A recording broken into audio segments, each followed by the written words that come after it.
Frisbee, what's in the bag? Oh. All right.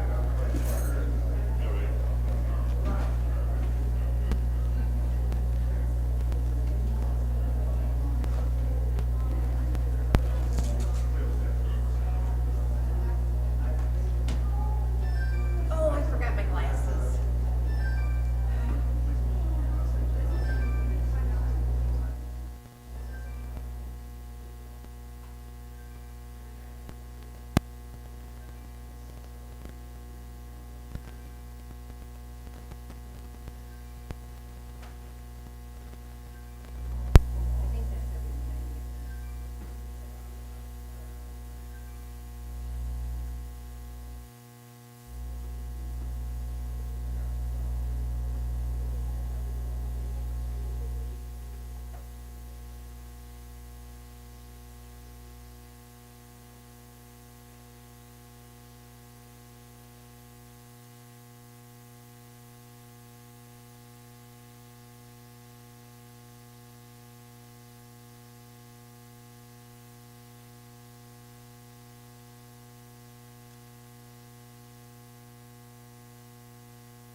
The time is now 4:53, and the special affair meeting is now being brought to order. Roll call, Madam Clerk. Mr. Mays. Present. Ms. Lewis. Present. Mr. Murphy is not in. Ms. Priestley. Present. Ms. Winfrey Carter. Present. Ms. Burns is not in. Ms. Bouchard. Present. Mr. Pfeiffer. Present. Ms. Worthing. Present. You have 7 members present. All right, we have 7 members present. Request for changes and additions to the agenda. Madam Chair, Ms. Priestley, I make a motion to vote immediately in sequence for any proposed agenda change. there's a motion on the floor to vote immediately in sequence for any proposed agenda change. There is support. Support. All right, there's support by Councilwoman Bouchard. Roll call, Madam Clerk, to vote in sequence for any proposed agenda change. Mr. Mays. Yeah, I understand a motion to vote immediately is when a motion is on the floor, in my opinion, for those procedural reasons, I continue to abstain on this, premature motion. Ms. Lewis. Yes. Mr. Murphy is not in. Ms. Priestley. Yes. Ms. Winfrey Carter. No. Ms. Burns is not in. Ms. Bouchard. Yes. Mr. Pfeiffer. Ms. Worthing. Yes. The vote is 4 yes, 2 no, 1 abstention. The vote is 4 yes, 2 no, 1 abstention. That motion fails. Now it's time to move on to the request for changes and or additions to the agenda. Yeah, Madam Chair. Mr. Manning.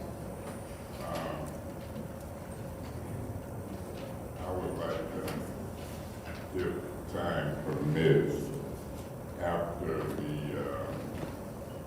resolution appointments and ordinances, I would like to have a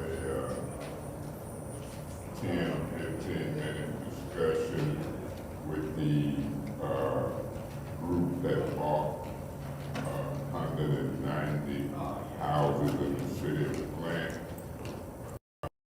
The county treasurer's office, they're here, and I want to have that agenda after the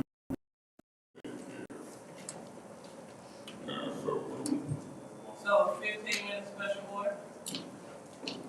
yes.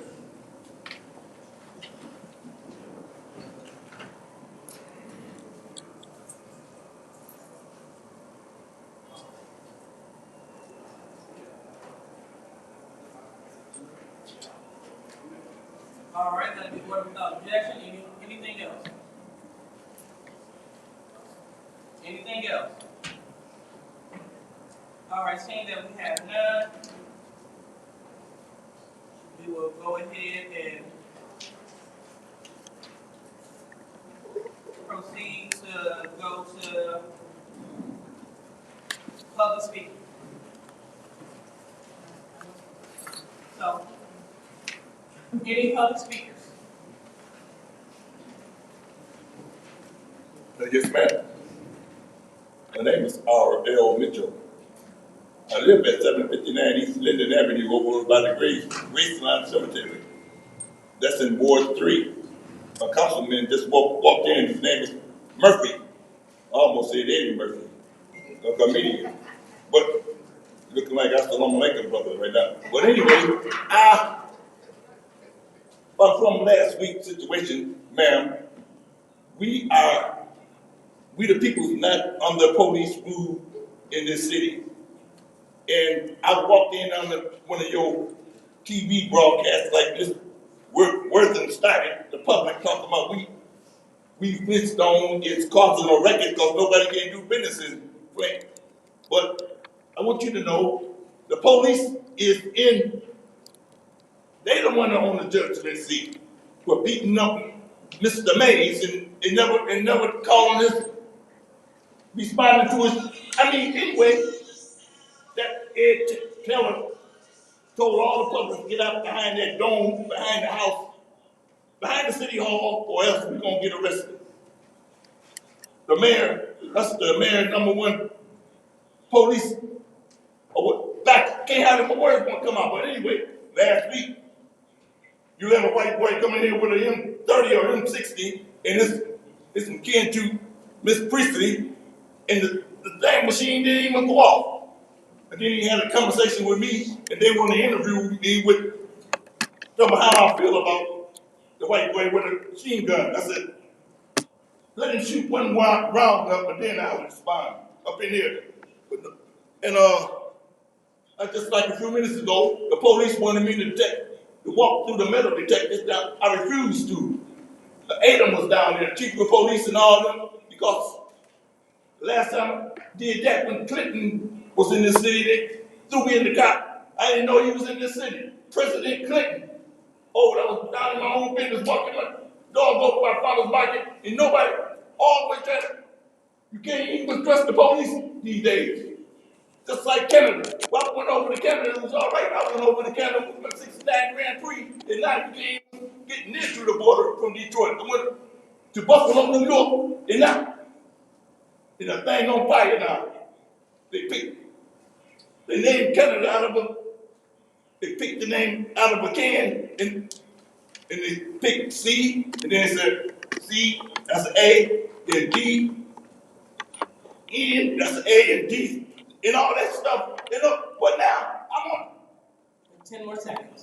Anyway, yeah, Mr. Council Lady, I was very appalled because you didn't ask me no question when you done that interview.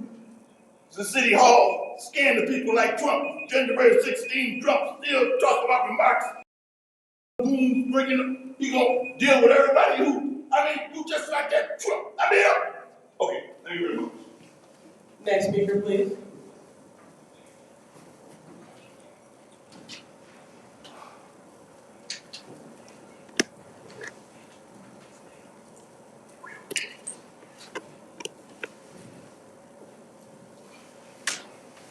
How y'all doing, council members? My name is Dante Goodlaw. I'm from everywhere. I guess the cat out the bag, huh?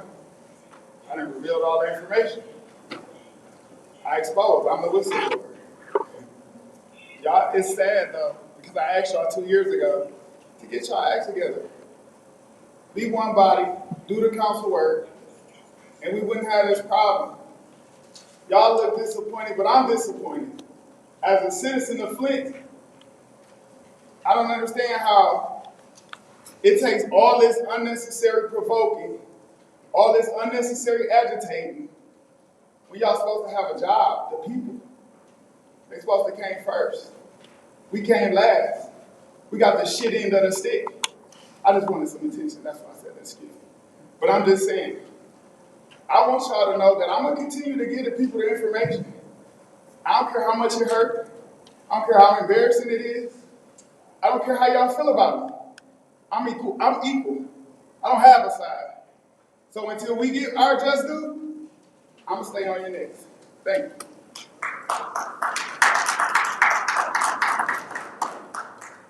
Next public speaker, please.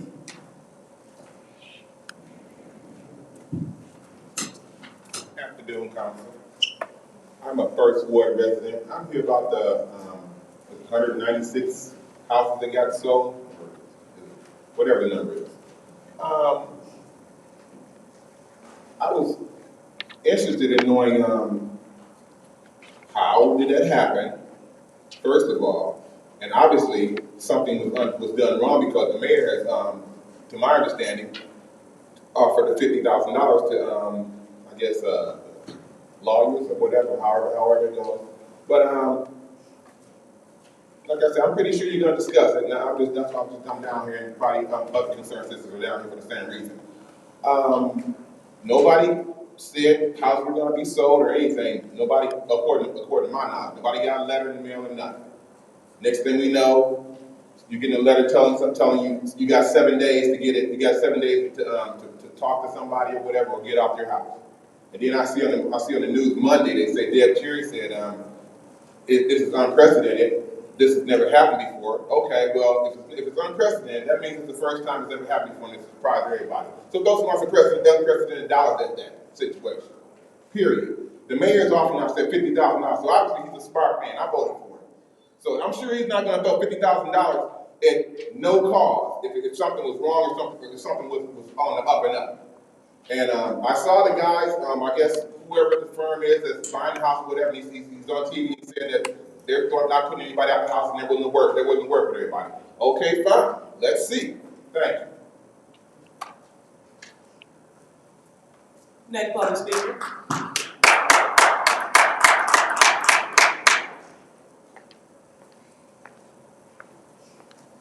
Good evening, City Council persons.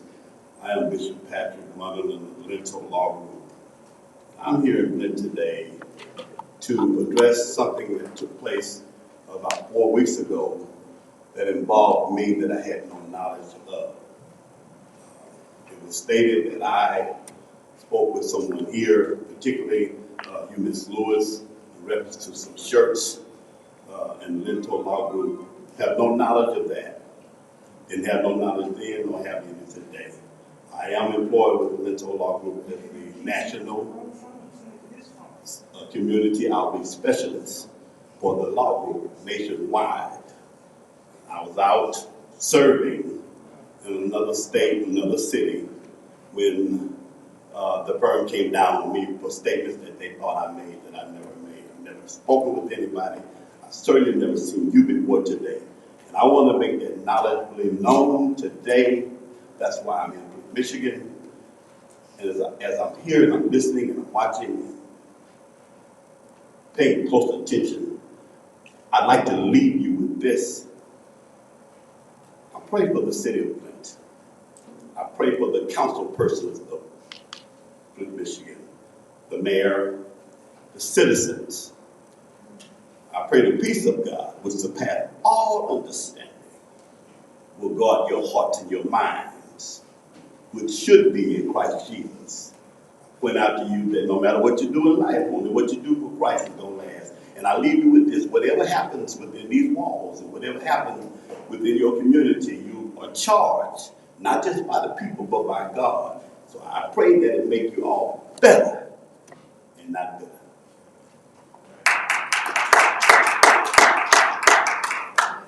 Next public speaker.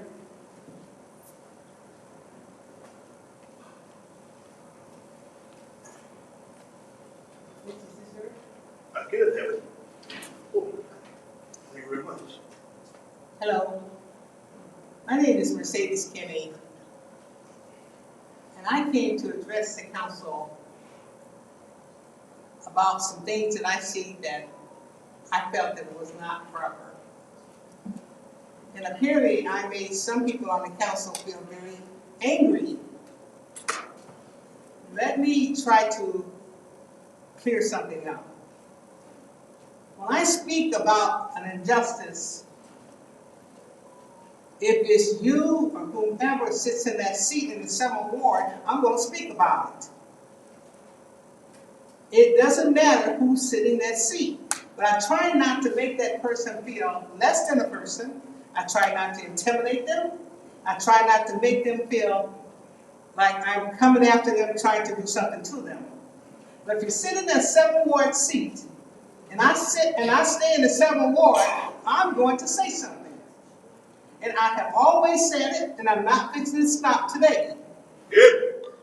Now, if I have something coming through here, and I do, because I'm a 501c3, I don't get no money from the city of Flint. So I'm having a raffle. And I need the people on this council to sign my paper for the state of Michigan to give me a raffle. However, I have never stood here and called someone out of their name or try to make them feel bad. However, if I apologize to you and you don't accept my apology, shame on you, because Lord knows I done did my job. And I thank you for listening.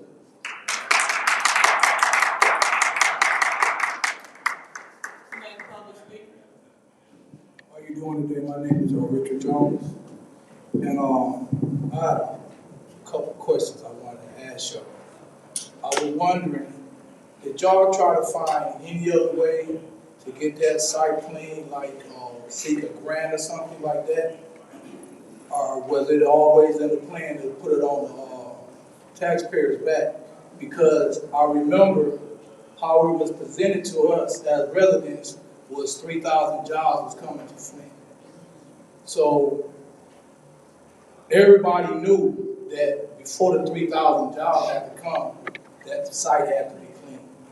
Or another layer of cement had to be put on top of that before y'all could build the plant. I don't know what avenue they're taking to decontaminate the area.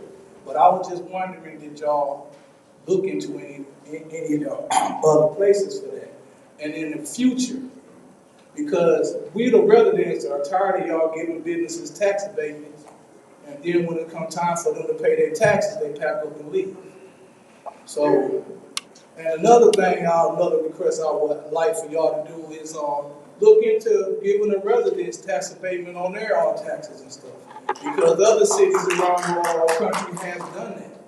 So, y'all was elected to listen and hear. Y'all wasn't elected to tell us what y'all are going to do and what we're going to accept.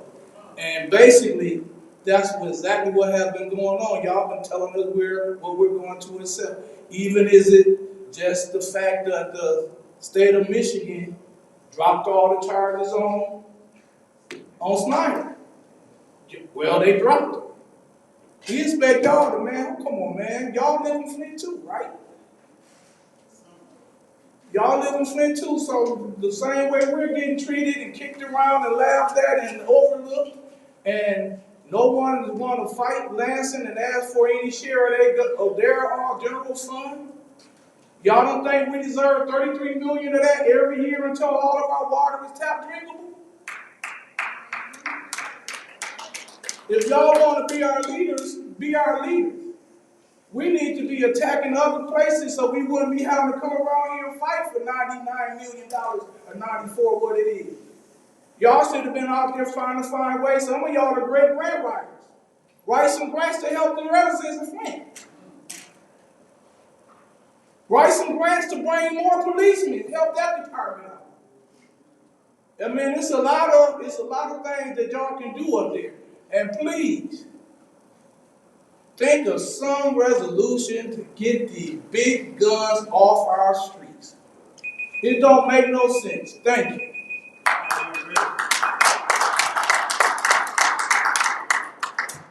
Next public speaker, please.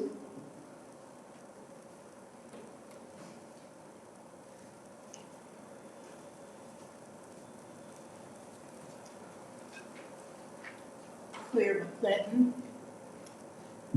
Still waiting for the motion and the resolution to add $16 million to home repair and rehabilitation.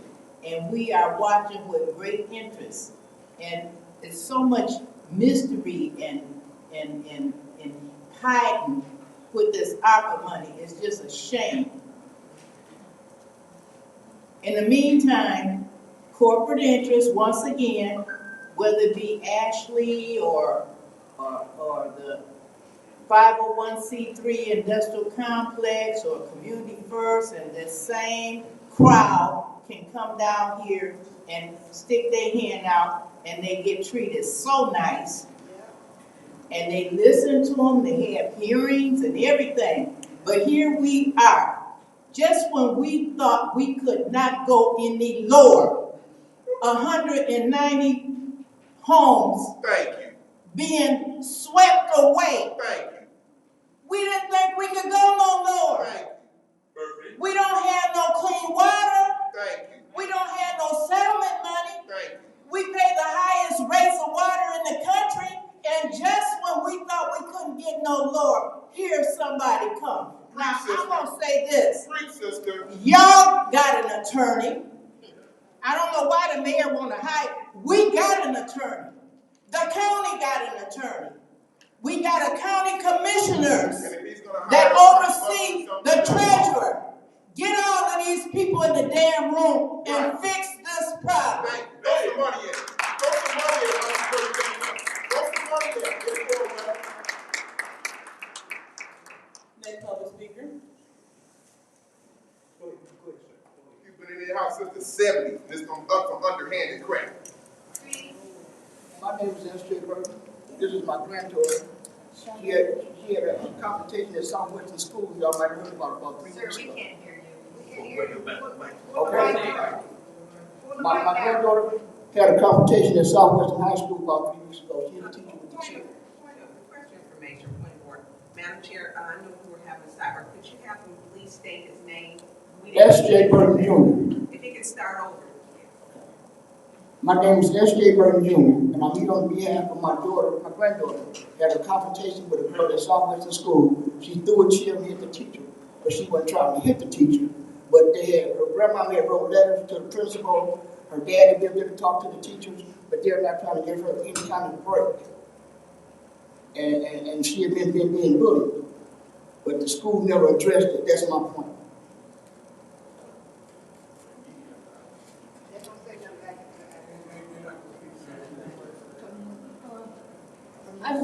My name is Shariana Lynch, and I just want to come and let everybody know that I'm sorry and I didn't mean to hit the teacher. Mic down, baby. Stop right. My name is Shariana Lynch, and I just wanted to come and let everybody know that I was sorry and I didn't mean to hit the teacher. The chair was on accident. I just lost it and was tired of being bullied. That's all I want to say.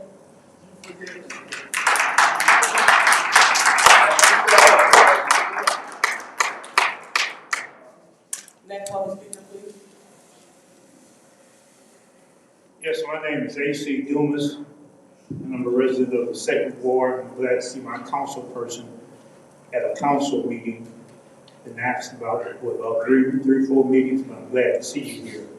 Also, I'm looking at all this money you all paid for, fixing your house up, and your house still is out of order. No screens or whatever, but yet the residents can't get our houses fixed with the ARPA money. But what I want to say, I agree with Ms. McClinton about 190 homes in the city of Flint. That should trouble you all. I don't know if it troubles some of you, but it should trouble all of you, because it was a politician that did that. It was a Democrat politician, elected official, the Genesee County Treasurer, that did that. Now we have people, poor people, I guess they're going to be sleeping in the streets. I don't know where they're going to sleep. But I reached out to the lawyer.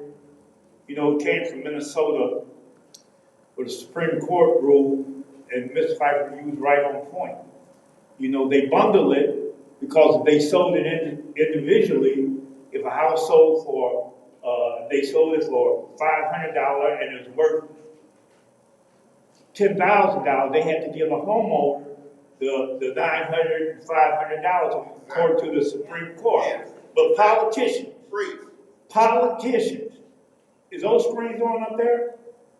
How come these screens ain't on matter?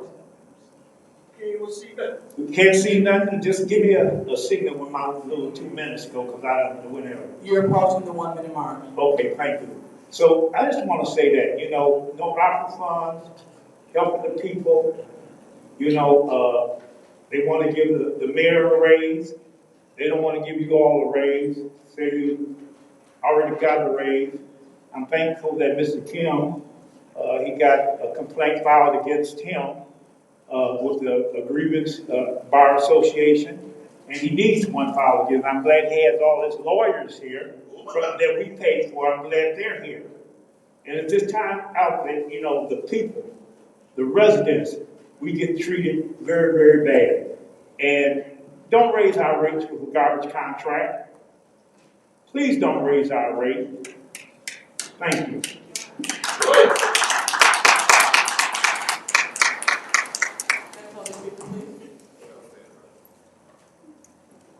Hello, everyone. Mary Wright. I reside at 228 West Patterson. I have questions to ask. First of all, do we not as citizens get the right to, or for this community, get the right to decide whether or not we want to spend unnecessary $2 million on trash cans and trash removal? If it's not broke, don't fix it. Why can't we just leave it like it is? I'm not understanding why that money has to be wasted on trash removal when it's going fine just like it is. That's all I have to say.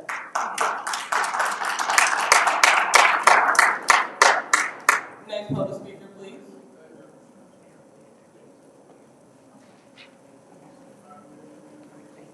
Hi, my name is Beverly Biggs Stevie. I'm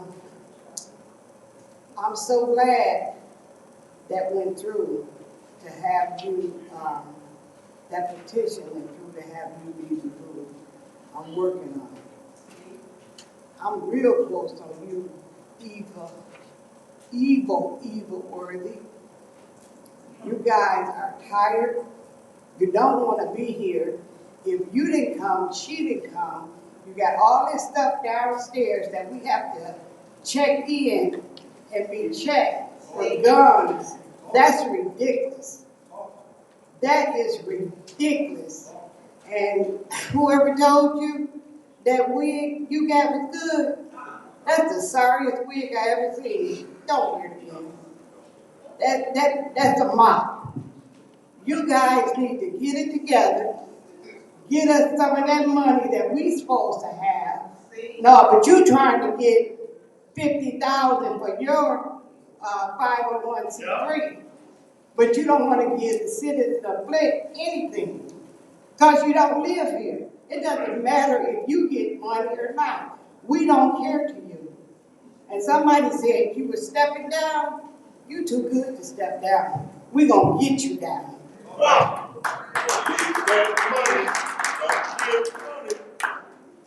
Next public speaker, please.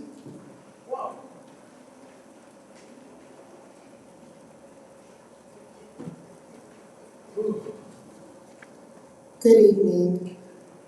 I ran this, so I had to type this up. Good evening, Council. My name is Missy Sharp. I'm your favorite honorary resident of Flint by way of Prince George's County, Maryland, which is a suburb of Washington, D.C. Like most people in America and around the world, I know about Flint because of the devastation caused by your water crisis. But a keen interest was reignited through videos of Eric Mays I discovered on TikTok. It is true, I absolutely was entertained by him, so much so that I found meetings on YouTube and I started watching the meetings every week. Even if I was on travel, if the meeting was 7 hours long, I watched the entire 7-hour-long meeting. With this investment of time, I became aware and familiar with issues and challenges for the city of Flint. I witnessed the appearance of corruption, collusion, and blatant discrimination, which drew me and keeps me committed to following the politics of Flint. Is Mr. Mays always right in his method of communication? No. But I have so much respect for Mr. Mays for the way he continues to be the voice of a people who appear to be silenced by perceived political agendas that do not appear to be in the best interest of the people. I appreciate the time that Mr. Mays takes to explain what is going on and how it may affect them. That's one of the reasons I traveled here to attend this council meeting. I wanted to personally give Mr. Mays, Ms. Burns, Ms. Winfrey Carter, Mr. Pfeiffer, my sincere words of encouragement for them to continue to do the good work for the people of Flint. Continue to be a voice for them. Continue to follow the rules and regulations and policies that govern this body. I have been discouraged at times by some of the hypocrisy, the cronyism, and the attempts to further a political agenda that does not appear to be transparent and beneficial for the people that the council was elected to serve. I have witnessed blatant discrimination in this council, and as an equal opportunity investigator by career, my assessment is not based on my feelings. It's based on my understanding of the applicable laws of non-discrimination. However, in recent weeks, I have seen that there is a change in the culture, and I am encouraged.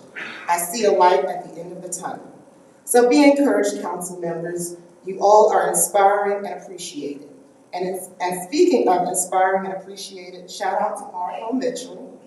Thank you for allowing me this opportunity to address this body, submitted by your favorite honorary resident of Flint by way of Maryland. Thank you. Very well.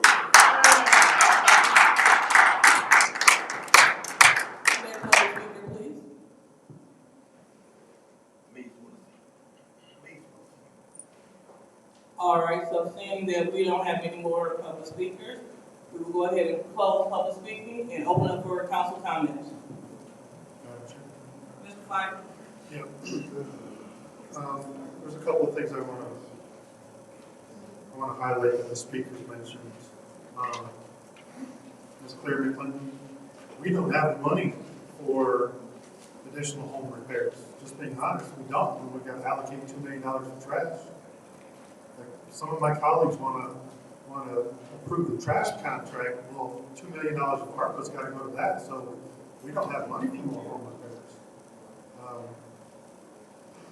I hear you loud and clear, but until we get 5 members that don't want to vote for the trash contract and allocate $2 million that could go to home repairs to corporate interests, I don't know how we can do that. And to Mr. Dumas' point about the 190 Flint homes, 230 230 Jensen County homes, I'm glad there's outrage. And apparently it only took a private interest getting those homes to get that outrage, because the land bank has been doing that to the community for a decade. So it's not maybe bringing it to light with the private contractor or the private owner bidding on it, but the land bank has been doing the same thing for over a decade, and nobody said a word. So maybe we can have to change the policy now that it's been brought to light and there's actually some outrage about the homes in this community being ripped from families. Exactly. Thank you. So while I don't know what legal authority we have as a body here, I'm glad that there's a conversation so that policy can change in the future. Thank you. Yeah, Madam Chair. Mr. May? Yeah, I wanted to speak next. Ms. McClendon, and to all of the speakers, the public speaking portion of these meetings can change the direction of this council. It's just got to be more. I wouldn't care if public speaking kept people sitting here for 3 hours. It's got to be more. But to your point, Ms. McClendon, Claire, we call special meetings to deal with our funds. Nobody showed up. You said hearings and different stuff. You had to get 5 people to agree to do it. And so I want y'all to start speaking specifically when you talk to the council. Don't say the council. Say the majority of the council won't do it. Or certain members of the council won't do it. You got to call them by name. Now, I done call special meetings to deal with these opera funds on Saturdays, on weekdays. They don't show up. $97 million and they don't show up. I've got a special order on this agenda. The people who bought the house called and met with me. They're here today. We gonna talk about it. I see Mr. Neely put something about legal services of Eastern Michigan on the agenda to help with evictions and foreclosures. What about 15 or 20 million there? This is a game being played. Exactly. And you got a majority of council, some of them don't half show up for meetings. And then they show up, they scared somebody gonna kill me if I show up, then resign. I done been beat up, talked about, done wrong by them, and they scared. I can't wait to get into these discussions. Hold on to your hats, Flint. And Mayor, I should have taken my hat off, but I ain't. Mr. Mayor, anyone else? Seeing that we have Madam Chair. Ms. Byrne. Thank you. I want to say thank y'all, the residents who speak. 2 minutes is not going to give this any justice to speak to the issues, because the issues really run deep, very deep. In regards to Ms. Claire McClendon, I agree with you and I applaud you for your statement. Just when you think that this community could not be hit lower, it was hit lower with out of 230 homes, 190 of those homes were within the city of Flint. So I absolutely agree with you. But there is help for those residents out there who can receive help, who might have at the state of Michigan, MIHAF, which I have been putting on my Facebook and sharing for over a year.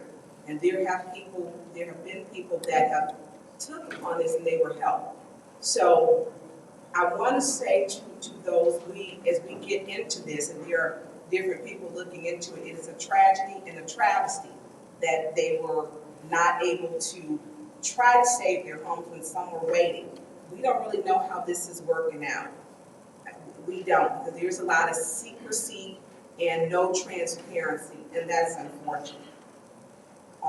Speaking to the gun-free zone, I believe we got the press release right before this meeting.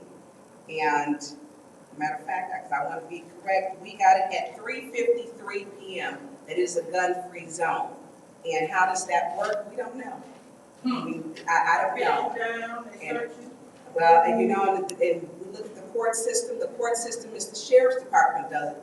Usually over the county courts. So I don't know this process, but I am going to look into it. I don't want to violate anybody's rights, and we have to respect everyone. And how we do it in the process, this process has not been transparent. We just got notice at 3:53 p.m. today. Whoa. Anyone else would like to respond from council response? Yes, Madam Chair. Thank you, Madam Chair. First, I would like to thank all of the public speakers. Thank you for being engaged in the process. Thank you for coming forth with your issues, concerns, and opinions. I would like to, of course, welcome everyone and our special guest, Missy Shar, Bishop Munderland. Thank you guys for attending. Thank all of you for attending. Miss Claire McClendon, you know I've been with you 100% about increasing the money for home improvements. And I don't know, make it make sense to me. How are our mayor wants us to spend ARPA funds, $2 million of ARPA funds for new trash containers and recycling bins, when we can't even spend the money to do home improvements for the residents. How does that look? We got these nice trash bins, but then we got blue tops on houses. Come on. It doesn't make sense to me. In which that would potentially, at some point, increase the assessment fees for garbage collection. And then we'll probably at one point have to reduce the garbage collection services. So it all doesn't make sense to me. But we need 5 votes to increase the money for home improvements. And then we got all these other resolutions for ARPA on our agenda right now. Thank you, Ms. Ricardo. Anyone else would like to respond to the public? Yes. Mr. Murphy. Thank you. I sit on the land bank board, and I heard my colleague Pfeiffer talk about the land bank with these 190 homes. I'm not sure that's correct, that these 190 homes were pulled through the land bank. There's a process before it gets to the land bank. The land bank do not receive homes after they go through the auction. So when you want to bring in talking about the land bank with these particular homes, let's be clear and let's be factual. Because as a person that sits on the land bank board, I'm like, okay, I ain't heard this one. So I would be wrong to sit up here and allow the land bank to be part of these 190 homes when it ain't even got to the land bank yet. The land bank don't get homes until January, after the city of Flint do the first rights of refusal. And to what my understanding We usually get the homes in October, November, December, when we get the list of homes, and then we reject them, then they go to the land bank. That process has not happened. So we want to be clear and factual when we talk about how these 190, and I do want to talk about it and see what happened. But I don't want to sit up here and be like, yeah, the land bank. No, this one, the land bank, ain't got nothing to do with it. It got something to do with the treasury. Wow. Thank you. Anyone else would like to speak for council response? All right, seeing that there is no one else, we will go ahead and move on to the consent agenda. So is there a motion to approve the consent agenda with any separations? Madam Chair, I make the motion to move the consent agenda to council within.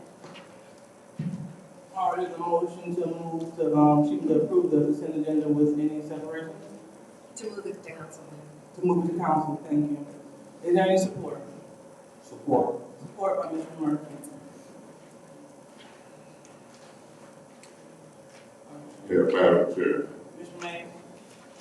Yeah, I've got a separation.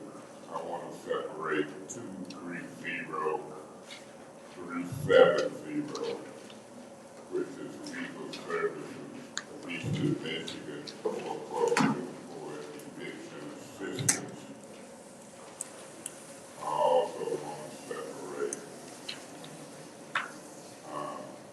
230 374, which is the removal for cause for Flint City Attorney William Tim. And I want to separate 230 375, which is change order number 1, priority waste. I also want to separate a couple of appointments.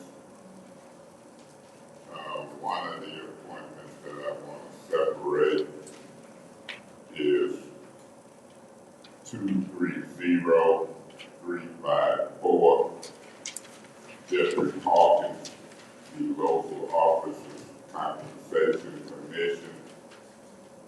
I also want to separate the reappointment of Gwen Huddleston to the Burley Hospital Board. And I also want to separate 230 365, the appointment of Philip Moore as the Chief Financial Officer for the City of Flint. Those will be my separations for now. Anyone else have any separations? Madam Chair, I have a couple right off the top of my head, since we didn't get our agenda until late. 230281.1, 23032. Ms. Bridges, sorry. Request for information, what is the first one? 230281.1. Okay, proceed. 230328. 230.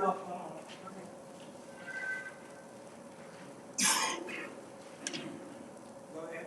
230329. 230334.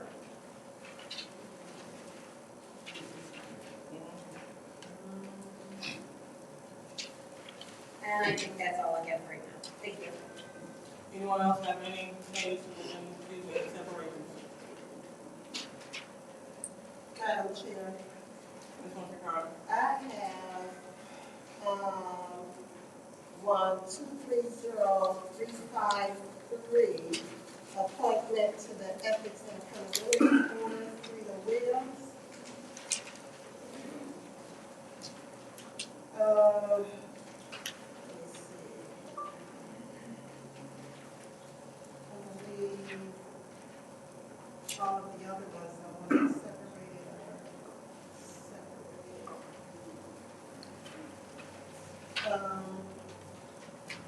That's Any more separations? Yeah, Madam Chair, Mr. May? after listening to Ms. Priestley, I was gonna try to speed this meeting up and let it move to council, but since she separated 230-281.1, I'm gonna separate 230-319 and 230-320.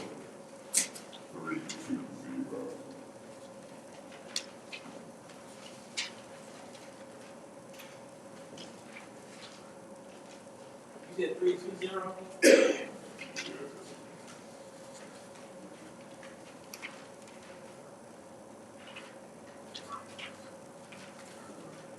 All right, any more separations?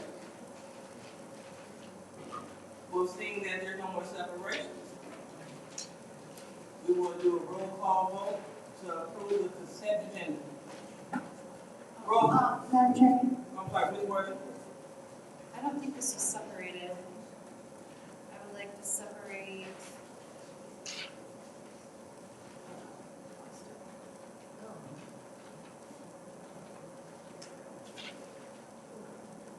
Um, 230328. 328? Yeah, it's been separated.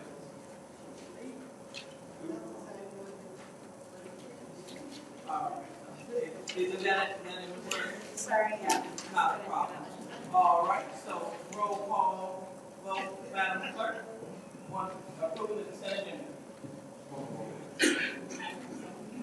Could you all move the list to see what's going to be approved? Who are the members?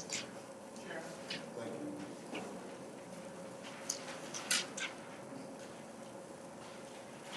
So these are the resolutions that are about to be approved through the consent agenda. 230-364, 230-371, 230-372, 230-373, 230-346, 230-347, 230-348, 230-349, 230-350, 230-351, 230-355, 230-357, 230-366, and 230-367.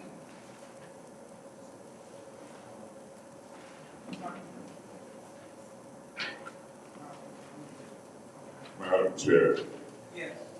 I'm gonna separate 230-367.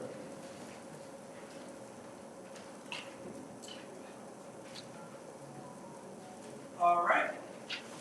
So now that we have finished all separations, roll call, Madam Clerk.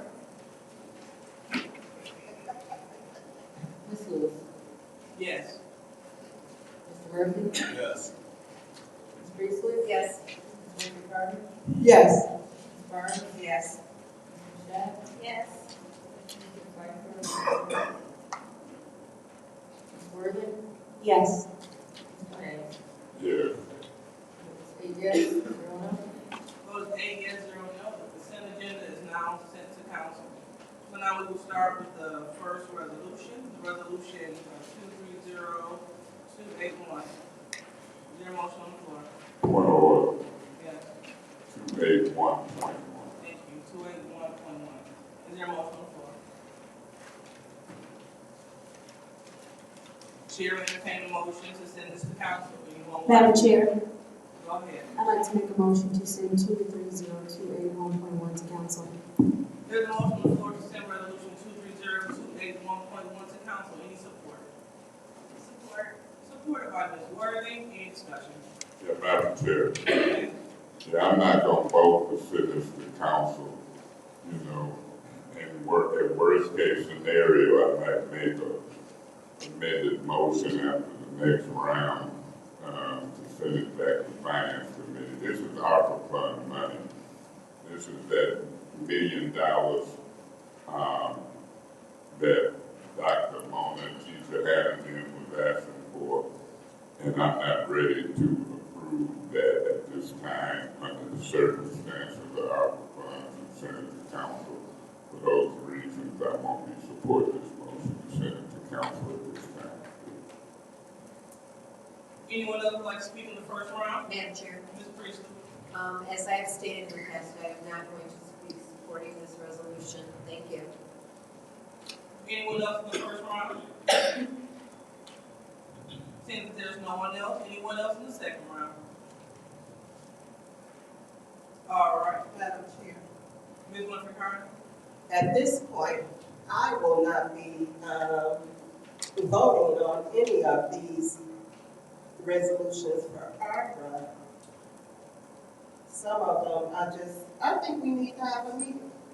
And so I will not be voting. I'm sorry.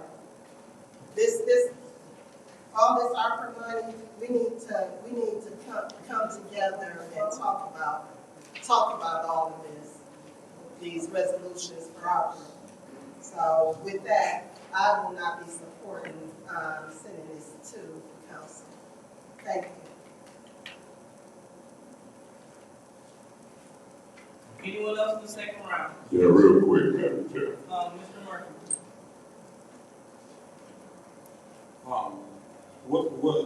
I watched Dr. Mona on the Newsmaker this weekend with Donna Jones, and I listened to her talk about the IRS kids funds and how it would help new mothers within 12 months after January 2024. So I support the idea of giving parents $1,500 and $500 for the first 12 months after they birth a child to help them with costs that they may have to incur because they got to take off work. But on the other hand, I've watched Yvonne come to city council and countless times the House of Esther.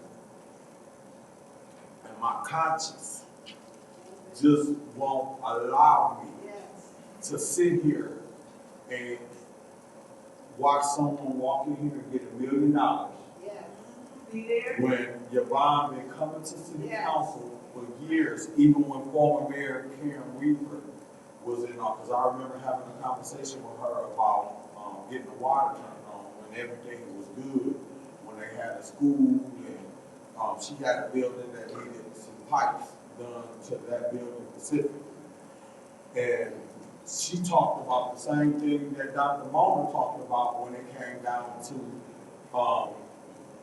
the young babies that they were. I was excited with the concept. I remember we was trying to work on Jefferson, and I'm like, we could do something like this and get sponsors to sponsor classrooms to renovate Jefferson. So I liked the concept of what Yvonne was doing with the House of Esther, and I saw what she was going with it. And I think my grandmother knows sorority went and did sororities. There was just a lot of different organizations that put all hands on deck to help with what they were trying to do. And to see that project get dismantled through politics and see them try to scrape up money to get House of Esther up and going, to them needing 76,000, to them needing 100 and some thousand, to then it being put on the market for a ridiculous amount of money that's probably far too out of reach of what they might can handle now. So it's just making it even harder than to see people going in there scrapping. I think I watched the video of Councilwoman Tanya Burns, did on there, and just to see how we have allowed people to come in there and destroy the building, and now we're talking about it might be too far gone, and then to turn around and give $1 million to somebody who has done great things. Dr. Mona has done a lot of great things, and I applaud her for the efforts in the Flint water crisis, and I'll never take that away from her, and she's still doing great things. But when it comes down to my conscience, and I understand people talk about mothers and all of this, and then when I said, well, why don't y'all just split the money and go, I even brought a resolution to city council for my colleagues to vote, so 5 of us could have voted that day for them to get 500,000, they give 500,000 to divine them to help them so they both can eat. And I don't think we get it. And we're talking about children, but we're talking about two organizations. A minority woman that's been struggling to try to get something going on the north side of Flint, and we keep talking about investment, and 5 of us couldn't even vote for it, and now y'all want to vote for $1 million, and my conscience won't allow me to vote for no $1 million for no Dr. Mosley. And I'll give them $500,000 if y'all want to do $1 million. But I'm not giving them $1 million and saw this black woman come up in here and try to ask for some money and some help, and we turned her down. I'm not doing it. And y'all can say what you want to say about my vote. I'm not voting for it.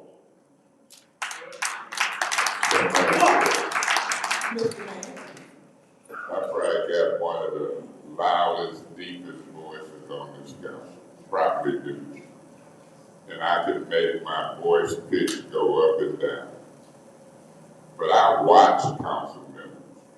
I heard great speeches, and then 10 minutes later, I've seen people vote differently from their speech.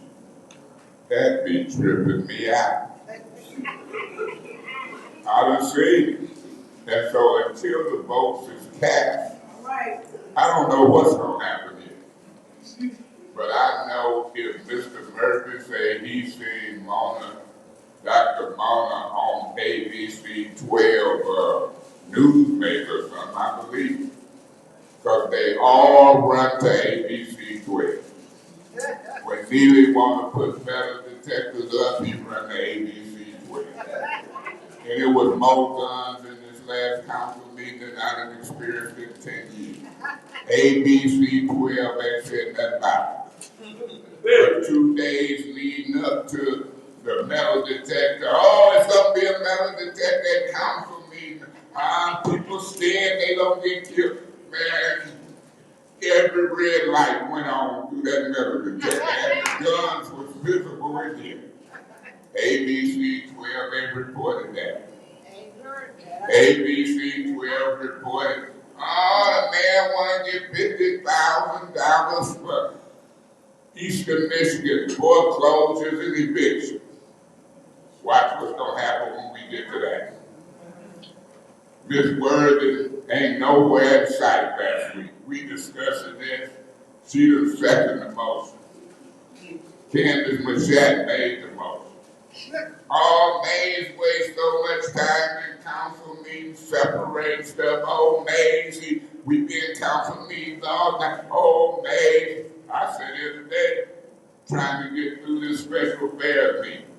Once they went to separate, and I wouldn't care if we was in special affairs at 11 o'clock at night. I'm going to separate, I'm going to talk in detail, and I'm going to help y'all watch these votes.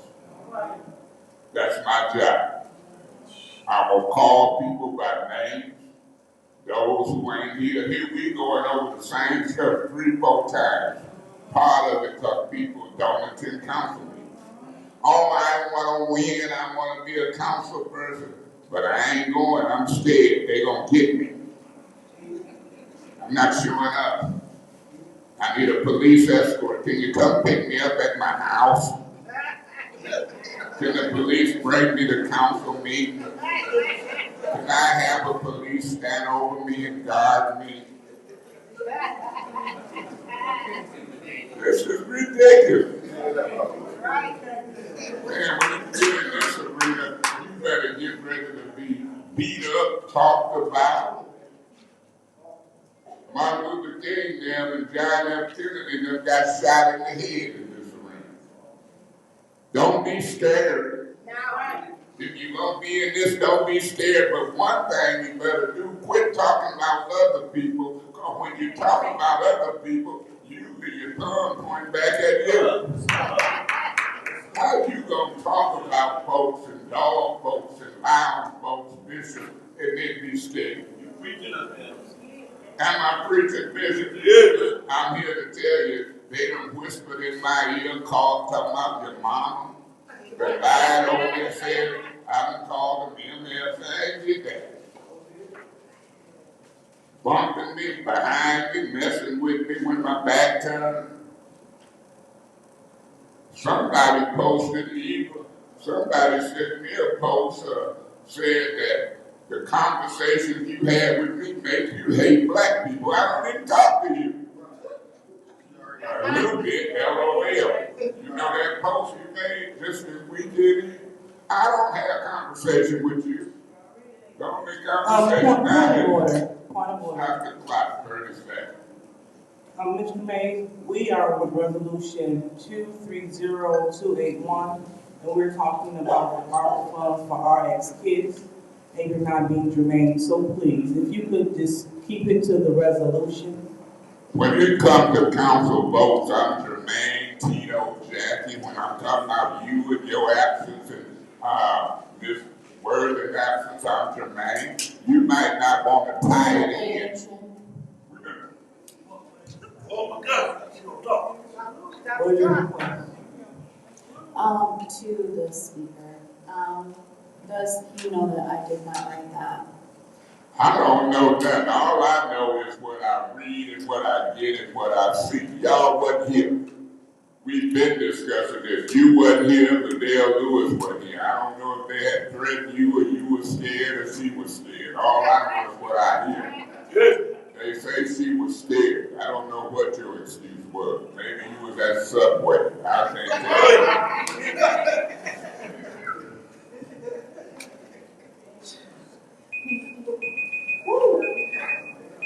All right. So seeing that we don't have any more speakers in the second round, Madam Chair, yes, I want to speak. Not a problem. Go ahead, Ms. So, when we talk about the ARPA funds, and I will make a decision on ARPA when it's a decision that we make, because the process for the ARPA ad hoc committee was secretive, it wasn't transparent, and our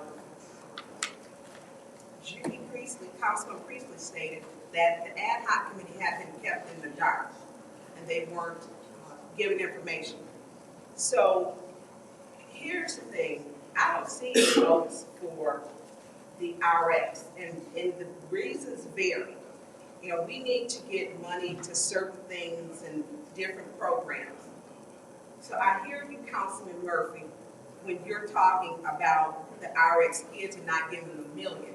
But maybe we should do an amendment to maybe it'd be something you could do, give them $750, give $250 to the House of Esther. House of Esther has not been evicted, and they have the money with the investor to still pay for that building. It is not too far gone to them. So that may be something we need to do. So to split that, because RX kids may walk out of here with nothing. And so $750,000 would be better than them not receiving anything. I don't see the votes here. I just don't. We do know, and it's a fact, that some of these organizations, according to this process of approval, have received approval, and the ARPA Advisory Committee turned them down. But then it came back to us that it was approved. So this process has not been transparent. So I have a problem with that.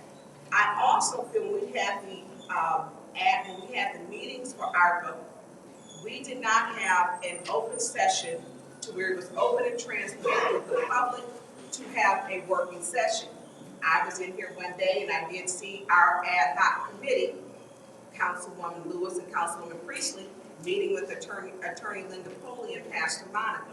But it should have been all the residents in the working committee. Everyone in the open committee to see what was going on, to make sure that we're creating fairness and we're not keeping anyone in the dark. Attorney Linda Poley and Pastor Monica are residents just like everyone else, and we should have had it open to everyone else. Now, I appreciate the work that they're doing, and I'm watching as Attorney Linda Poley is posting her information, but it needs to be done in an open form where it's transparent. And nothing about this process has been transparent. When we look at how we're spending funds and ARPA dollars and everything else, and Councilman Mays, you opened up the door, Councilwoman Lewis received what I told, a ride by the police department here today. What? That to me is concerning. You know, when we talk about how we get to and from council, she made a post, a subliminal message about my daughter. Sent the message out to the pastors from a fake Facebook page that I didn't create. She did it. So when we talk about how we spend our dollars, and people are saying, hey, you know, what are we giving to our ex-kids? Do we need more police? We're wasting police dollars protecting council members. Don't put nothing out there if you don't want someone else to clap back at you. So Councilman Murphy, I don't see the money for our ex-kids, I mean the votes. I don't see it as I'm counting it in the past. So maybe a resolution to where we could give them $750, maybe $250 to House of Esther. We may get the 5 votes, but as today, I don't see it. I just don't see it. And so I think something was a bird in the hand is better than something in the bush or whatever it is. Right. Right. I'll be on social media living. I don't want to do a Freudian slip. Right. I don't want that to happen. We have enough authors of confusion and exploiting our council that I don't want to add to that mess. You are correct. So I don't see the votes there, but maybe we can. Both are great organizations that are both helping babies who will receive the benefit. And looking at the infant mortality rate for Flint, we need to do something. We need to do something. Because when it comes to protecting kids, I had a councilwoman who was talking about my child. So I'm going to protect kids, minors or adults. I'm done, Madam Chair. Anyone else would like to speak on the second round? Madam Chair. Mr. Pfeiffer. As I stated before, I support this program. But however, given the recent, I would say, the actions of the last couple of days where we have 5 police officers downstairs with the 5 police officers earlier today manning the metal detectors, police officers giving council members a ride to council. I'm not sure. Information. What are your requests? Now, this second time I keep hearing y'all saying I didn't have to spend my gas, I could get a police ride. Y'all know what y'all talking about? So, Mr. Mandel, an improper request. Please proceed. So, yes, if the administration wants your vote, they will give you a ride in a police escort to council. So, given the things that have happened over the last few days, I'm not sure I want to allocate this $1 million because we may need it to fund the police department if they're all going to be here. So, until, I've had death threats on me. I've made appropriate actions, but I haven't missed a meeting, and I haven't got a police escort. Matter of fact, the chief of police won't even return my call. So, you are a protected class if you vote the right way. So, at this time, I'm going to refrain from voting for this program because, like I said before, I think that this is a hand up, not a hand out. We've tried welfare, we've tried everything. What else do we have to lose? I support this program, but right now I don't know that we have the money to fund it. Thank you. Anyone else like to speak in the second round? Yes, Madam Chair. You already did. Not on the second. Yes, you did. Was it the second? Was I the first on the second? Okay. Anyone else like to speak in the second round? All right, so seeing that, I'll go ahead and take my time. I'll go ahead, Ms. Michelle. So I hear what everyone is saying as far as House of Esther and moving money around and doing what needs to be done. I also hear what everybody is saying about possibly moving other ARPA dollars around. I am in favor of this program.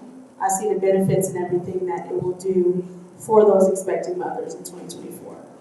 I agree with my colleague in the fact that this is not a handout. It's nowhere near a handout. And so I'm disturbed when I hear it being referred to as a handout. And I don't want you to think that it is falling on deaf ears about what you're saying about the House of Esther. And you might have a little bit more background as to whatever political fallout you said happened, Mr. Murphy, because I'm not privy to any political fallout as a result of whatever happened with House of Esther. But I will say I want us to consider the fact that we can help both. That it doesn't have to be an either or, and that whatever group of mothers that is not helped from one can be helped from the other. But I don't want us to just be a hard, dead no on helping one or the other. I just want us to take some time to consider the fact that both can be helped. And then we go from there. I don't like the fact that we have to pick and choose pick between two organizations that both want to help mothers. There are more than enough mothers in the city of Flint that need the help. So, I think at this time, the best thing to do is we still try to sort this out, is to amend the motion. I'm just trying to figure out if we keep it in special affairs, if we take it all the way back.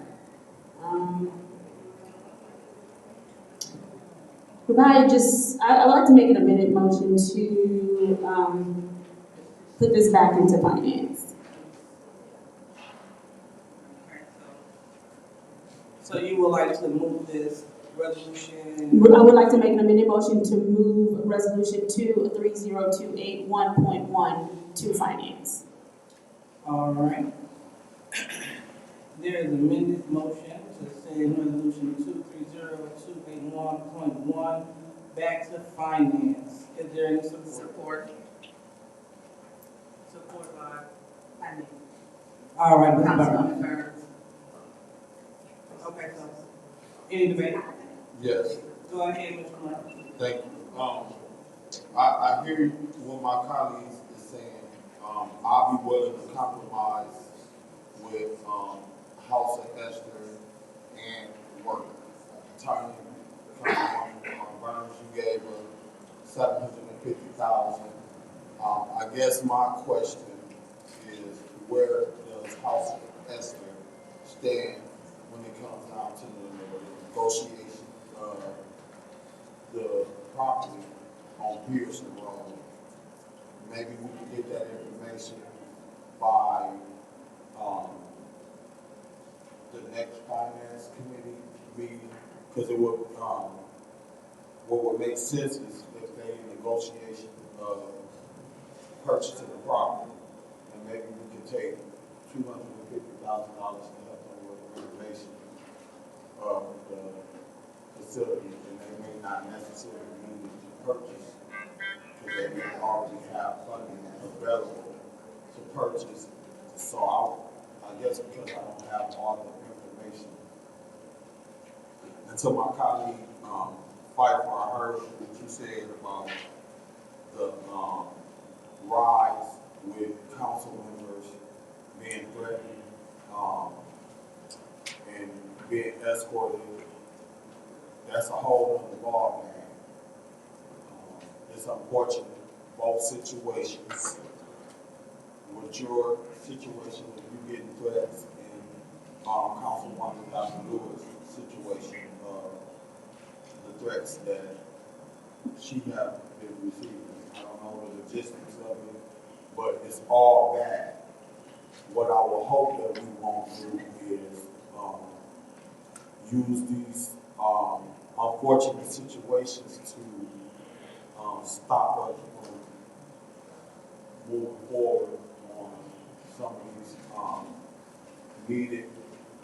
And we all know that RX been on the agenda for a long time. Dr. Mono has been coming to the city council, and we do need to eventually probably make a decision on it. If they've been getting other outside funding and they're waiting to see if we can fund So it's not that I'm against it. I'm just against seeing how hard your body have to work. And if there's an opportunity to do both, I'm just willing to negotiate and to compromise to do both, where they both be able to be helpful and not just one. So I will hope by the finance and the next committee, you will have a change of heart. Because I was listening to what you were saying when you was talking about the importance of the RF funding. So hopefully by the next week we will change. Madam Chair. Ms. Priestley. Thank you. Thank you. So we cannot give money to House of Esther for them to purchase property in the city. Request for information, which they don't need money to purchase the property. Well, then why haven't they put the bid in? That's my question. If they come bid on the property and it comes before council, I'll vote for it. Am I a fan of the organization of House of Esther? No. But I support their mission. And I'm not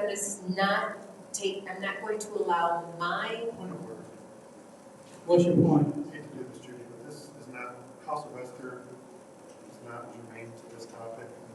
I know it's been allowed, but it shouldn't be allowed during this topic. So I'm going to go back.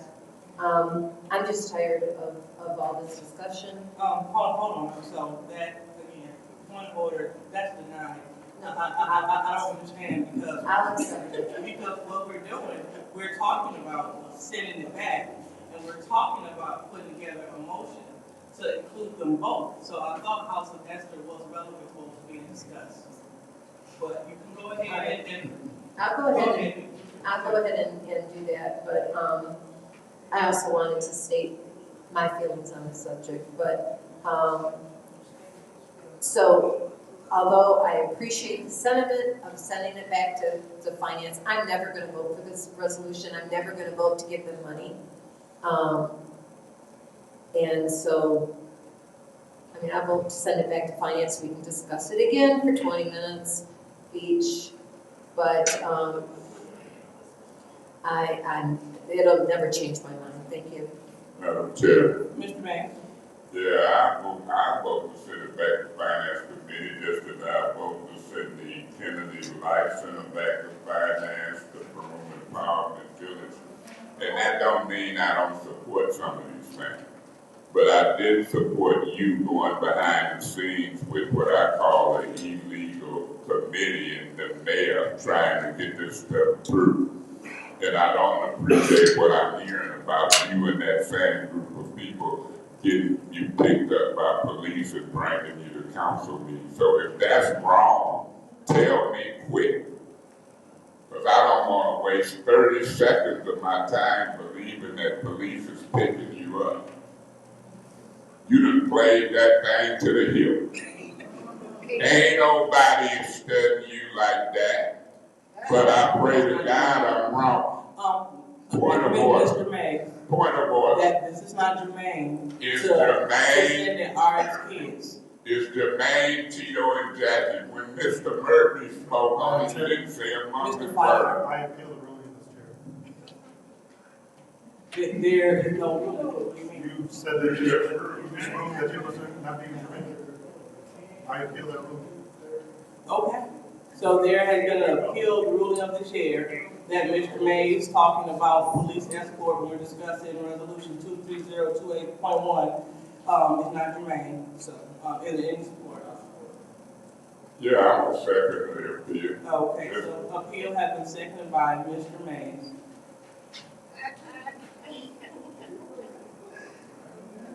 We didn't have point of order. Please vote.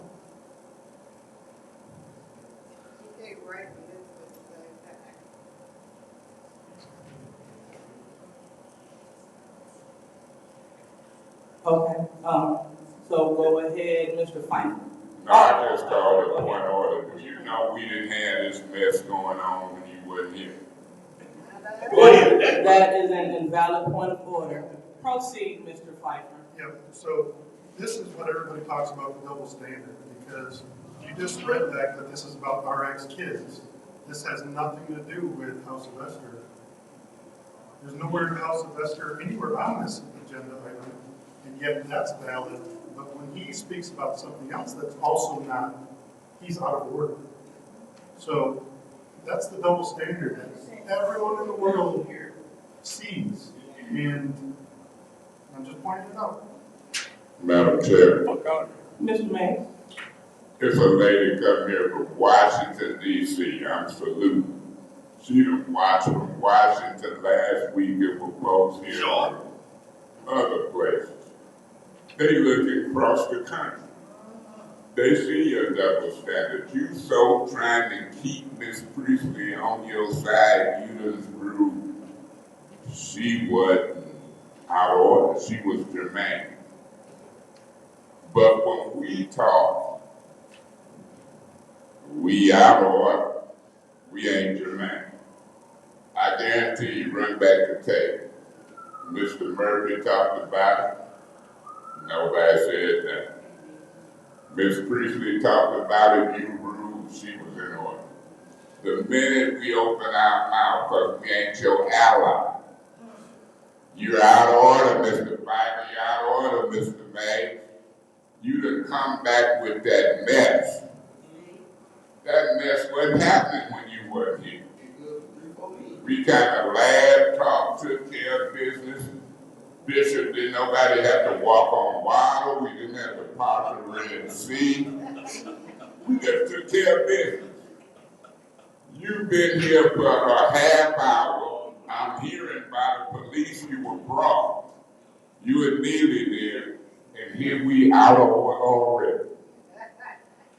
Y'all is the raunchiest, wrongest, discriminatory, double standardist group that I ever met. And you think we can't see it. You think the people can't see it. You think you ain't interrupting the business of this city. Folks better jump ship with you.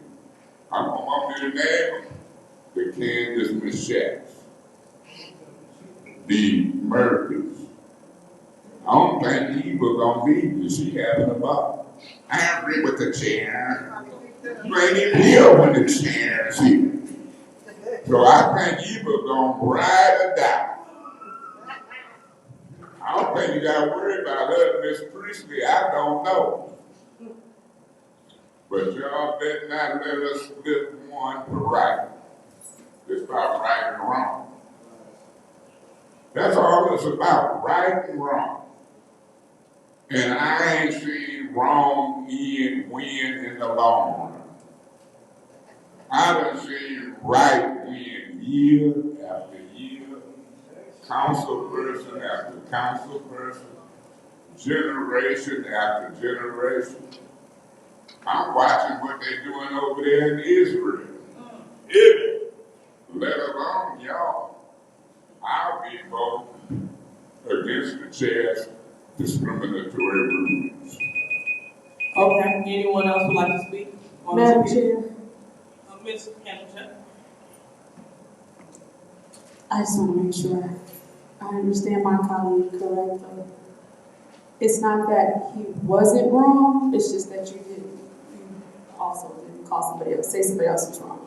So if the ruling we're appealing is whether or not he was wrong, if I heard my colleague correctly, then he was wrong, he just wasn't the only one that was wrong.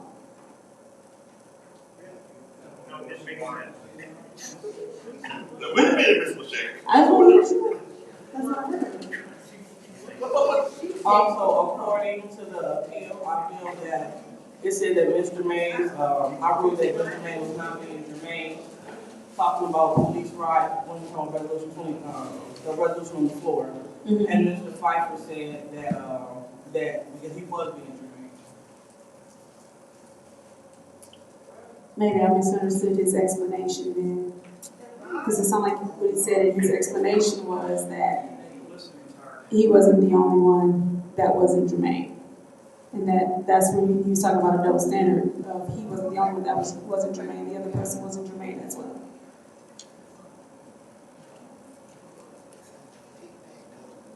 Point of order. What's your point? The audience is speaking and shouting out during council comment, as they are now. Thank you, Ms. Worthing. Please don't keep doing it. Audience, let's make sure that we stay in order, because when you speak, it's hard to hear. Point of order. Because the acoustics in this room is pretty terrible. Mr. May, what is your point of order? My point of order is that the audience is the audience, and I don't agree with Ms. Worthing, and for you to pick up and chastise these people about that, I thought was wrong. Okay, so point of order denied. Please proceed. No problem. I do hear them. I'm just trying to focus on what I'm focused on. We do have rules that state they cannot holler out. And I'm trying to make sure that I'm correct for my next vote. But apparently they don't want people to have information to make sure they're correct before they vote, which is fine. I just want to make sure I heard my colleague correctly on what he was saying. Madam Chair. Ms. Worthing. How Sylvester was mentioned by 2 or 3 council people before Ms. Priestley mentioned it. So I find it odd that if the point of order was called at that time, it was germane because it had been brought up as part of this resolution. Secondly, Mr. Mays is doing the typical insulting colleagues. There's laughing from other council people about it. But that was ruled germane, or said was germane by Councilman Pfeiffer. There's no double standard. Request for permission. What is your request? Isn't it true that I brought up the police escort when I was speaking about the Arctic Kids program, and that wasn't ruled out of order? Yeah, I thought that was inappropriate too, Mr. Pfeiffer. You were out of order. Yeah, please, improper, please proceed. Are we here to get the business of the city done, or just to have fun for, you know, the cameras and people who travel here now from all over the country? I'm here to get the work done. And it disrespect people. And I'm not disrespect the audience. that. Excuse me, sir. Let's be brought to order. No yelling out. She disrespect the audience. Officers, that's your warning. So let's just make sure that we're. I apologize. Ms. Worthing, go ahead. So it's funny to the council people when this happens to people like me, because they don't want me on the council. They don't want me to vote. They don't want me to be here. They want to replace me with somebody that would vote their way. But if it were happening to them, immediately they would say something. So let's do our jobs and just vote on the issues without insulting anyone else, degrading anyone else, laughing at our own council people and their safety. I find none of that funny. Thank you. All right. Anyone else like to speak on this appeal? Madam Chair, Ms. Byrne. I'll wait for our city clerk. Thank you. Look, we know that there's some hypocrites on this council. It just simply is. Now, when we talk about the safety of people in public, I had a council member here who took a picture of me and Councilwoman Murphy Carter and thought it was a joke. I had an Apple tracker put on my car. They invited me to a necktie party to hang me. I had Councilwoman Lewis run up on me and want to fight, I guess. Councilwoman Worthing stood up twice and incited violence. Come on. So where is the safety for me if I didn't get a police escort? To you, Madam Chair, to Mr. Edwards, can you come down? Because I want to know if this was approved or not. Was this approved to give Councilwoman Lewis a car ride to city council? We are not in any discussion or resolution. So, we are in discussion. One second. So not on this. So here we go. So Paul, we've never over here. Let's stop yelling out. This is out of order. Next time you yell out, you receive a warning. Another warning, you'll be asked to leave according to these council rules. So, Ms. Donahue, we never had any. Point of order. What is your point? Ms. Donahue determined that the majority of council on. Okay, thank you. So, Ms. Donahue, so question. Point Is of it in order? Either you're gonna allow it or you don't. The decision is yours. If you talk to Ms. Donahue, she sure can talk to Mr. Edwards. Think about it. Donahue. So we're trying to be clear as we move forward with the meeting. Is it possible? Don't respond. Ms. Donahue, so is this Point of order. Are you gonna answer and allow him, yes or no? And then we'll appeal your decision. We are. This ain't no discussion. Mr. May, you're not chairing the meeting. Point of order. Mr. May, yes. You ain't got the floor. I do have the You floor. don't have the floor. Ms. Burns got the floor. I'm the chair. Mr. May, you're out of order. Mr. May, you're out of order. Point of order. You shouldn't be talking till I complete my point. You complete your point. Okay, well, why are you talking? I have completed my point. When I call point of order, all talking should cease, include you. And you should hear me out on my point of order. And then you rule on my point of order. That's how it works. Madam Mission in action. Let me do it again or try. My point of order is you don't have the floor to be addressing Ms. Donahue. She's got the floor. All you can do is rule whether or not you're going to allow her to call Clyde Edwards up. You fight against the information on that ride.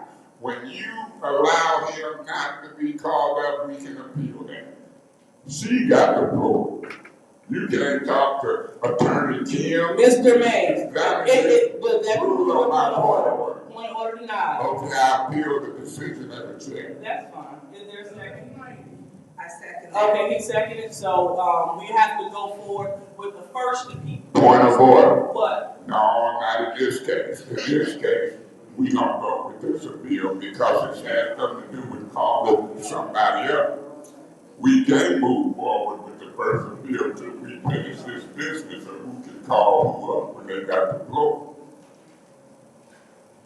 I am proceeding to determine if it is within our council rules because it's never been done before. We don't determine that as council people in these appeals.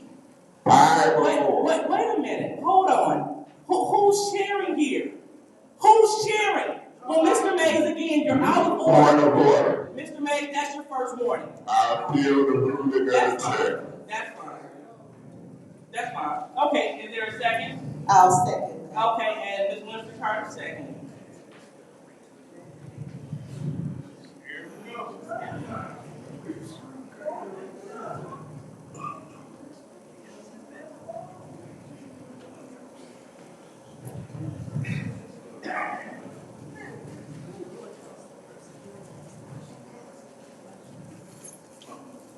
Request. Okay, so what is your request? I don't know if it's to you, Ms. Byrne, but you asked who was chairing. You is. The question is, do you know what you're doing? Mr. Mays, again. Mr. Mays, you're out of order. Point of order. What is your point? Where are we at? In the council chamber. Okay, I'm point of order. I'm talking about procedure. Ms. Donahue. So as we do our first appeal, we're trying to get precedent. So is this within council rules to call up individuals from the audience Point of for order. an appeal? Point of order. What is your point?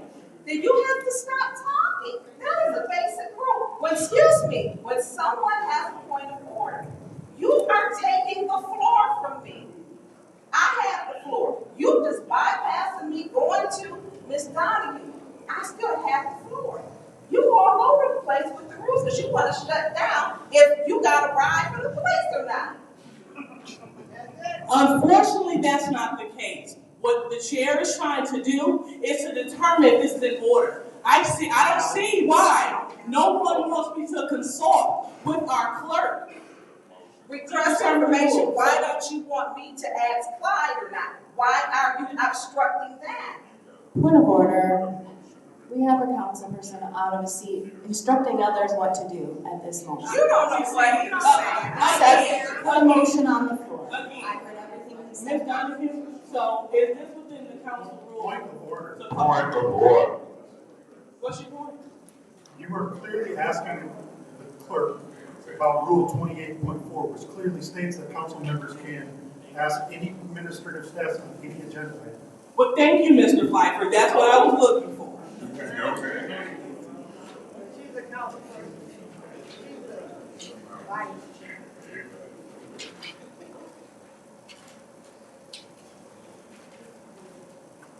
Come on up, Clyde.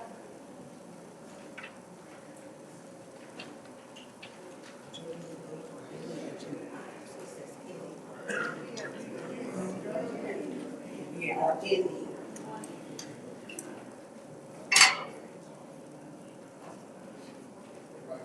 All right.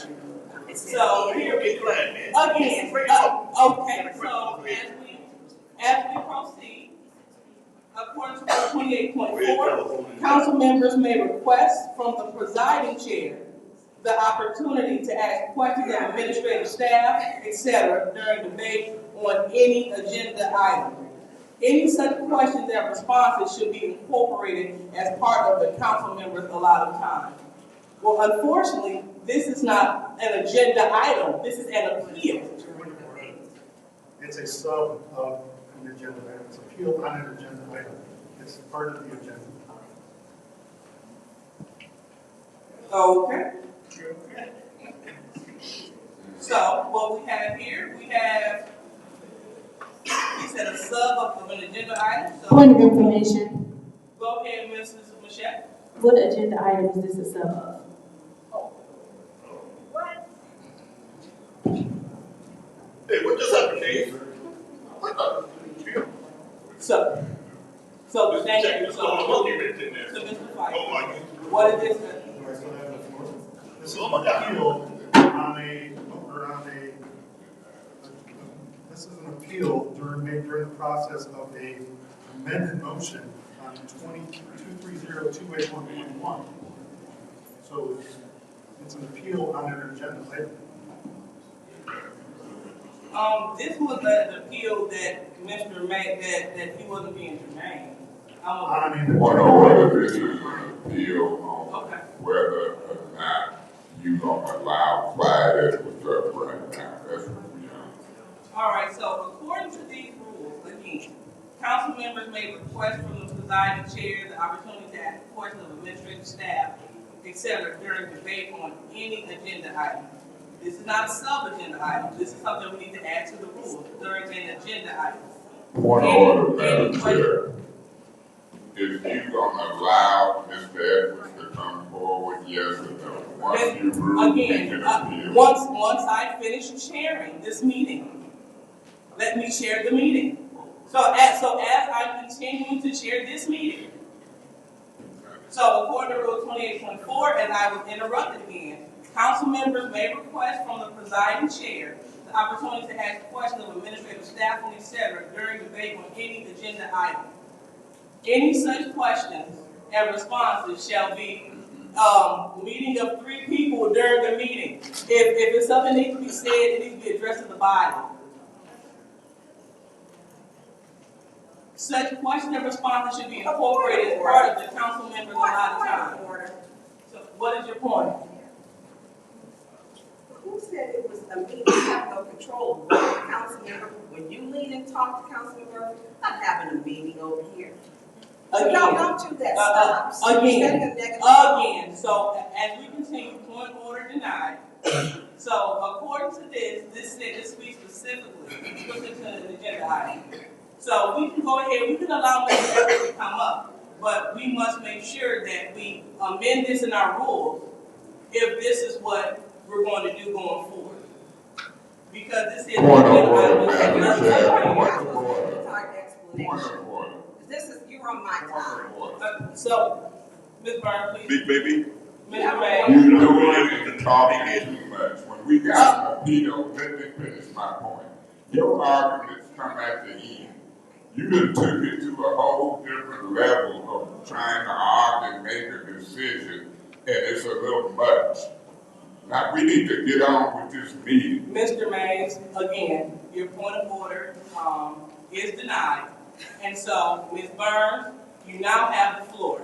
So, and yes, you may call Mr. Edwards up. Okay, first, you didn't give me the authority. Our council rules did. Let's be clear. So I want to make that clear. So, Mr. Edwards, could you come to the lectern podium? Because this is the problem. All of us don't get. I got a VA. I want to save my gas too. I mean, you can't be out here creating all these accusations, unfounded. I want to see the police report. Because I had very real, it was on social media, and you shared from that person's website about my daughter, and you shared it to the concerned pastors from that same Linda L. Pendleton. So the stuff you do is, unless you are Linda L. Pendleton, you know, and I got this subliminal message, it could be my daughter. You are wrong on so many levels. Mr. Edwards, who approved for Councilwoman Liddell Lewis to be picked up by the Flint Police Department from her whatever location? Through Chair to Councilwoman Burns, all I know is that it's the administration's position to try to put safety in place for the audience, council, and the community. Okay, so it was approved. That's not what I said. Did she receive a ride today from someone in the police department? I don't have any knowledge about that. You have the cameras do from outside of the building. Now, would you like to share that? If you I have mean, yes or no? If you have some Listen, I want to be picked up at the next meeting because I have a very valid threat that I have to go to the county. Someone wanted to hang me. So when I go to the grocery store, the dentist, when I go to see my mother, I want to ride on the taxpayers. That's what I want. Because if you don't want people to say something to you, quit saying crazy stuff to other people. Y'all got to stop this. All this gaslighting this community. She's gaslighting this community. And we are sitting up here allowing it. You can't be the victim and the victimizer. You can't. You can't play both roles in your own starring film, and she is. All right, thank you. Anyone else would like to speak on this appeal, on the first appeal? Yes. Mr. Murphy. Thank you. Here we are, you guys. It's 6:35. We were on the RX. From my understanding, Councilwoman Burns, you brought up doing a compromise with the RX and the House of Esther. So that's how we got into bringing the House of Esther into the conversation of the RX children. Councilwoman Lachette did a motion to send this back to finance. So we had a discussion about the finance. The RX being moved back because we need to work on some logistics of what's going on behind closed doors, a House of Esther.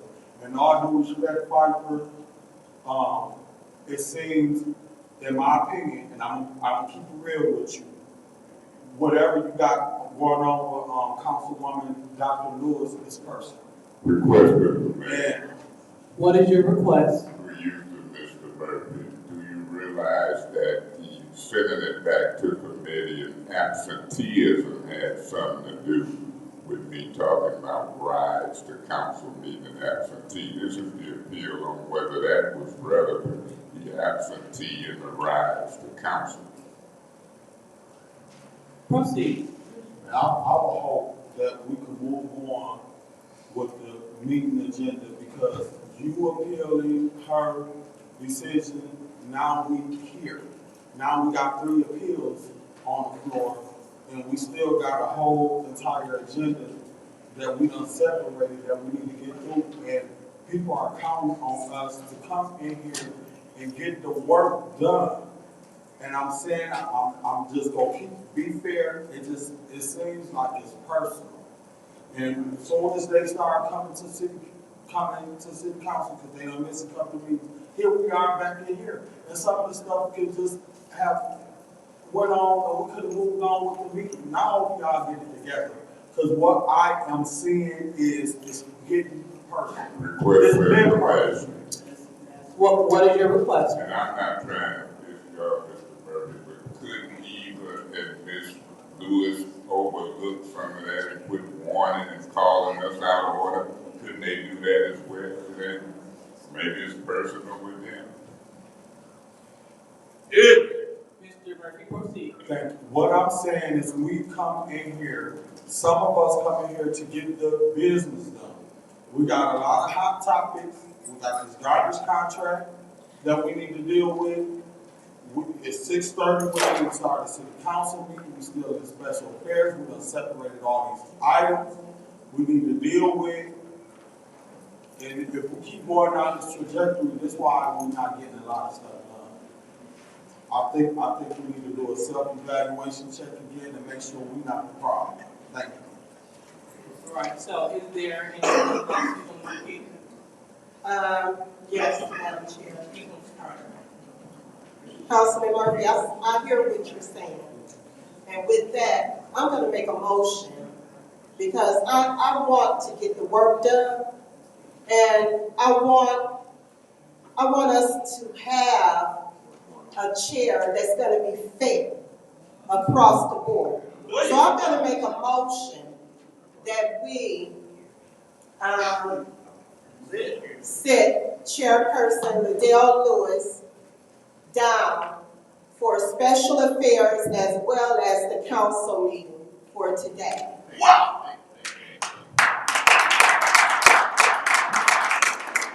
There's been a motion on the floor to set Chairwoman Liddell Lewis down for special affairs and council for today. Is there a second? Madam Chair, Mr. Mays. I politely second that motion. Madam Chair, Ms. Worthy. I call the question. Sounds good. All right, so we're going to vote on, hold on, first, I want to make sure that the clerk has it. The motion to remove me from chairing from today's meeting by Mr. Carter, seconded by Mr. Mays. And then now we're going to go straight into, we have a call for the question. And so is there? Was you asking? I'm chairing, yes I am. So. Point of order, Madam Chair. I just simply asked. Is there a second? Is there a second? Second by Ms. Machette. So because there is no debate on call for the question, roll call, Madam Clerk. Mr. Murphy. Yes. Priestley? No. No. Burns? No. Machette? No. Mr. Pfeiffer? No. Ms. Worthing? Yes. Mr. Mays? No. Ms. Lewis? Yes. Yes, 6 no. The vote is 3 yes, 6 no. So the call for the question fails. Madam Chair. And so now I heard a lady's voice. Was that you, Ms. Priestley? So we're going to start off with Ms. Priestley, and we're on the motion to remove me from chair. So go ahead, Ms. Priestley. Yes, everyone knows that several of our council members' phones were forwarded so that they could check on specific dates, which happen to be council meetings, and only specific people, wondering what we're talking to each other about during council meetings. So Mr. Mays comes over here, stands over here and says, make a motion to remove Liddell Lewis from chairing. No. That wasn't it. Excuse me. That's your warning, Ms. Beverly. Okay, so another one of you be asked to leave. Go ahead. So, everybody who wanted to know what was on our phones, which they didn't find anything on mine, because I don't tell people how to vote or what to do during council meetings. It happened right here in front of everybody's face. Thank you. Madam Chair, Mr. Mays. Miss Priestley, it ain't no secret. I can get up and ask her to make a motion. What are you talking about? If she got the floor, that ain't nothing sneaky or secret. So you sit next to her. We the two senior council people. I know it's gonna piss you off. We just happen to be black. And you think you done busted us out because I said when you get the floor, make a motion to remove her from chair so we can move on. That sounds like you would be next up to chair. You're not gonna vote. We did that because while she's been gone, people have been getting throughout. I'm a counselor. I get tired of getting the first warning for a point of order. I get tired of evil word with point of order being okay in my name. I get tired of you and Miss Lewis and them want to be president and chairs and rule us around. And now here you to call yourself listening to me and Miss Winfrey Carter and busting us out. You ain't bust me out. He came over and asked Miss Winfrey Carter to make a motion to remove her from chair. Yeah, so we can get the meeting done.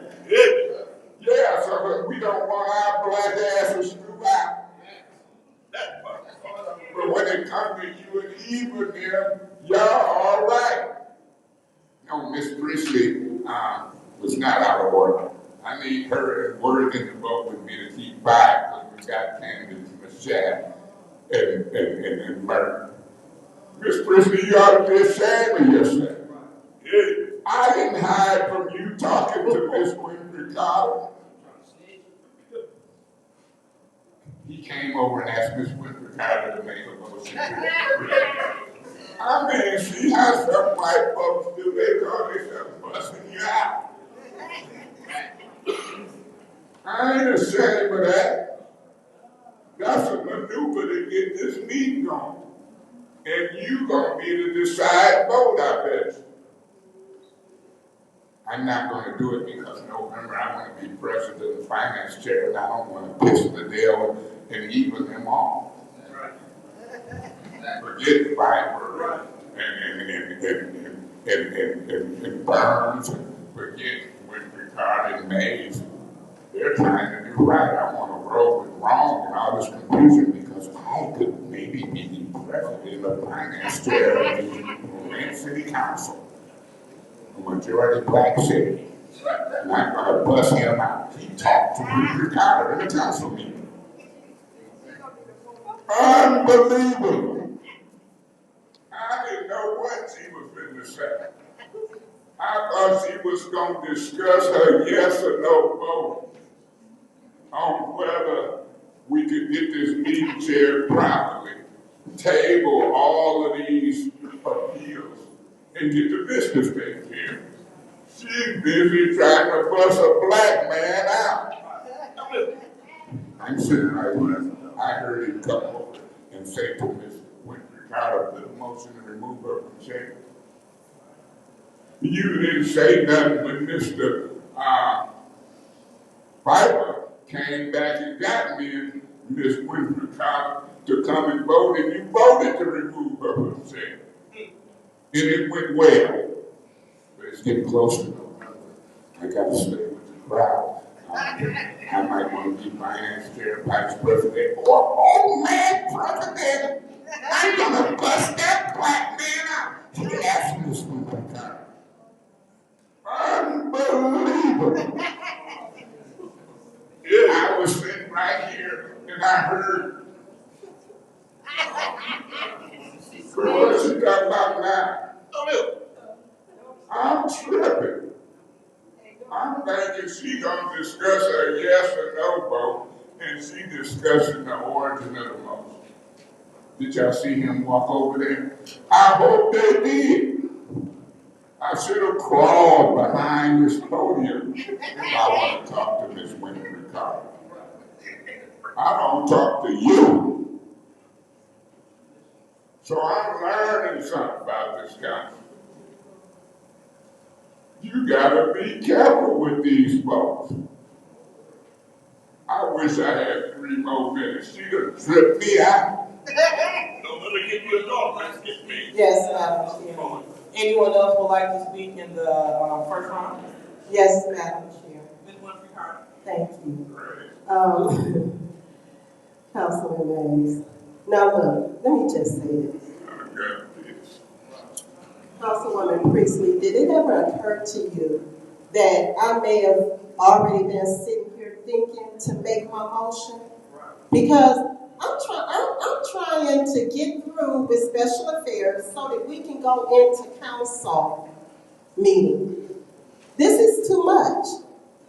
I want someone that's going to sit there and chair this meeting fairly.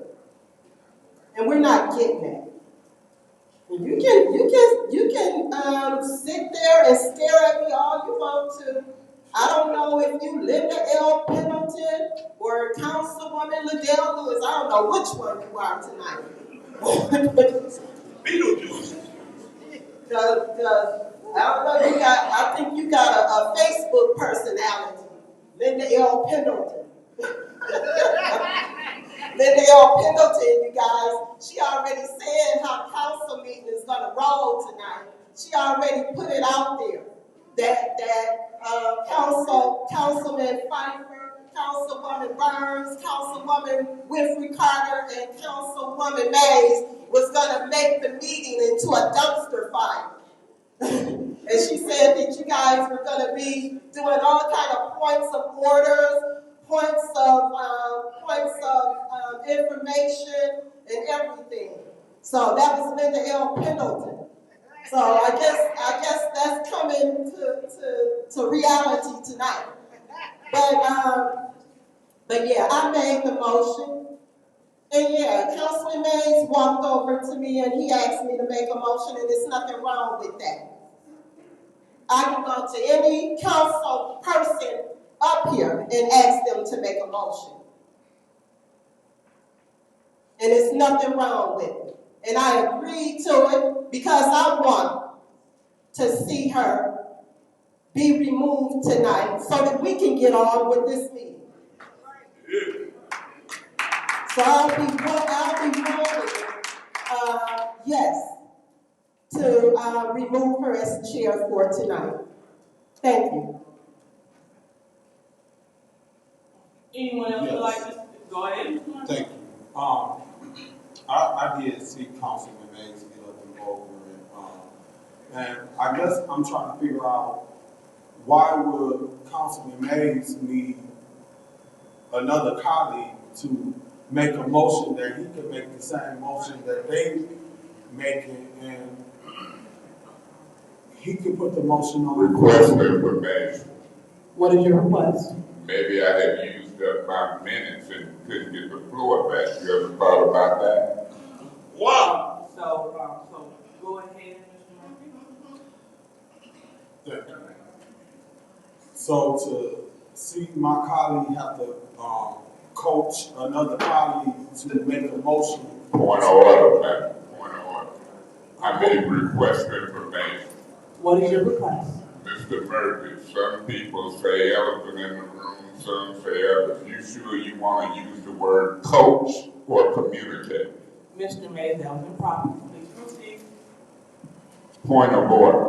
What is your point? It was not improper. He's saying coach, and I'm asking him a request for information to clarify, do you mean communicate or coach? And I'm not getting off of it. He can answer or not. He said coach.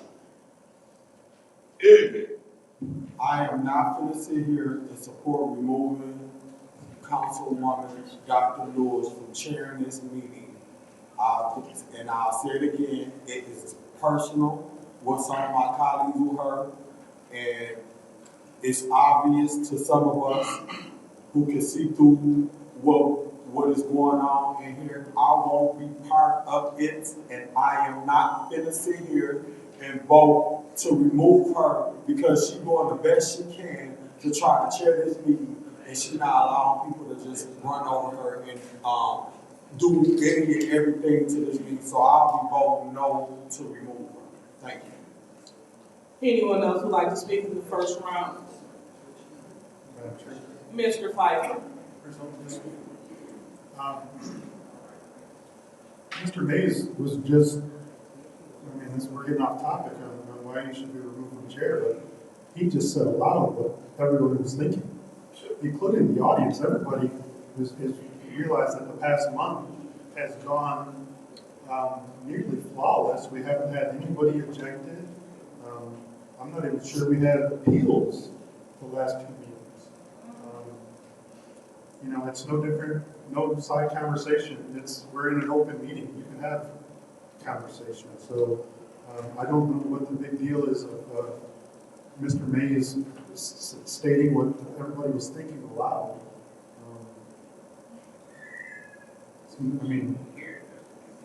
The issue is because he didn't text somebody and do it behind closed doors. I think that's what it was mad about.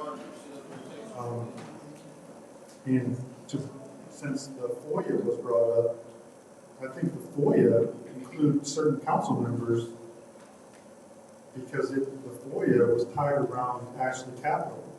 And every time Ashley Capital was on the agenda being voted for, that's the meetings that certain council members got FOIA for. And the people who supported it, the council members who supported Ashley Capital, are the ones that were targeted by that FOIA. Whoever's looking for that, you should know that that's why, if you looked at the dates, you would see that. But we just want to get the meeting done, and based on past precedents, every meeting that you do is a dumpster fire, to Ms. Burns' quote, or Ms. Winfrey Carter's quote. And the last month, we've got through every agenda, and we've done it respectfully. And this council is just looking for that. So I will be supporting the motion on the floor so that we can get the city business done. And you can see why certain members got a ride to council is because this trash contract means that much that they're going to do everything they can to make sure that that trash contract gets voted on.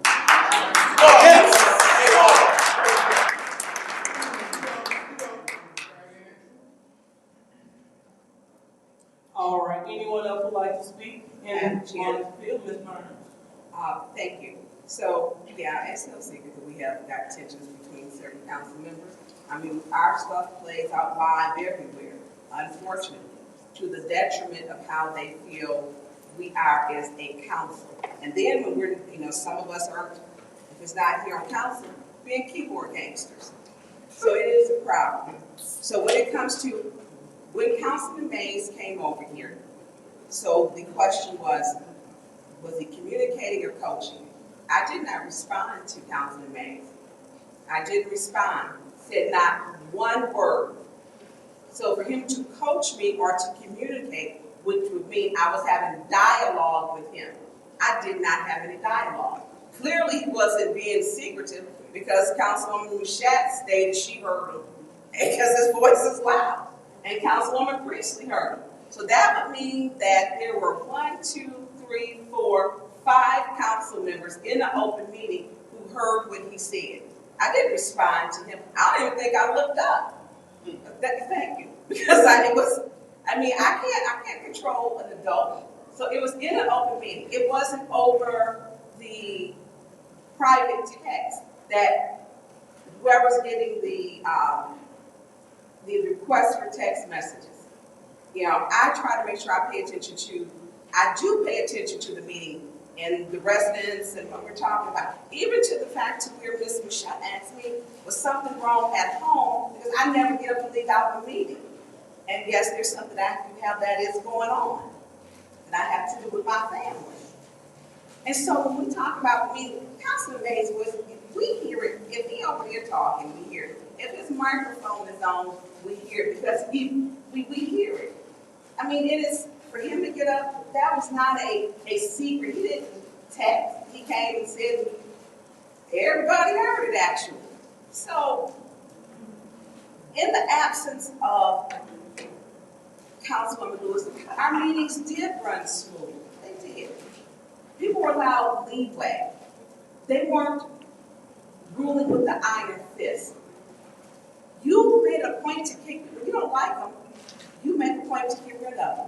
I know you don't like me. You posted the stuff about the daughter, you know, the symbolism of the subliminal message that was sent. And you sent the pastors and other people lies about me. And I was going to talk about you and Councilwoman Eva Worth. Never made that post. You sent a fake post to the pastors, trying to disparage me. How dare you do that to our faith base? And then I'm going to sit up here with you as you give people warnings. I didn't do it. Anything I have to say to you, I will say it to you here. I have no problem with that. I have none. But when you maliciously go out and send people text messages, you're wrong on so many levels. You lack the skill set and the relationships to chair and move this council forward. And it's unfortunate. I had great promise for you until you started doing all this crazy stuff. And then I did not block you until I felt, when you said Councilman Mays called you mother effing B, and he didn't. And I addressed it during council. So when we talk about how you chair, how you treat people, you are not the same person. You shared stuff from a page that someone called my daughter a monkey. And then you made a whole post about it could be your daughter. You're not a good person. You're not. Because whether I dislike you or like you, I would never talk about your child, nor would I allow anyone else to. And I've been consistent with that. You've been in my family's house swimming. I watched your child while you weren't there. Swimming at the picnics and diving into the water with his life jacket. But you brought my children up and you shared from this person's page who talks about everyone else in this community. You shared this woman's page. I assume and I know you love your child like I love my children. But when you talk about what people say, you know, we want you to remain classy. It's hard when you deal with classless people. It's hard. It's hard. I will be voting to remove you because I want to get the work done. And in your absence, we got the work done. We got the work done. Matter of fact, removing you from between Councilman Mays and Councilman Murphy, they both were talking the last meeting. No problem at all. Anyone else want to speak? Ms. Worthing. Yeah, Ms. Worthing. if it had gotten done, the work, then there wouldn't have been an announcement made that council never happened in our absence. Only special affairs. So the work did not get done, so let's make that clear. Also,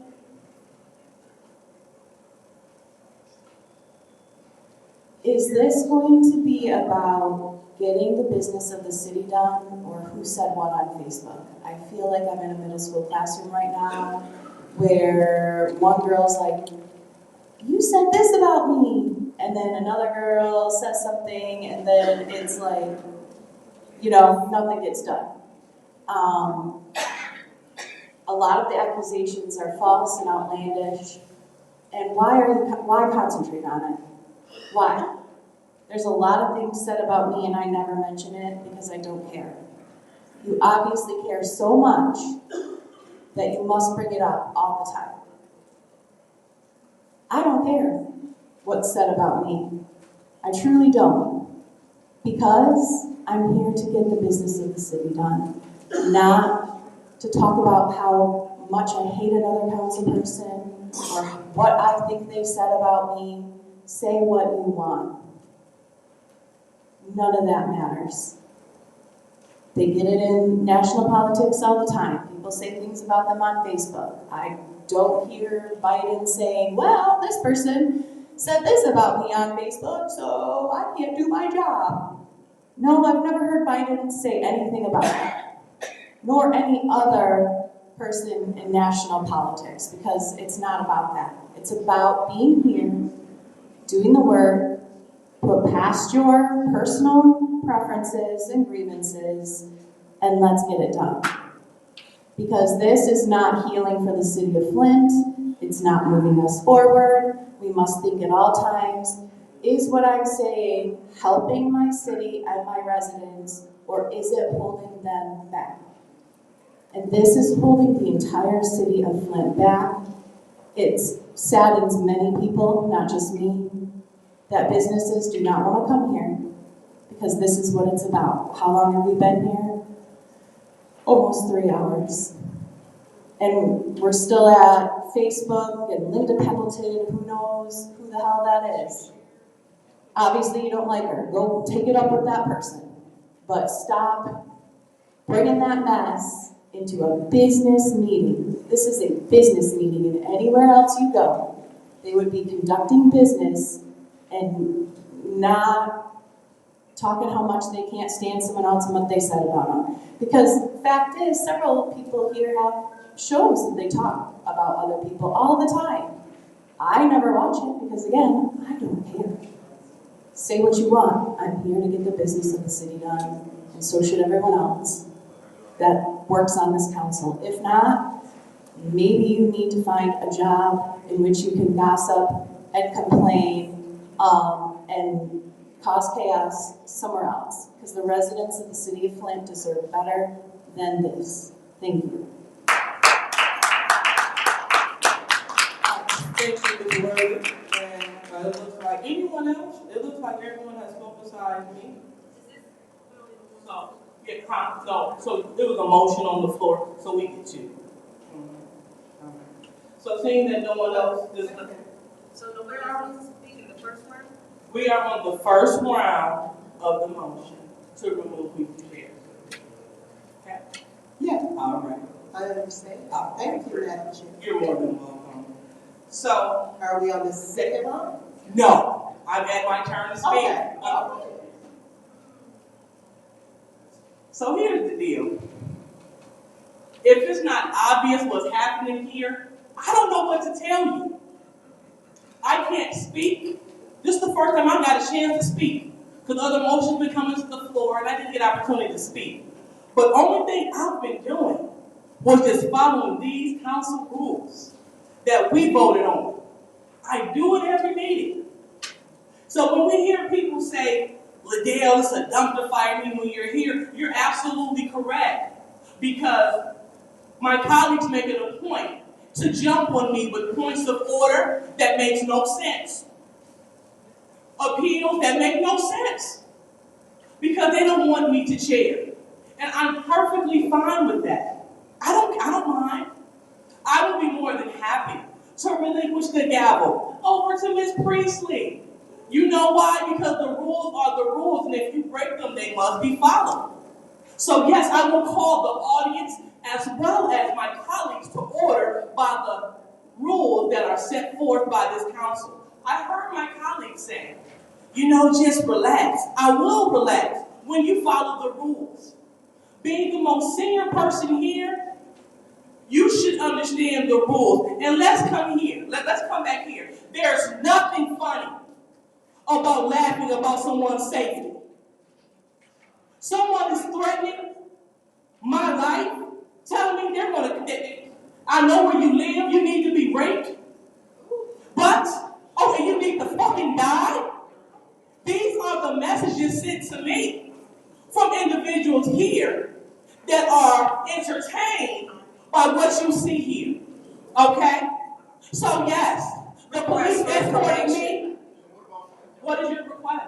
Councilman Pfeiffer has been threatened to be killed, and I've been threatened to be hung. Okay, so what I didn't do, only thing I do is come to work and just report. I'm not telling people to come to my MFing door. I don't want you to come to my door because I want to protect my family. Please don't come. I don't have a police officer stationed outside of my house or the FBI. The person told me if I showed up to work, they got something for me. So when people say you didn't come, yes, my life was totally threatened.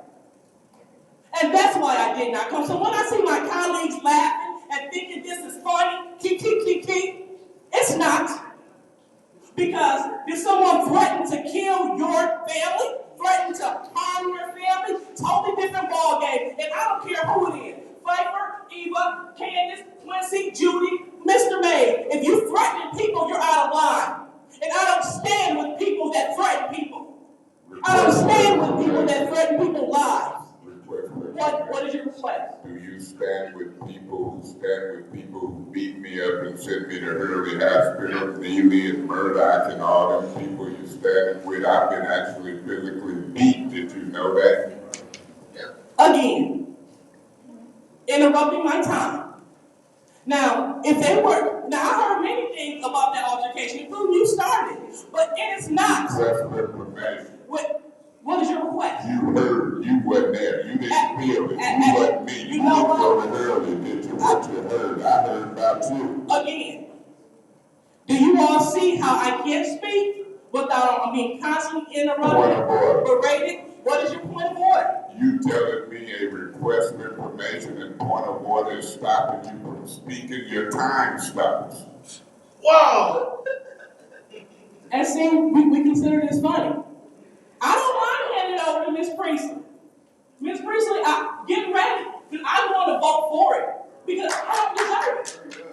This is totally a ploy to try to demonize my character, try to make me like I don't know I'm going to charity is not hard. But do you know what's hard? When you have colleagues that's making it hard. When you have colleagues continuing to break the rules with the point of order. That's known throughout the nation, which are entertaining a lot of people. Point of order, ha ha ha. On the count of three, everybody say point of order. And it's all breaking this council's rules.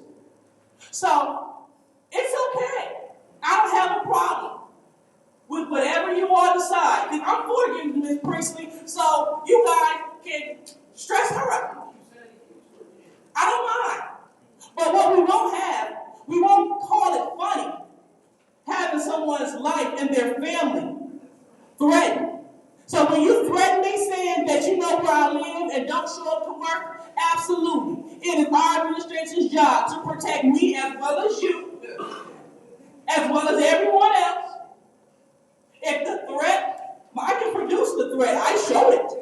And so they are protecting the elected official. All I'm trying to do is my job. Request information. And what is your request? How did you receive the threat? Was it via email, phone call? Because this is all new to us today. Right. So the point is, it can't be Facebook. And when we talk about my child is scared of the water. So saying that you saw him jumping in, that's not true. Let me tell you, it is our right. You have the right to lie. It is your First Amendment right. You don't have to tell the truth. And my colleagues are exercising that. So, we're moving on to the second round. Madam Chair. But Mr. May? Madam Chair, let me try to set the record straight as we get ready to move on.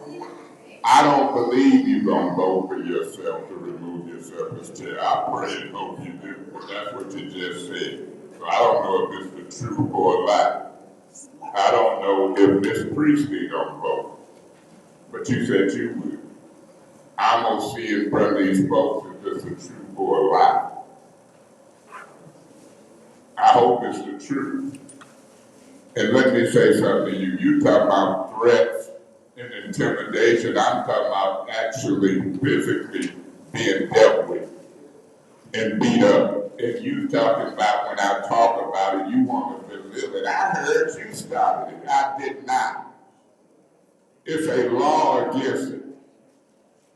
If an elected official is threatened, beat up, it's a third-degree felony. Whoa. You see that city attorney who I got the resolution to remove? Request for information. Well, if you just admitted that it is a third-degree felony, why do you have a problem with the authority doing all things necessary to make sure that I'm safe? I don't have a problem. I just don't like discrimination. Whoa. You ain't been touched or beat by nobody in the administration, and you running with the administration who had me beat up or dealt with it, or their personnel dealt with it, and then issued a press release. And when you do a request for information, I don't believe that you're out on it. I just believe you don't know. I believe you raise a lot of hell, and then when the victim, you the victim now. I knew some folk in high school like that. They raise a lot of hell, and then the table turn on them, and they get as scared as ones. I'm 65 years old. You done lied on me, raised hell with me, give me the banger, butt my chair, talked about my mama an inch away from my ear, and she dead. I feel sorry for you. I don't want people threatening you, Bible, or nobody else.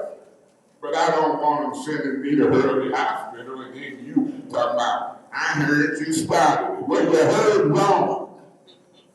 You wasn't there. I done actually been physically beat up and you've been threatened on Facebook. They didn't send a police car, didn't prosecute. The state police called me and said, why they won't prosecute? Attorney Kim did. Yep. But then you got a lady sitting here trying to recall me and some with a camera and they issued warrants. You know, his issued the warrants, your political crew. The same one who picking you up. Attorney Kim there, discriminatory treatment, selective prosecution. That's what we talking about. And that's what we talking about here on this council meeting. Selective prosecution by you giving me warnings repeatedly and letting Eva them talk stuff. So we talking selective prosecution, selective protection. I done been threatened from probably here to New York. They calling me private. When you in this arena, if you're scared, get out. Yeah. I can't control 200 million people with what they say to you. You ain't the only one been talked to a certain way. Mr. Murphy said something to me that offended me, talking about what don't be in the street. What if you was talking in the street? Used to stand on the mic and say, if I talk to Kate Fields an evil word, and if I talk to his sister and mama like that, these are subtle threats, implications. Point of information. Stop the clock. What are your requests? To the speaker, those wasn't threats when I said if you talk to my mother and sister, those were promises. Okay, whether they was promises or threats, I took them as threats and promises. I took them as threats and promises. And what you just said, I take as a threat or a promise. But the last person who threatened to promise me, I was 28 years old, that 357 was to their head. So I don't mind dying, Mr. Murphy. I'm not like you and Miss Adele Lewis scared to die. If I die, I hope I be in heaven. And I hope that the person who killed me go to hell into the penitentiary. Good. I ain't never been afraid to die since I was 20-some years old. So keep promising me. If you bag me in a corner promising me and move wrong, something might happen to you. You can't be threatening and promising, folks. Maybe I can get a ride to City Hall now. All right. Anyone else in the second round? Madam Chair, Ms. Burns? I'm gonna bring this all the way back around. We talked about, number one, gaslighting. And I think everybody's tired of it. And again, it can be divided into 4 types: outright lying, manipulation of reality, scapegoating, and coercion. And it is a form of psychological manipulation which the abuser attempts to sow self-doubt. And so we do have a problem here. And it's a very clear one. And intentions are, which I've been asking for probably a year and a half now, for us to have team building. I think we're beyond team building at this point. I really do. But I want to be clear, because I'm not going to be called a liar. And it is a fact that I have been with your child cousin house, Shay house, you know that. Request for information. You know that. You Request said for that. information. Request for information. And you know What does my child have to do with any of this? You know what, you brought it back up and said, you brought it up, remember what you just said. You called me a liar. I'm not gonna allow you to call me a liar. Request for information. I'm denied. Why did you say denied that you were rushing my child as he was just excuse me, you into didn't the pool? denied. I'm not giving you your, you're not sharing this meeting. So, listen, you're not proceed. either, that's why we need to Proceed. You don't get to tell me I get the same time you get. You better read the rules a bit more, because you're not comprehending them. So don't be coming, don't do that. I told you keep my daughter and my children, when you sharing from that psychotic person's page, out your mouth. You sent it to the pastor. Now don't sit up and tell, matter of fact, you were there, we were at the cabin at my house. And he was there, he stayed the night there. So you keep trying to say request for information. Denied. So you're saying that my child came to your house? I said at the cabin. No, you see, this is the gaslight. I did not say my house. You were out in Mount Forest at my cousin's house. You were out there at the cabin. You were with him. So this is what gaslighting looks like. She's a gaslighter. Then it's a separate cousin's house that she was at with the swimming. She wasn't there. Larisha brought him out. So you need to stop all that. I gave you the information. Denied. Do you know that Larisha is his guy? Hey. You just said it. We're not talking about city business. You said this is not the city business. It is city business when you down here got the food in city. Point of order. Point of order. Y'all out of order. Point of order. Meeting is adjourned for a lack of quorum. Thank you. I'll tell y'all the rules. Got a lack of quorum. It's dismissed. It's dismissed.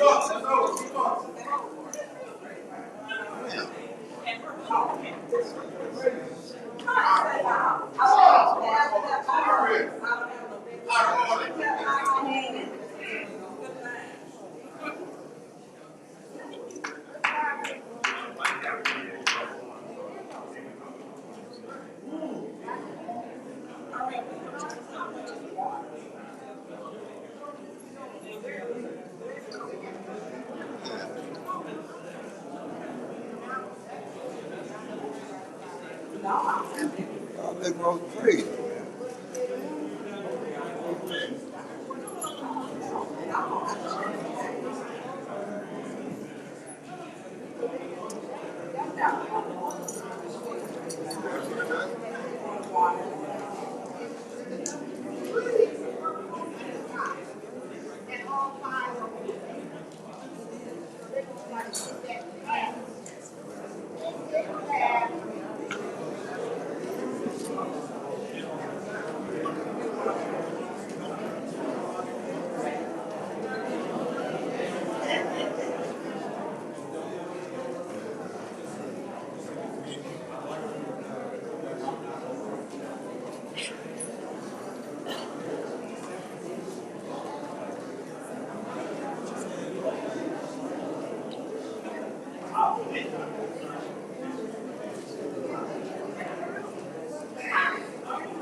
But I always come down.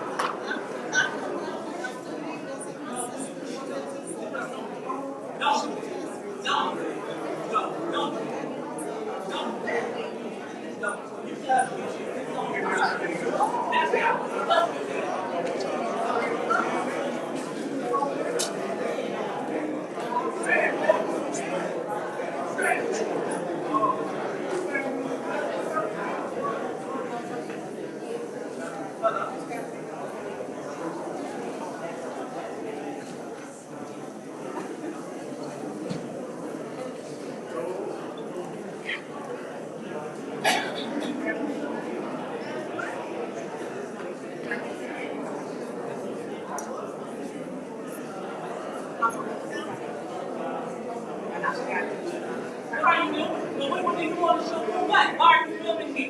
Why are you following me around filming me? Why are you following me around filming me? Why are you following me around filming me? Why are you following me around filming me?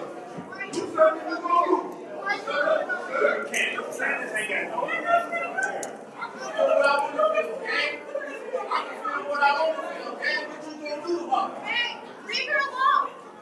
Let her hear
Let's hope that's the problem.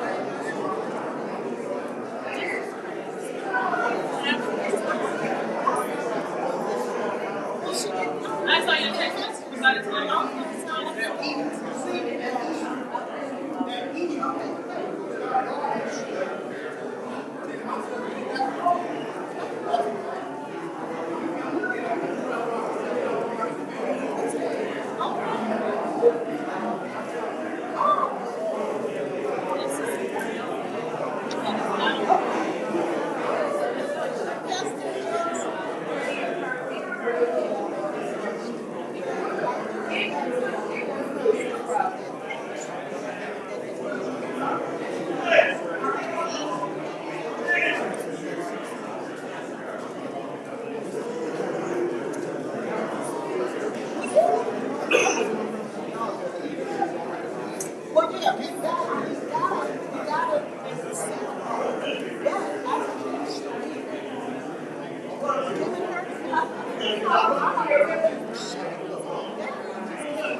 Hide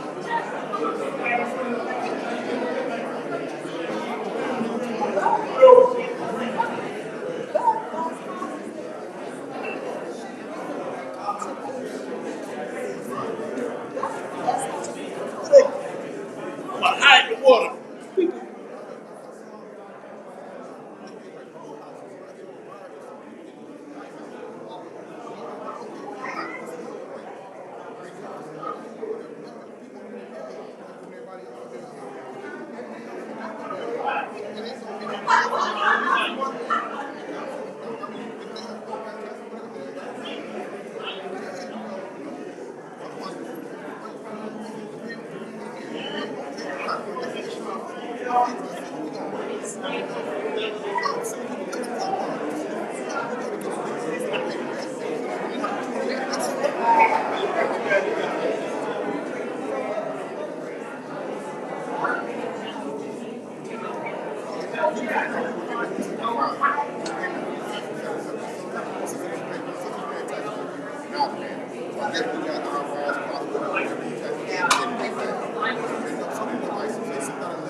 I just wanted to get my picture.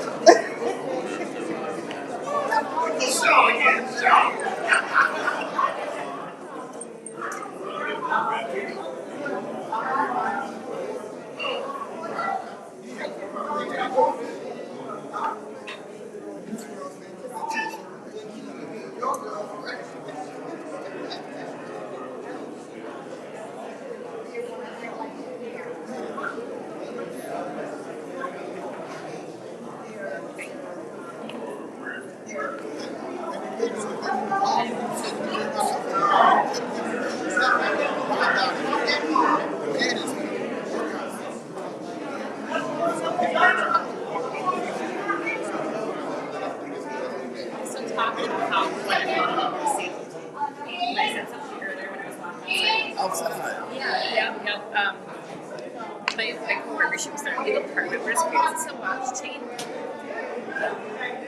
Bishop, I'm a minister. So it's part of your clergy.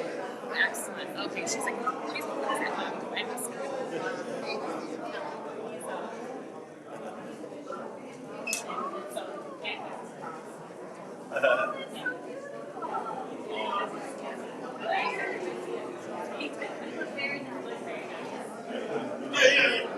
Let me hide the water around. They already water around. Yeah,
And they think it's funny. This is terrible. This is terrible. This is terrible. It's a hostile place to be. When people think it's funny.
business.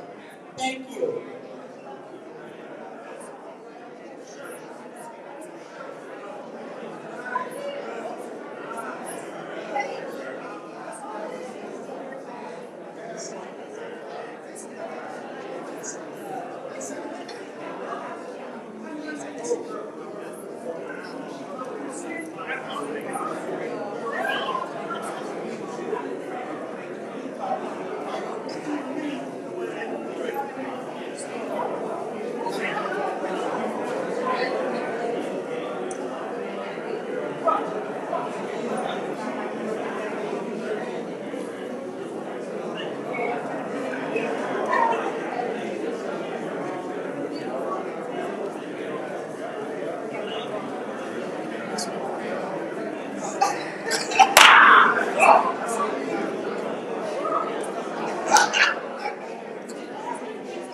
Water.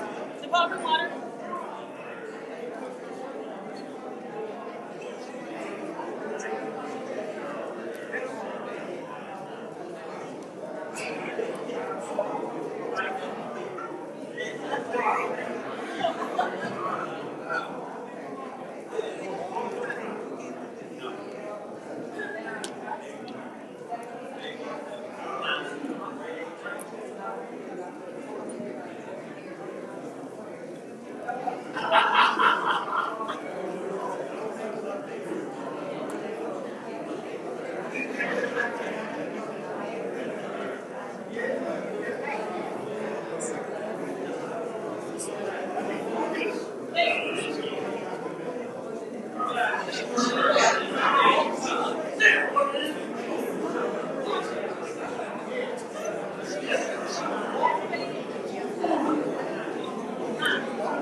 The time is now 7:52, and the city council meeting is now being brought to order. Roll call, Madam Clerk.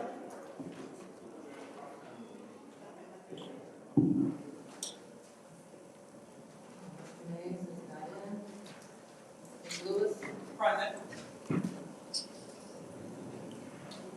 Mr. Murphy? Present. Ms. Priestley? Present. Ms. Ricardo? Present. Ms. Burns? Present. Ms. Mashat? Present. Ms. Pfeiffer? Not in. Ms. Martin? Present. We have 7 members present. We have 7 members present. We would like to call on Ms. Priestley to lead us in the Pledge of Allegiance.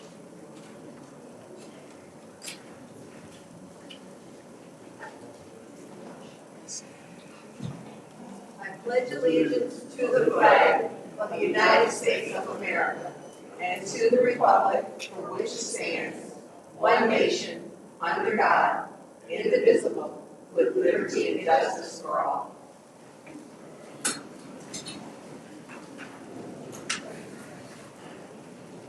Councilman Mashat, would you please deliver the vote? Oh, but before we do that, we would like to take time to honor anyone that has transitioned. Do we have anyone? Madam Chair, Ms. Burns? I would like to send my deepest condolences to, number one, for our last council meeting, my sibling's mother, Barbara J. Moore, who we laid her to rest. She was affectionately known as Ma, is what I called her. And I'd also like to send my condolences to Dr. Danielle Green. Her mother passed away a couple of days ago. And so her and her family are grieving. I would also like to I have to look for her name. Her mother, another friend, her mother passed away today. And so there are a lot of things that are going to affect her name. Now, her name is Carol Lou Birch. She passed away. She transitioned today. Carol Lou Birch also. Thank you, Madam Chair. Anyone else would like to honor someone? Yes, Madam Chair. Ms. Ricardo? I would like to offer a prayer to the family of Mr. Joe Lewis Alexander and to all of the families who have lost loved ones. All right, anyone else? Okay, seeing that I see none, I would like to take the time to honor a former classmate of mine, Mr. Derek Evans, class mate at Flint Northern, class of 1997.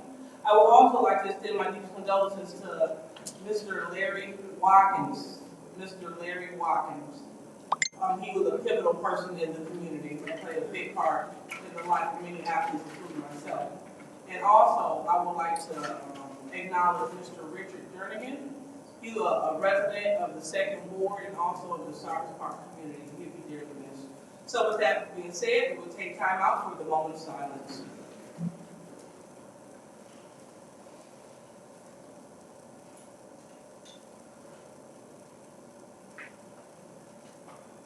All right.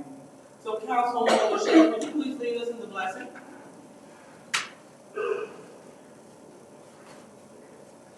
Father, mind to clear. Heavenly Father, we come to you now. Just first and foremost, thank you for this day and time. Thank you for allowing us all to live to see another day. Thank you for this day, our daily bread on this day.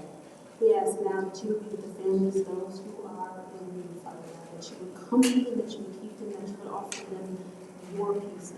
Instead, you give it to us not as the world, so our hearts should not be troubled or afraid, or let not our hearts be troubled or afraid.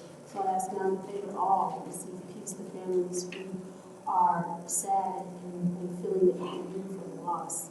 Father God, I just ask now as we move into this council meeting that all minds be clear, all minds be focused, and that our only goal be that of the Flint City business, that we would get through our agenda and do what needs to be done for the things, that we can disagree respectfully. There has to be any disagreement. We ask now that you just rest a little in here and that we would just stay focused and respectful. Because in the mighty name of Jesus, thank you and pray. Amen. Amen. So the reading of this worldly person city code subsection. Any person that persists in disrupting this meeting will be in violation of the Flint City Code subsection 3110. Disorderly conduct, assault battery, and disorderly person, and will be subject to arrest for a misdemeanor. Any person who prevents the peaceful and orderly conduct of any meeting will be given one warning. If they persist in disrupting the meeting, that individual will be subject to arrest. Violators shall be removed from meetings. Madam Chair, Ms. Priestley. I'd like to make a motion to vote immediately in sequence for any proposed agenda changes. All right, there's a motion for the vote in sequence. Any support? Support. Supported by Councilman Murphy. So, roll call, Madam Clerk. Mr. Mays? I abstain from that motion. It's premature, procedurally based upon our rules, as our order is nothing on the floor. Ms. Lewis? Yes. Mr. Murphy? Yes. Ms. Priestley? Yes. Ms. Murphy-Carter? No. Ms. Burns? No. Ms. Shedd? Yes. Mr. Pfeiffer? No. Ms. Worthing? Yes. Vote is 5 yes, 3 no, 1 abstention. Vote is 5 yes, 3 no, 1 abstention. That passes. So now we're on to request for changes and or addition to the agenda. Mr. Mays? Yes, Madam Chair. I'm gonna propose that 230328, resolution to suspend Councilwoman Liddell Lewis for Flint City charter violations, be taking the money and gifts, for 90 days, be, added to the agenda for resolutions. I also wanna add 230329, the suspension of Quincy Murphy, Flint City charter violations for that lawnmower deal at about $5,000. Suspension in that resolution added to the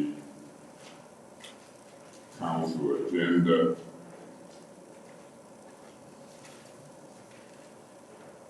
Those are my requested agenda changes at this time. All right, so we have added those to county. Okay, any other? Ms. Worthing? I'd like to add all resolutions that we didn't get to in special affairs to the council. Okay. Point of order, Madam Chair. What are your points? I don't agree with that. I want to hear what she wants to add specifically. Well, Speaking of the mic. So, I don't know, I don't think anything got voted on, so all of them,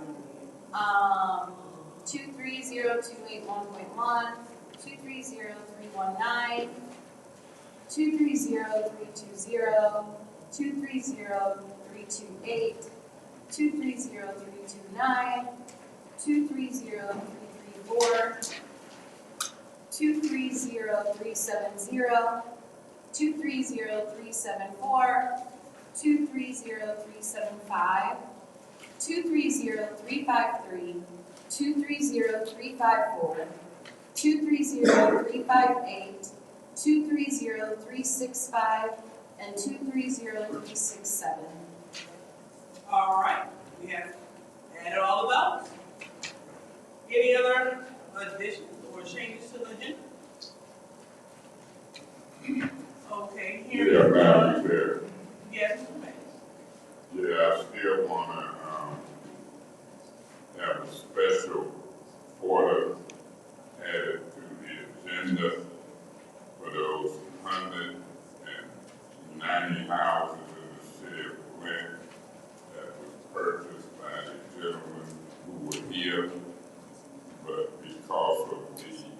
chaos and mess they've left.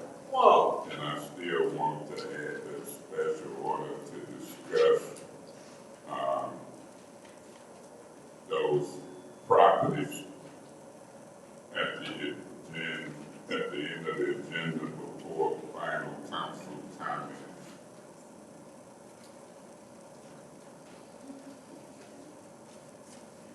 For 15 minutes? I didn't say 15 minutes? I didn't say You said it the first time. This is the second time. Okay. I didn't say. Okay, so this is going to be untimed special. I didn't say we'll discuss it when we get there. No, I want to be clear. Well, yes, I said a special order, and I'm leaving it at that, yes. Take that.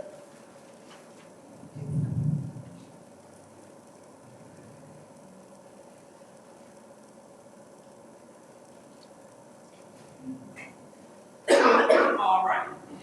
So now we will move on to accept the minutes. Madam Chair, Ms. Priestley. we need to vote on these agenda changes. Not this. Okay.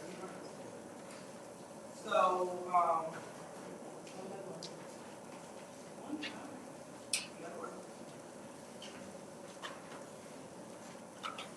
The first two ones are the ones that Mr. Mason did.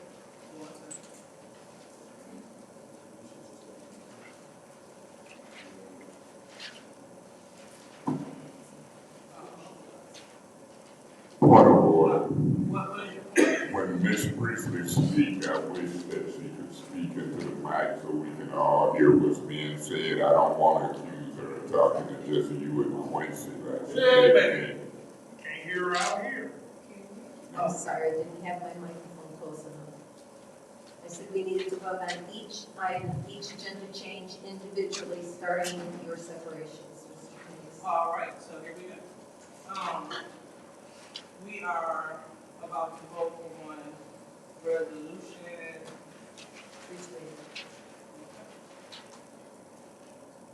All right. 230328, which is the suspension of Councilwoman Liddell Lewis and Flint City Charter violation. Point of order. What is your point? We're voting on it as an agenda change, something added to the agenda, not on it per se, correct? I was about to say that. And so, I was about to say that. According to council rules, point of orders are supposed to be used for major breaches, not for minor corrections. So if the chair disallows the chair, we will definitely get to that. So as we move on, we are about to vote to move these items from special affairs to the council agenda. And we will start off with resolution 230328, the suspension of Councilwoman Liddell Lewis. Roll call. Madam Chair, point of order. What is your point? I would like to be able to make a motion to move that resolution to city council. You don't think that's necessary based upon the premature motion, correct? It's not proper. So we're about to do the roll call vote on resolution 230328. Roll call, Madam Clerk.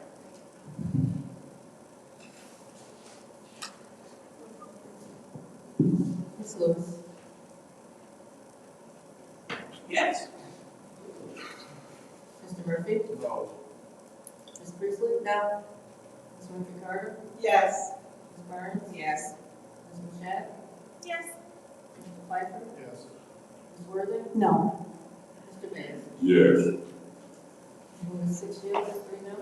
Vote is 6 yes, 3 no. That resolution has been sent to council. Now we're on resolution 230329. Roll call, Madam Clerk. That's for the suspended Councilman Quincy Murphy.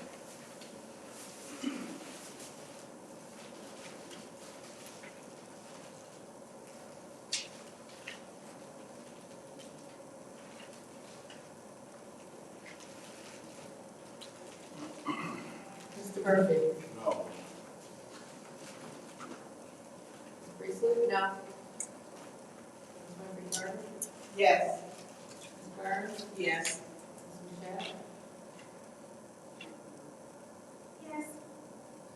Pfeiffer? Yes. Ms. Worthing? No. Ms. Mays? Yes. Ms. Lewis? Yes. Vote is 6 yes, 3 no. Vote is 6 yes, 3 no. That has moved to council. So next we will go to resolution 230-281.1. And that is amended resolution for RSP. Roll call, Madam Clerk.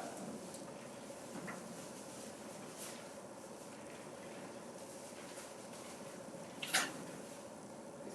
Priestley? No. Ms. Murphy-Carter?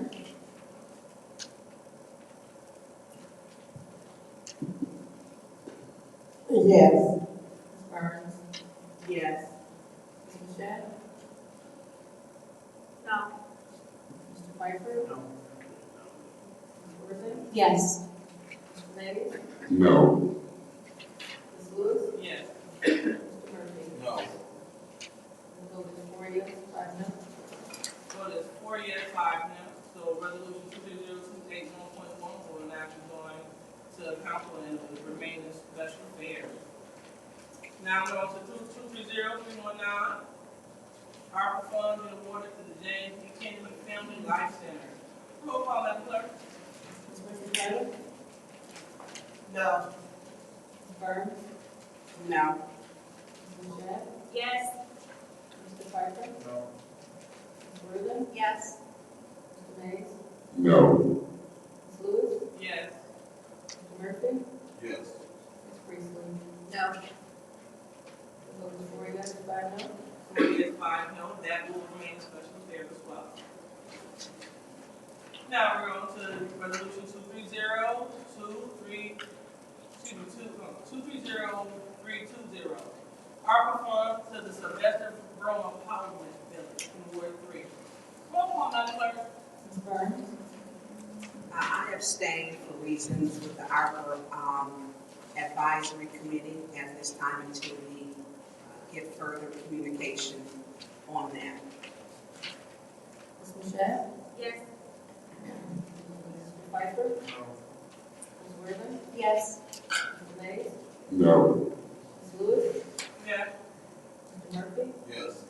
Ms. Priestley? No. Ms. Murphy-Carter? No. The vote is 4 yes, 4 no, 1 abstention. Vote is 4 yes, 4 no, 1 abstention, so that failed as well. Moving on to resolution 230. Point of order. What is your point? That will stay in special affairs to approve empowerment village resolution, correct? Everything that does not get voted on will remain in special affairs. I asked a point of order, I asked about that when you said, it failed. Right. So it stays in It special stays in affairs. special affairs. Thank you. Welcome. So we're moving on to resolution 230-334. Roll call, Madam Clerk. No. 3 You had 370? Point of order. So what is your point? You know, when I start hollering out like them, don't warn me, but we would be on 230-334, correct? That's where we were. Okay. Roll call, Madam Clerk. Madam Chair, when you request for information,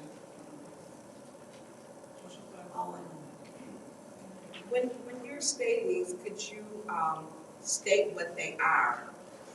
Sure. So 230-334, approval for lease for 4813 Kyle Road pilot project, North Side City of Flint Customer Service Center. Roll call, Madam Clerk. Ms. Mashat? Yes. Mr. Pfeiffer? No. Ms. Worthing? Yes. Mr. Mays? No. Ms. Lewis? Yes. Mr. Murphy? Yes. Ms. Priestley? No. Ms. Murphy-Carter? No. Ms. Burns? I will be abstaining until I see a opioid plan for the use of the opioid settlement money. Vote is 4 yes, 4 no, 1 abstention. All right, vote is 4 yes, 4 no, 1 abstention. Now we are on to, Point of order. what is your point? When you call a vote, I want you to say what happens to that resolution. It stays in special affairs, correct? I already made the statement. Point of order. What is your point? We vote in sequence individually, and if you're chairing, I would appreciate you calling the vote that way. Is that too much to ask for the record? It is. So, Okay, moving well, I'll on to appeal you if you think it is. 230. I'll appeal the ruling of the chair. There's an appeal to rule of the chair. Is there a second?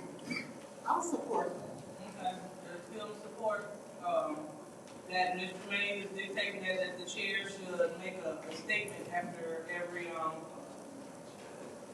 after every resolution, when it's already been stated before that everything that's not approved will stay in special affairs. So go ahead, Mr. Tremaine. Madam Chair, first I take offense at your characterization of I'm dictating. We're in a democracy. We have a keeper of the records. You keep bragging about chairing a meeting, and I'm simply asking you that when a resolution passes or fails, when you call a vote, you know, it fails, it stays in special affairs. That ain't too much to ask. If Ms. Priestley or Ms. Worthing had asked you, you probably wouldn't have said they was dictating. You would just say, okay. If Ms. Burns asked you to read the title to the resolution, you said, okay. So I'm not dictating, I'm just simply asking that if a resolution pass or fail, if it passed, you say move on to council. If it fails, you call a vote court for the people listening and say it stays in special affairs. That's not too much to ask. Really, that's a chair's job. So don't get started. Just, you know, cooperate and play ball with us. So I'll be voting yes, that you can state that after a vote for the record and for the people looking and watching. Anyone else like to speak? Madam Chair, Mr. Michelle. I am actually going to agree with my colleague. Just for the fact that people are coming in and out of video, and then sometimes we think because we're moving kind of quickly, so we understand what's going on. I think a simple sentence of, you know, fails will stay in special affairs. I think that's fair. Okay. Anyone else like to speak? All right, seeing none. We will go ahead and call the vote. So roll call, Madam Clerk. When you call for a vote, what you're saying is a no opposes your ruling and a yes overturns. I was about to say that. You already about to say that. I'm getting suspicious of you.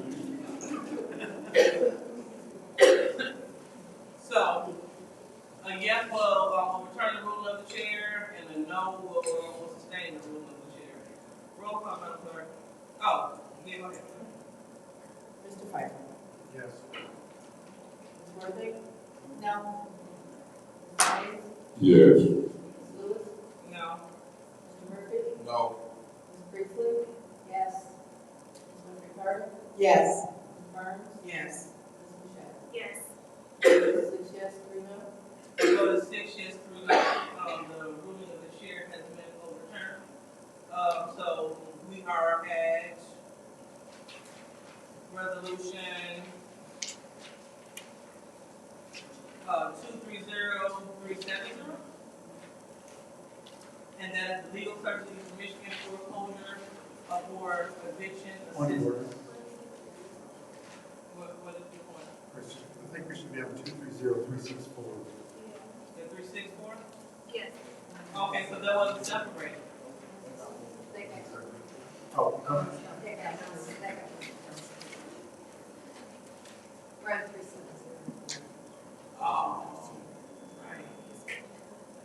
So, again, motion on the floor to move 230370, legal service of Eastern Michigan foreclosure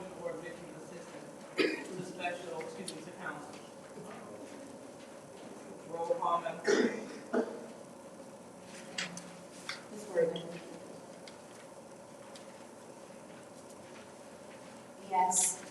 Mr. Mays? Yes. Ms. Lewis? Yes. Mr. Murphy? Yes. Ms. Priestley? Yes. Ms. Winfrey Carter? Yes. Ms. Burns? Yes. Ms. Mashat? Mr. Piper? Yes. Vote is 9 yes, 0 no. Vote is 9 yes, 0 no. Resolution 230370, legal search of Eastern Michigan foreclosure eviction assistance has been moved to council.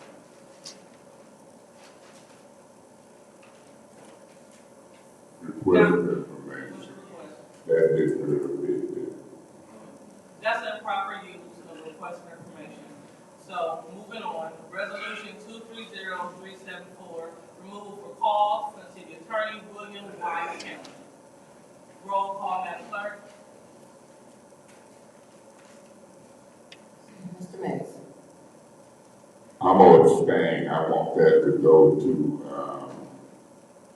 governmental ops for right now for discussion. So for those reasons, I abstain on moving it to council. Ms. Lewis? Yes. Mr. Murphy? No. Ms. Priestley? No. Ms. Winfrey Carter? No. Ms. Burns? No. Ms. Mashat? No. Mr. Piper? No. Ms. Worthing? No. Vote is 1 yes, 7 no, 1 abstention. Vote is 7 yes, 1 yes, 7 no, and 1 abstention. Resolution 230374, removal for cause, Flint City Attorney William Y. Kemp will stay in special affairs. Now it's time for resolution 230375, the contract priority waste collection services. Roll call, Madam Clerk. Oh, and we're voting to send this to council. Go ahead, Madam Clerk. Ms. Lewis? Yes. Mr. Murphy? Yes. Ms. Priestley? Yes. Ms. Winfrey Carter? No. Ms. Burns?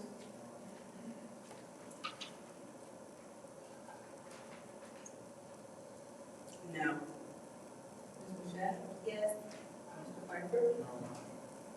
Ms. Worthing? Yes. Mr. Mays? No. Vote is 5 yes, 4 no. Vote is 5 yes, 4 no. Resolution 230375, contract priority waste is Point now. of order. What is your point? Didn't that fail in a previous committee meeting? Yes. And it would have to be a reconsideration. It can't even be here. That's my point of order. Before you call the vote. Yeah, we want in-house, lady. It failed already. So, Madam Clerk. This is a different resolution. Okay, it's something different. Yes. I guess we'll discuss it then. We'll see what's happening. All righty, so moving on. We are going to, and that has been sent to council. So now we are on, appointment 230. What is your point? We're removing, removing things over, so no. We're You got appointments and resolutions, ordinances.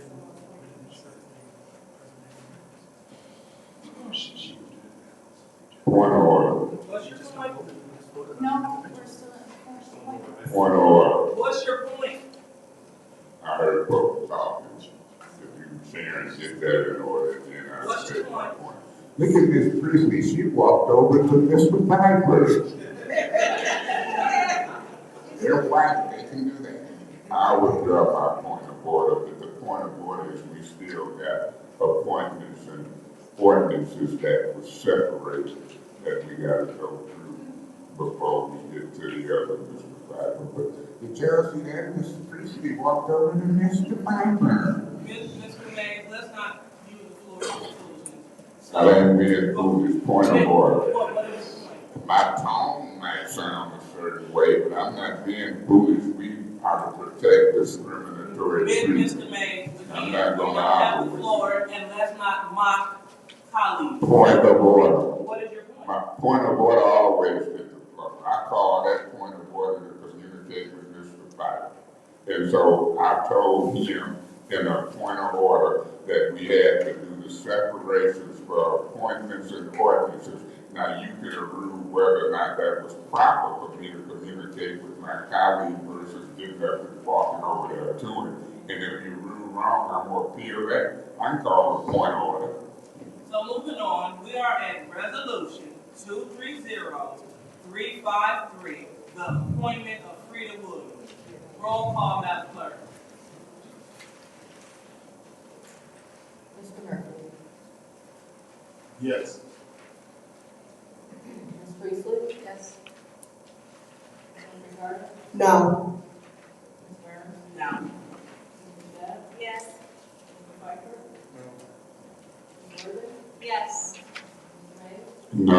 Ms. Lewis? Yes. The vote is 5 yes, 4 no. The vote is 5 yes, 4 no. Resolution 230353 has been moved to council.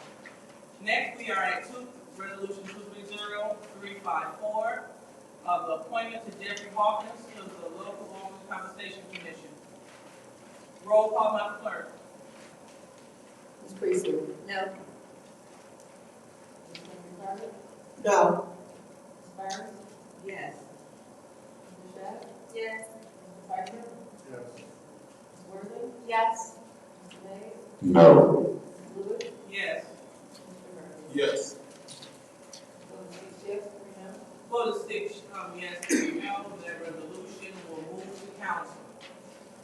Now we're on resolution 230358, the reappointment of Gwen Hudson to the Board of Hospital Management.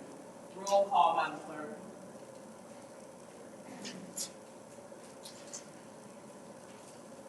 Ms. Murphy Carter? No. Ms. Burns? Yes. Ms. Shedd? Yes. Mr. Pfeiffer? Yes. Ms. Worthing? Yes. Mr. Mays? No. Ms. Lewis? Yes. Mr. Murphy? Yes. Ms. Priestley? Yes. Vote is 7 yes, 2 no. Vote is 7 yes, 2 no. That resolution 230358 will move on to council.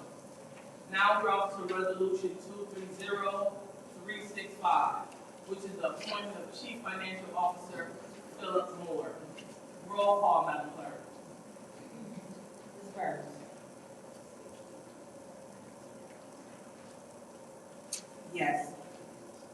Shedd? Yes. Mr. Pfeiffer? Yes. Ms. Worthing? Yes. Mr. Mays? No. Ms. Lewis? Yes. Mr. Murphy? Yes. Ms. Priestley? Yes. Ms. Ricardo? Yes.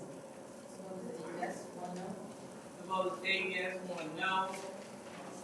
Resolution 230365 will be sent to council.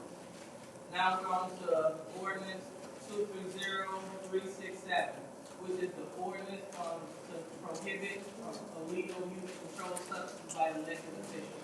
Point of order. What is your point? Is this the first and second reading? Do we know?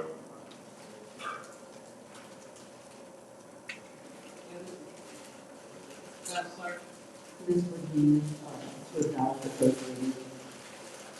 This would be added under to acknowledge the first reading. If it's added to the agenda, yes, it would be All right. under the vote for first reading. So, No. okay. Great.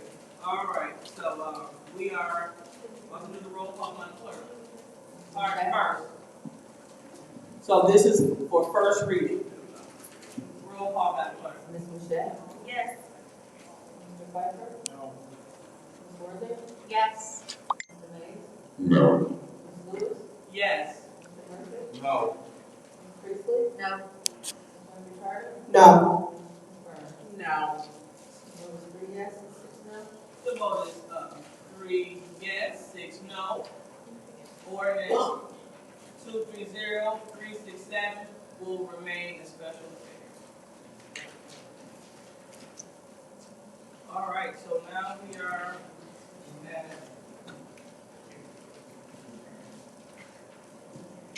we are at the presentation of minutes. Madam Chair, Ms. we need to vote on the special order to discuss the county scale of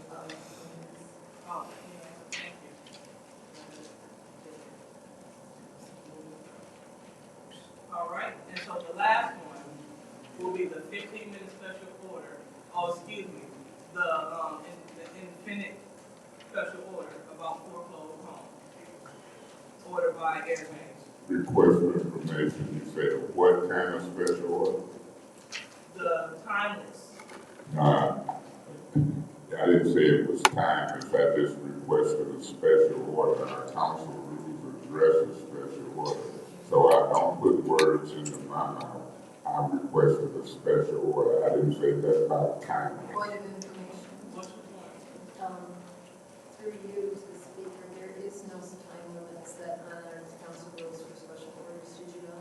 And if I may continue, I didn't say that about timeless, Ms. Priestley. That's some editorial she tried to put in my mouth. I requested under our rules a special order.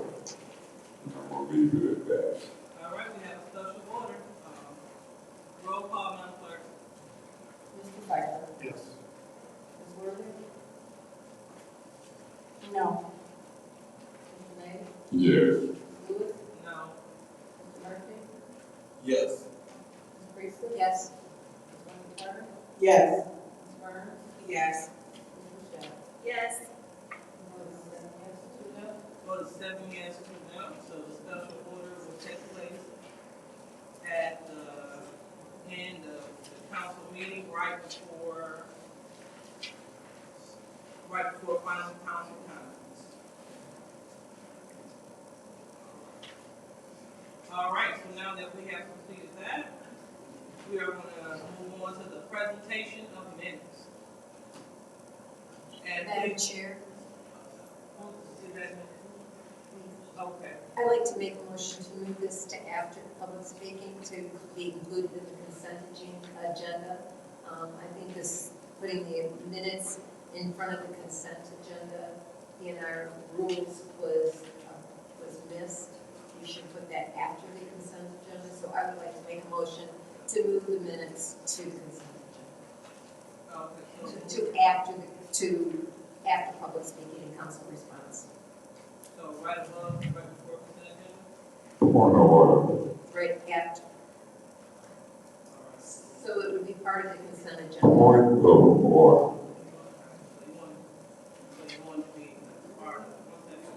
You don't do a 1 second on a point of order. When you call a point of order, I'm talking to cease, and you should ask me what's my point. Ms. Priestley, I might go table it because we passed agenda changes. I might do a motion to table to it. I withdraw my motion. I agree with you, Mr. Mays. So what is happening? We have a motion to table it? I withdrew. Okay. No, I withdrew. All right, so we're on to the presentation of minutes. So, Madam Chair, make a motion to approve the presentation of minutes. all right, there is a chair to approve the presentation of minutes. Is there a second? There's a motion to approve the presentation of minutes. Is there Madam Chair, I make a motion to approve the summary minutes, and I'm gonna read the. Mr. May, please hold. I just want to make sure that I'm hearing what I heard. Didn't you just put a motion on the floor to approve the minutes? Oh, okay, and so I'm waiting on a second. Is there a second? Would you like a second? Yeah, I'll second it, but that's what I thought. I said, what did you say, Chair? You called for it, Chair, something different than a motion. I just was listening to you, I didn't hear it. I'll second the motion. All right, so it has been approved and properly seconded by Eric Mays. Any discussion? Yeah, Madam Chair. Mr. Mays? Through you to Ms. Priestley, did you make a motion to approve all of them? Yes, sir. And did you make that motion with any corrections? No, I did not. Okay, I want to do an amended motion to approve the summary minutes, 230, 378, 379, 380, 381, 382, 383, 384, 385, and 386. The amended motion would include any corrections, and I so move. Support. All right, it has been, motion has been made to accept all of the minutes with any correction, supported by Christie. Any discussion? Yeah, Madam Chair. Yeah, this is a ton of summary things, and so Ms. Donahue, I tip my hat to you and the staff for getting this done. However, y'all got it done, but I have to admit I have not looked at it. You know, I got this agenda when I got here today, so I did the amended motion with any corrections. Maybe I can look at them in between meetings, and if some have to be reconsidered or changed, maybe I'll notice it by then. The judge don't work with it there. So, you know, I'll see what my colleagues do. I might abstain until I can review any corrections. I could vote yes with any corrections, but we'll see how it goes. Job, I guess, well done is in order. Thank you, Ms. Donahue and staff. Thank you so much. Anyone else would like to speak in the first round? All right, anyone else would like to speak in the second round? Hearing none, we will now vote on accepting the presentation of minutes. Roll call, Madam Clerk. Ms. Worthing. Yes.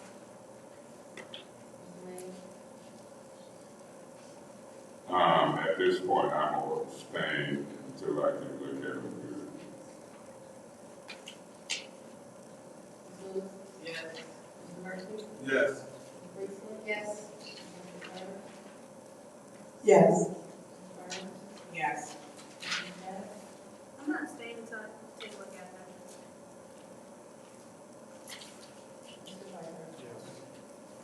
Vote 7 yes, 0 no, 2 abstentions. Vote is 7 yes, 0 no, 2 abstentions. The presentation of the minutes is accepted. So now it's time for public speaking.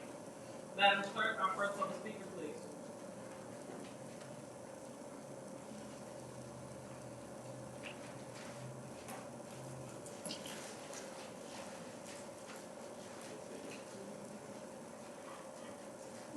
First speaker is Bishop Patrick Ramona. Yes, sir.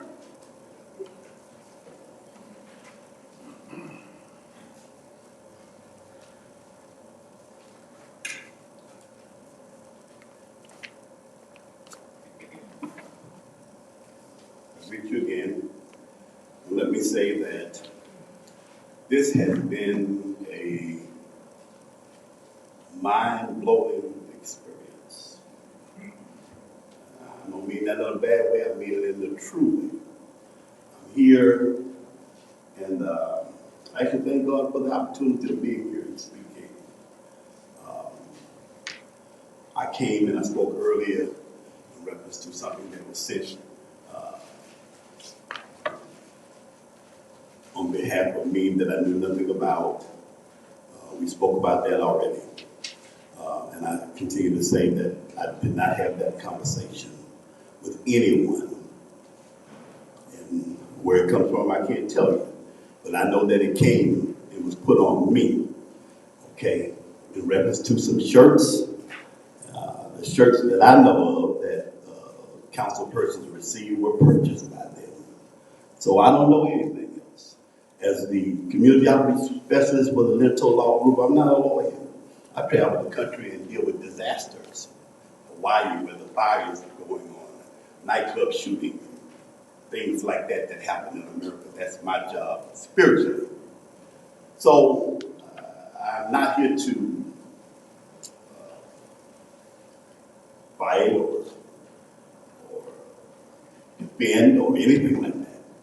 I'm just here to say that it happened, and it almost cost me my job until they woke up and saw and talked to me that I never spoke with anyone. So, that being said, God knows who said it, God knows how it was said and where it came from.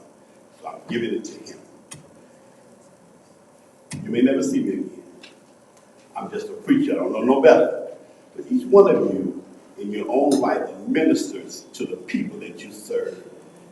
You need to be mindful of the people that you serve by what you say and do in your district, because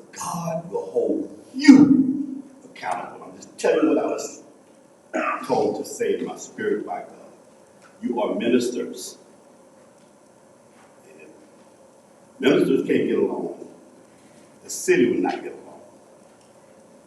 For the good of the people, try to make it right. That's my story. I'm sticking to it. Thank you.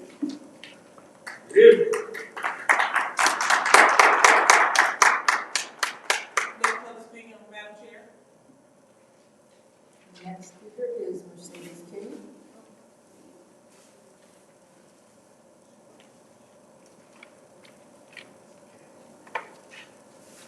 Good evening. My name is Mercedes Kenny. I'm coming before you tonight because I have a resolution for a bingo night for a nonprofit. It's called Mercedes Kitchen Cooking of Success, where I teach students free of charge how to bake. And in doing so, I had to have the state of Michigan send me a resolution to bring before the council to have them sign it. And back in 2008, Inez Brown signed it, and that was the last time I had one done. And in doing so, all of the funds that is going to be collected will go for one purpose only, and that's for my students. My students are inner city students. They don't go to universities or college. They come to me for different reasons. And I help them out. I give them a certificate. And people downtown Flint can tell you I have bought some of them down there to get jobs. However, they need more than $15 an hour. And what I do now is take them someplace where they can make more than $15 an hour. Because, you see, they have to go to work at 5 o'clock in the evening, and they don't have the print of going to work at 9 o'clock in the morning and getting off at 5 o'clock in the evening. So I'm asking for this resolution and Davida has the application, and it has to be signed by the council so that I can continue with serving the young people that needs my help. And I can continue to give back to people that God has given me the knowledge to do what to do and how to do it. And I thank you in advance for that.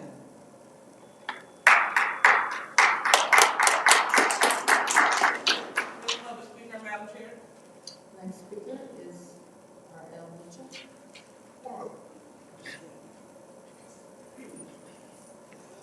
Okay, my name is R.L. Mitchell.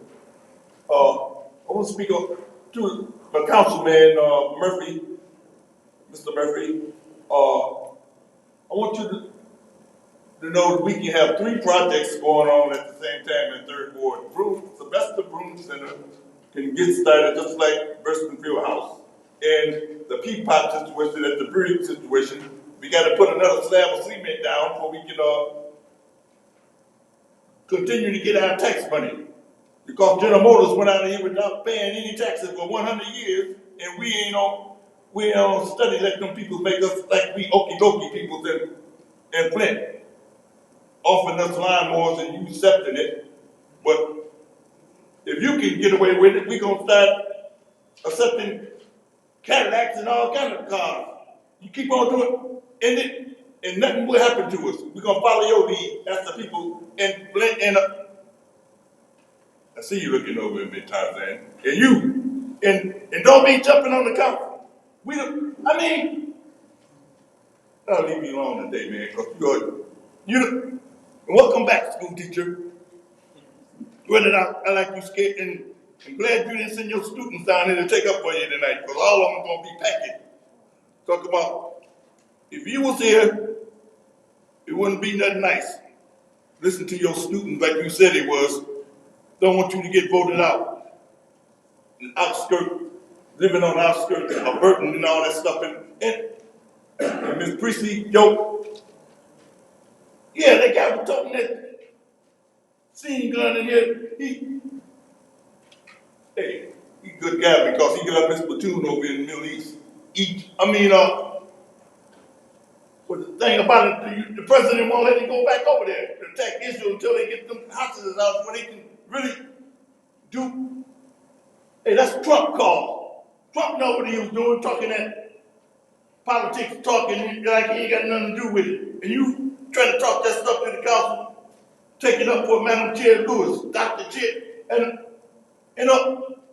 Lewis can take it. You should have let her, you always breaking up the form. You should have took over her seat and then let her take her punishment, whatever. How many minutes I got, Miss Madam Chair?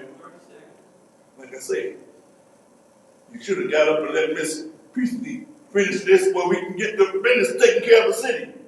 And deal with Southwestern High School teachers getting hit by a chair, but it was an accident and jump it up. That was the last school out.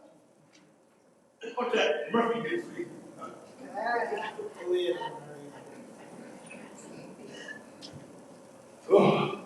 Next public speaker.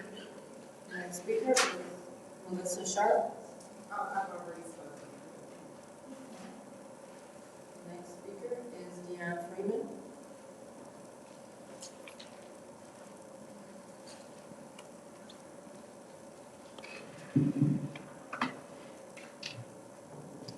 Good evening, City Council.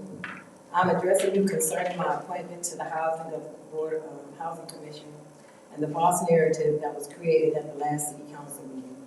I expressed my interest in the Housing Commission from my community work in assisting the homeless find housing. I've been involved with several housing rallies at the state capitol and want to create affordable housing in our areas. Another area that I'm interested in is in reducing costs from consumers' energy, which goes alongside affordable housing. Yes, I was a part of the board of review, and I was asked to resign for no reason. I had a meeting with Mr. Mays, asking him to explain the issue. He did not give me any reason or any comment being made by anyone. He simply said he wanted me to be replaced and to resign. I told him I would not resign.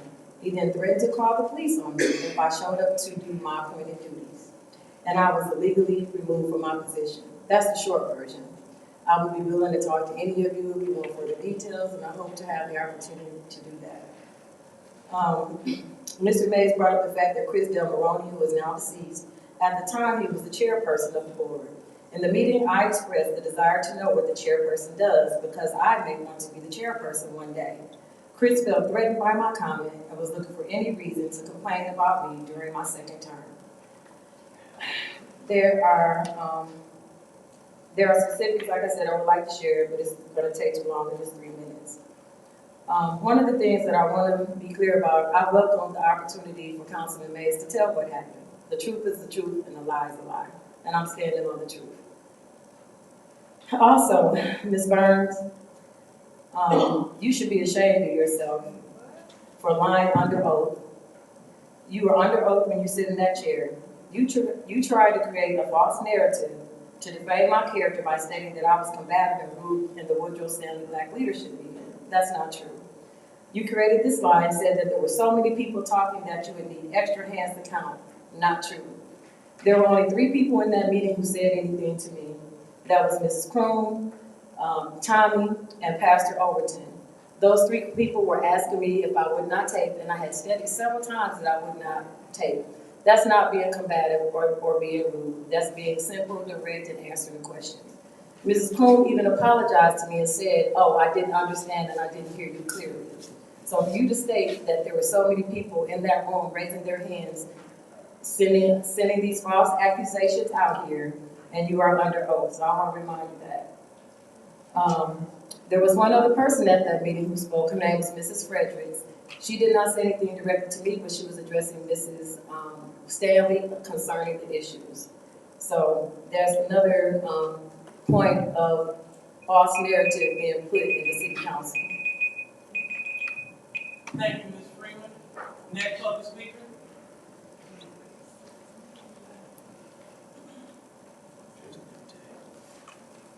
The next speaker is Reverend Freedom Hall. We have to sign. God, who the man of God anyway? Next Next speaker is Monica Howard. Monica Howard.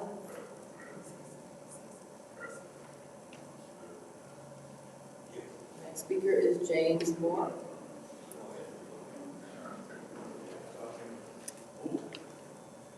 Say a word, sir. James Moore, resident of Flint, Michigan. Can you hear me okay?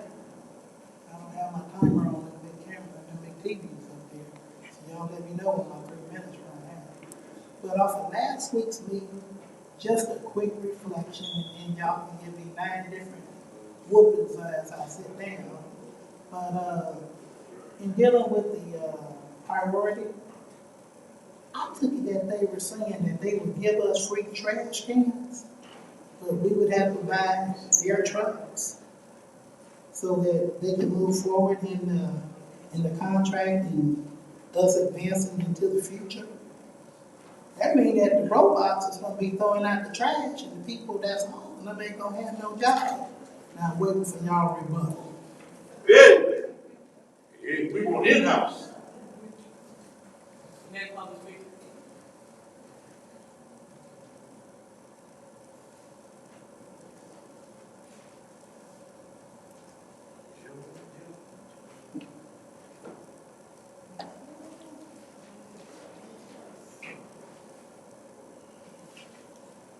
The next speaker is Tracy Frazier.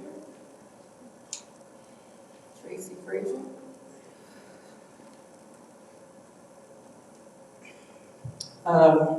Tracy Frazier, 4-4. Good evening, Council. Ms. Lewis, thank you for acknowledging Derek Evans. He was very near and dear to me, and that loss is significant. With that being said, just being on social media, watching everything that's happening on the Gaza Strip, those kids, and they got it messed up over there.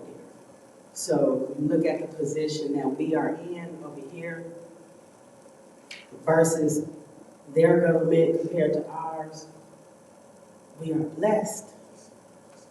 It's people losing their lives, kids losing their lives every day. I'm exhausted and I'm weary. I lost my dear sister, Sade Jacobs, to cancer. Young girl, 37 years old.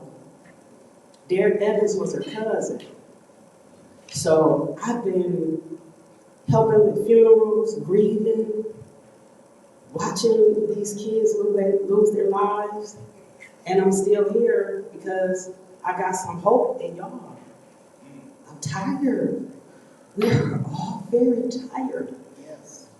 So, as stewards of our community, y'all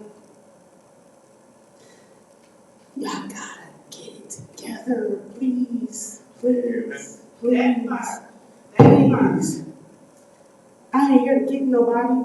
I'm not perfect. I have not been the most studious person in my life.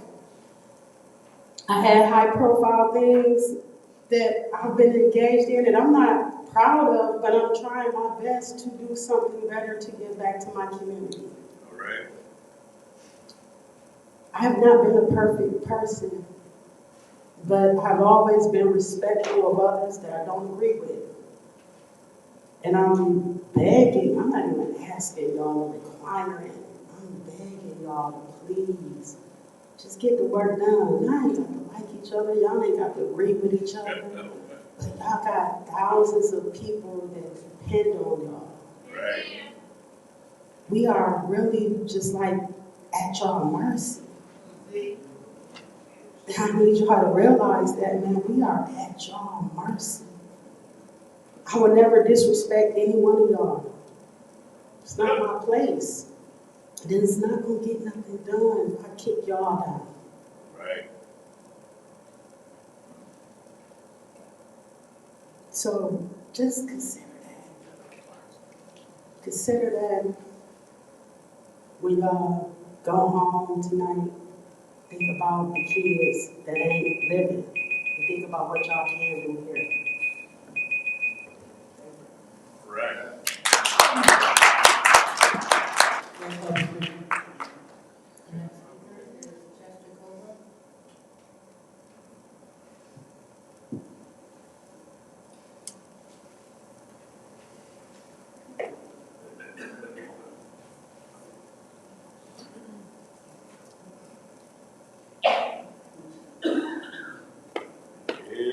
Oh, that guy.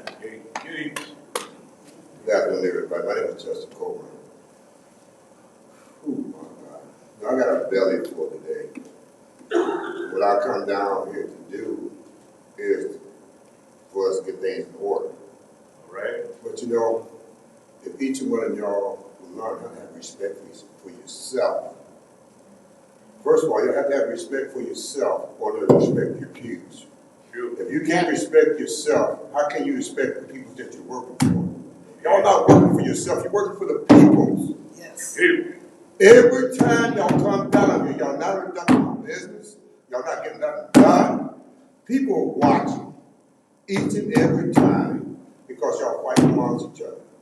Y'all come here to do a business, y'all was voted here to do a job. The job y'all show today, our baby can do better than that. Y'all showing the people, y'all got love for the people in the city. Y'all say y'all responsible for the city. Y'all want to put things in order. Where's the order at? When y'all have one order amongst yourself. This don't call for rocket science. If each one of y'all put the asthmatic y'all got amongst each other and put it down and work together, we can turn this city around. Right? It ain't about y'all. Each and everybody on this earth, we're all equal. We came out here to do a job, but the job is not getting done because each one of y'all think you're better than each other. We all stand on this side of the earth. We all equal. Came out, stand on this side. Whatever your vision is to do, get it done. Quit worrying about your neighbors. Quit worrying about your sequels. But you got the city of Flint in your hand. Y'all ain't even thinking about that. Think about yourself. Move self out of the equation. Because there ain't nothing y'all doing for the people in this city. Recognize it. Y'all get all this opera fund, all the money coming to the city of Flint, and y'all can't even utilize it. You ain't got less than 80,000 people in the city of Flint. But y'all can't reach out and grab them and take them forward. But y'all can think about downtown Flint building everything around, but the north end of town, the city tore up. From the front to the back door. But y'all can come down here and sit at the council meeting and fight amongst each other. But you say you're helping the people. You're helping yourself. Y'all come down and get $1. These people are paying you guys to be down here. And what we get our results. Response that we get today. If you guys don't want to do the job, step down. And let somebody get in there and do the job righteous. We need things done. We don't need bitterness. Y'all can't sit at the table and put plans together and make this city grow. What is wrong? You got too much money in this city. Turn it around. And look at the people and reach out and help the people. Bring stuff into the city. Y'all try to pull it out. Bring it back home. You weren't born with a silver spoon in your mouth. No one in here was born with a silver spoon. Every man in this woman, every woman in this woman, we all equal on this earth. It's which way I want to push forward and be. When you guys can understand that. Stop looking at yourself. Start doing work for the people. Thank you.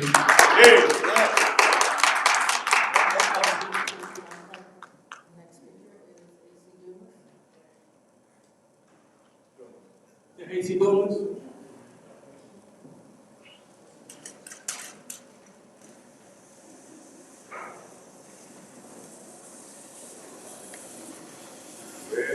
My name is AC Dumas, and I'm in the 2nd Ward. You know, it's hard to hear you on that day. Am I right? You can barely hear.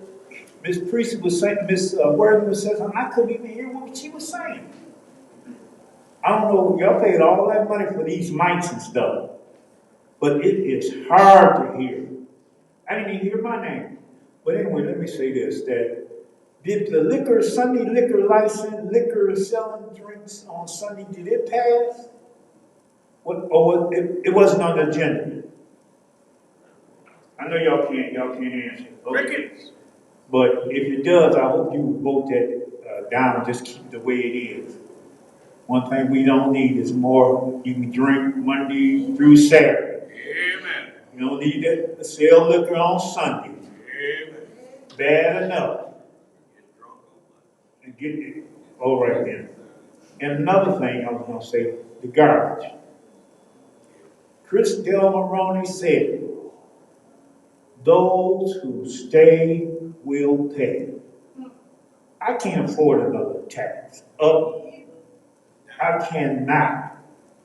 We pay a park millage, city, and county.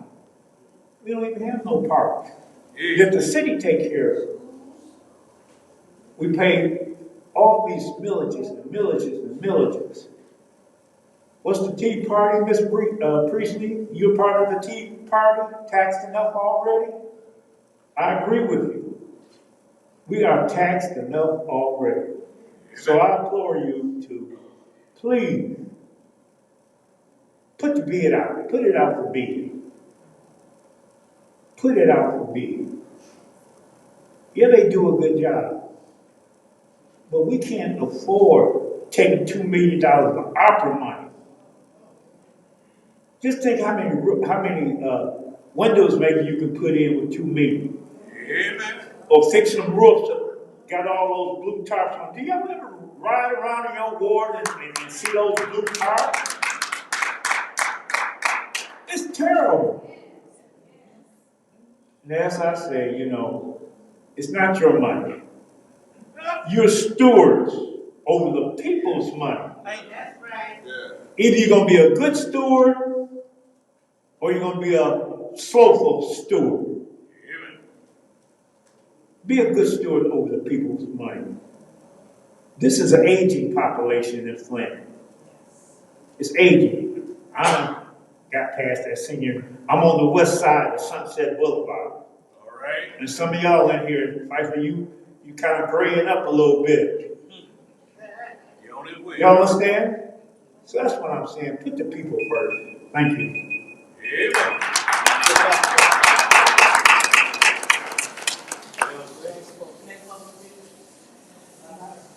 The last speaker is President Lee. Pastor Carol. You can have my spot. Whoa. Hey. Silver. Can I approach Madam President? So that's not the way it's to go. Oh, Lord. Oh, Lord. Let you go again, though. You better take it, man. You can do it. I just say amen. It's already done. They gonna get it. My name is Beverly Biggs.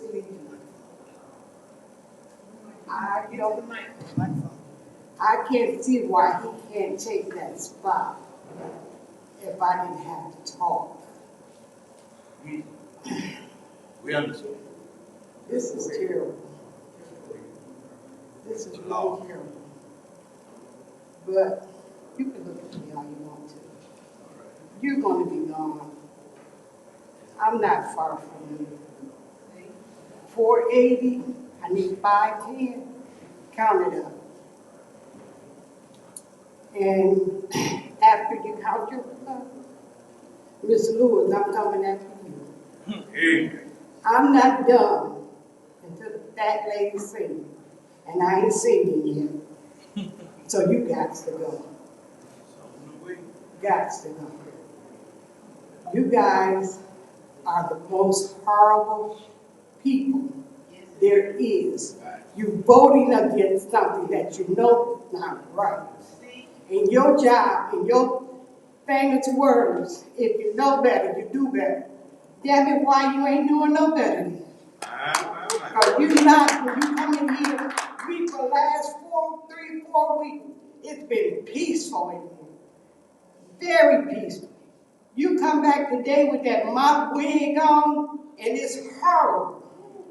And you broke the quorum because you know they was going to sit you down. They were going to sit you down. You were going to be the last thing on the list. Priestley, I have nothing against you. I think you do a very good job when it comes to cheering. But if you don't wake up and see that y'all voting wrong on a lot of these things, you want to give them $2 million to pick up trash? $2 million? We can take the trash to somebody's dumpster and dump and get paid nothing. Won't have to pay anybody. This is ridiculous. And y'all gonna try to pass it. I know you is. They're 5 funky ones. Y'all 5 funky ones. That's what I call you. You don't care about this city. And if you do care about it, you wouldn't vote for that. I don't need a trash can. But better yet, I already got them free. I don't need a trash can. But all these other people, we don't need no transparent. We need the city to wake up and take care of the city business. Give us the money that we supposed to have.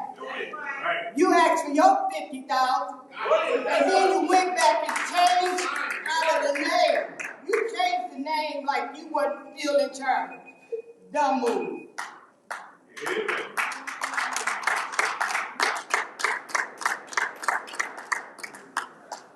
Seeing that that's the last speaker, I just want the residents to be mindful as we adhere to council's rule. According to our rules, you must have your slip in before the meeting starts. All right. That's according to council rules, so no one's being singled out.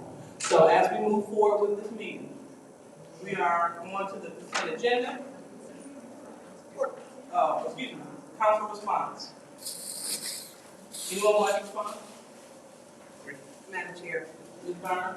Thank you. I'm going to thank everyone who came and spoke. I appreciate you taking your time. And Ms. Freeman, I really wasn't going to air your dirty laundry, but you put it out there. One, you were combative. I did not say the name of the forum, which you said that I did. And it is unfortunate because they asked you multiple times to not record, and you did. You streamed it live. Then you stated you wanted audio. They had to come back again and ask you to not do audio. And you kept it up. It's not an open meeting like that. You came to the meeting, which the meeting is a Black Leaders Forum. And yeah, there were numerous people who asked you to stop. And you said, well, I have to record because of my safety. There was no one there in that room that has ever done anything to you. Not one single person. Not one. I've never done anything to you. Never had any words to you. You're lying. So it's like you said, there's the truth and there's a lie. You're standing on your very own lie. And then they asked you to take it down on Facebook. And you kept it up on Facebook. Wow. You were being threatened in the room. I've never had a confrontation with you. Not ever. So you are lying. Now, if some of your friends, which you are friends with some people on this council, I do not agree with it along with. But what you just stood here before this, what you did was tell a lie. You lied, Facebook it. They asked you to take it down. You didn't for hours. And then you claimed you was threatened in the meeting. You felt you were hostile. There had never been a threat to you in that meeting. You are a liar. You're a liar. You just came here and lied on me. You could have called me. You know, I'm going to have to tell them that you are a liar, but you are. Madam Chair. Mr. Mayor. Madam Chair, I'm going to respond to Ms. Dion Freeman as a speaker. And I'm going to say her name loud, repeatedly, Dion Freeman. She spoke about being removed from, I guess, the Public Review Board wrongfully. That was my appointee. I appointed her, but she was raising so much hell. The chairperson and the others came to me and asked not to reappoint her. And she's mad or disgruntled. So she just took out a recall petition. And her and the 2 or 3 people with Liddell and Chris Pond and whoever moving around neatly, they got her out there. Whoa. And that's who Ms. Burns was talking about. Oh, that's good. Yeah, I agree. We've been doing the Black Leadership Conferences with Woodrow Stanton. Oh, he died. Now you got some busybodies moving around. I want Ms. Freeman and the busybodies to know people telling me what you're doing and saying. I'll get signatures, but then if you get them, I'm ready for the election. Yeah, right. I hope you run against me, Ms. Freeman. I'm going to tie you up. Yeah. I'm going to tie you up. You running around here trying to talk polite. I don't want to put your business out in the street because when your mama called me, I had to help you. You was in trouble. I should be the last person you recall. Now you keep coming out here in this political arena. I'm going to tell you specifically the trouble you got in and we had to try to get you out of it. Well, I know what's happening. I know who you are and I that got you up to this hour. All right. And we'll be talking to the first board. Be careful what you ask about. What? Anyone else would like to comment during council response? Be watching. Mr. Murphy. Thank you so much to all the speakers who spoke. The young lady who spoke, I don't see her in the audience to talk about how we need to really get it together. She spoke from her heart, and I felt that. And as a council person, I always try to reevaluate myself when I go home, or my support system that I have around me. I always tell them, when you see that I'm out here on council and I'm out of character, please check me. I don't want nobody that's just telling me, yeah, you're doing a good job, and I'm up here messing up or being disgruntled or going after my colleagues. I do hit every now and then when I think I need to, but I try to pull back because that's not what I'm here for and that's not what I'm elected to do. And people are counting on us to get the business done. And we still got a lot of business to go, and I'm debating now in my head, should I call into work so that I can try to get this business done, or do I go in? Because this business is important.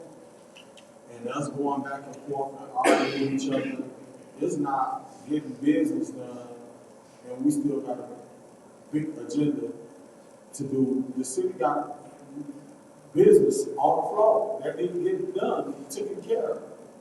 And it's up to us, like the young lady said, people are counting on us to get the business done. And I just think we all need to make sure we're not part of the problem. Thank you. Very well said, sir. Amen. Anyone else like to speak during council response? Anyone else? Well, seeing that there's no one else, I'll go ahead and I will take my time. Unfortunately, I understand where Ms. Freeman is coming from. I was at the same leadership meeting. And no, she wasn't asked by she was asked by 3 individuals, just as she said. The unfortunate part when she spoke of not feeling safe, when I attended that meeting, the next day I received a notice from the Lenso Law Group telling me, putting me on notice, telling me to stop talking about them. And I didn't say one thing about the Lenso Law Group. Not one thing during that meeting about the Lenso Law Group. But I received a letter saying that I did. So someone in that room went and took that information back to the Lenso Law Group and said I was speaking about them. So when you are reporting what's going on, you are producing receipts to verify what was happening and what's not happening. So, do I fault you for reporting? Absolutely not. Were you justified? Yes. Did they ask you to stop? They did. But being someone that is public facing again, it is every one of you all's prerogative and First Amendment right to not tell the truth. It is your right to not tell the truth. Just like it's our right to quote unquote not tell the truth, but that's not why I'm here. You know, it is very unfortunate that during public council response, what is your request for information? Are you speaking for me? I try to tell the truth. Don't speak for me. I would request it and want to clarify whether you trying to say we lie. I like to speak the truth. I go by the Bible first, not the First Amendment. Are you talking about me not telling the truth? Yeah. Speak for me. And this isn't funny. This is what we get when I approach my Mr. Major out of order. Please don't speak when I'm speaking. You don't have the floor. This is what we have. We have council members saying that they watch my son. This is ridiculous. Request for information.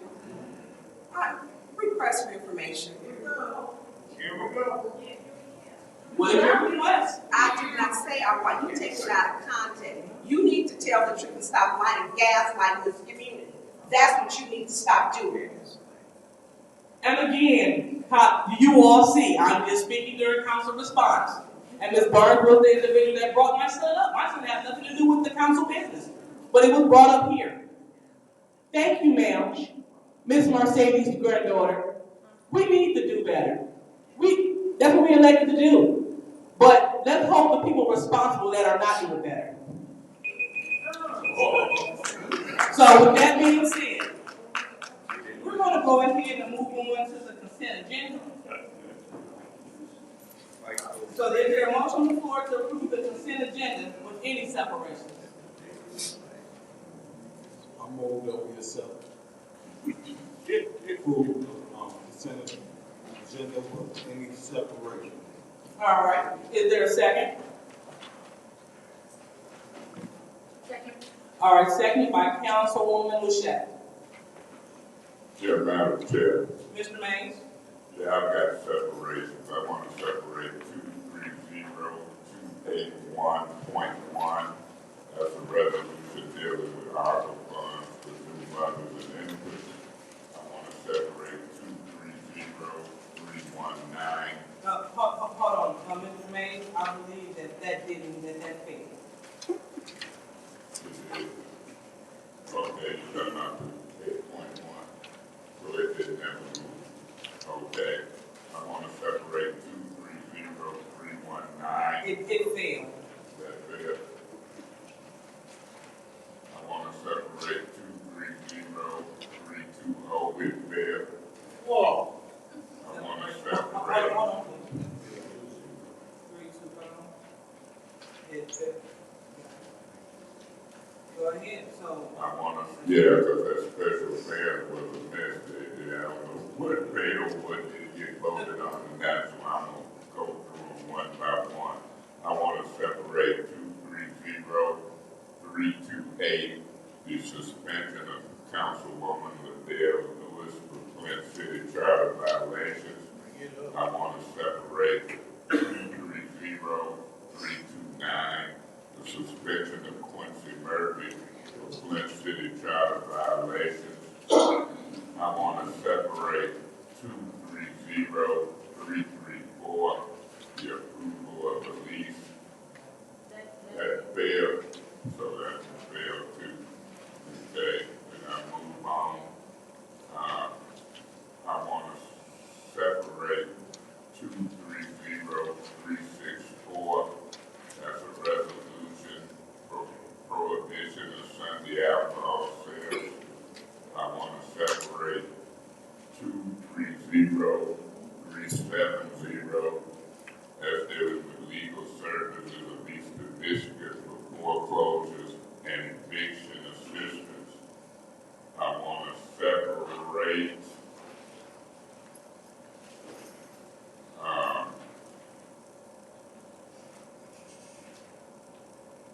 let's see what happened to 230374. It's still a special affairs. 230375, is that on here? I want to separate 230375. That's dealing with the priority waste contract. I want to separate 230346. That's a reappointment to the Planning Commission of Lynn Sorensen. I want to separate 230348, a reappointment of Robert Kittle to the Downtown Development Authority. I want to separate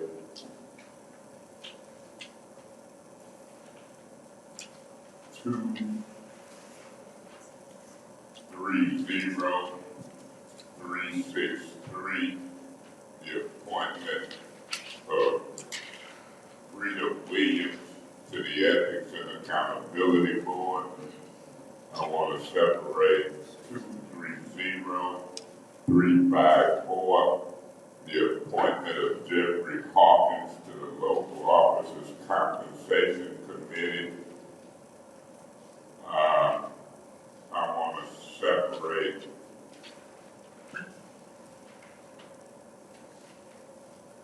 230-358, the reappointment to the early board of hospital managers, Gwen Huddleston.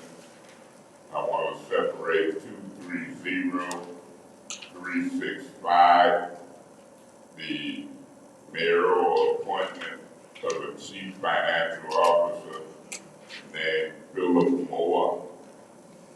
And what happened to 230? Would be 367. It didn't make it nowhere. Okay. Those would be my separations at this time. Any more separations? Madam Chair, Mr. Piper? I'd like to separate 230-313. Did you speak up? 230-313.1. What was the end? I couldn't hear. 313.1. 3.3.1.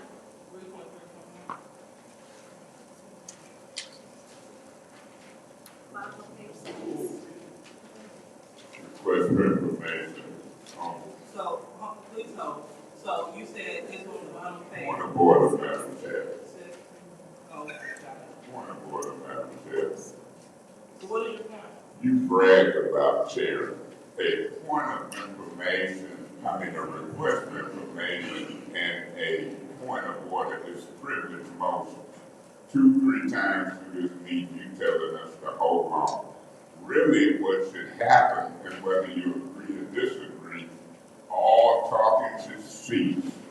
The chair should ask what's the request for information, or should ask what's the point of order. But not this waving your hand, hold on and stuff. That's going to cause nothing but confusion. So my point of order is, can you stop those practices? That's what I'm asking you to do. Now, my request for information that I wanted to hear before I went to question with you on these details, what page is that on, Mr. Vice? Page 6. 230-313.1. Request for information. Okay, that's on the council agenda on page 6.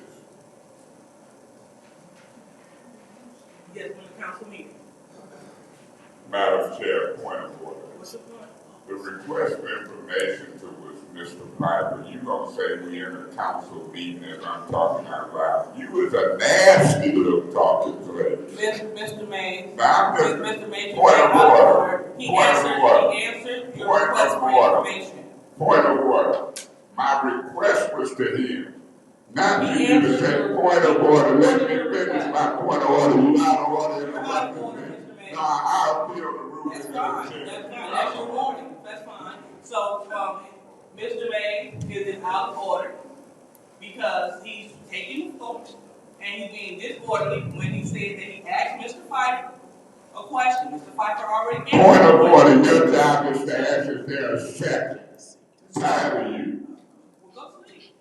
I don't want to go to sleep after I finish fussing with you. Is there a second? Yeah, I support this. You're not going to sit here picking me all night. You got the wrong one. So it is an appeal. Second by Ms. Winfrey Carter. And this is for Mr. Mays' first warning. So. No, it ain't for no first warning. It's a point of order and an appeal of the ruling that I was out of order with my. Don't jump to no first warning, man. Point of order. Quit making up stuff. And quit lying. You done gave a speech about lying. This was an appeal to my request for information and your ruling and your editorial. Point of order. What is your point? You have not given him, Madam Chair, any warning. I brought the Mr. Mays out of order. But you did not say that you were giving him a warning, or Mr. Mays, this would be your first warning. You did not state that. You did, however, tell him to go to sleep. Sleep? But you did not tell him, you did not give him a warning. All right, so it is an appeal that you were in, hold on, let me be clear. So your appeal is My appeal is that I did a request for information to Mr. Fife.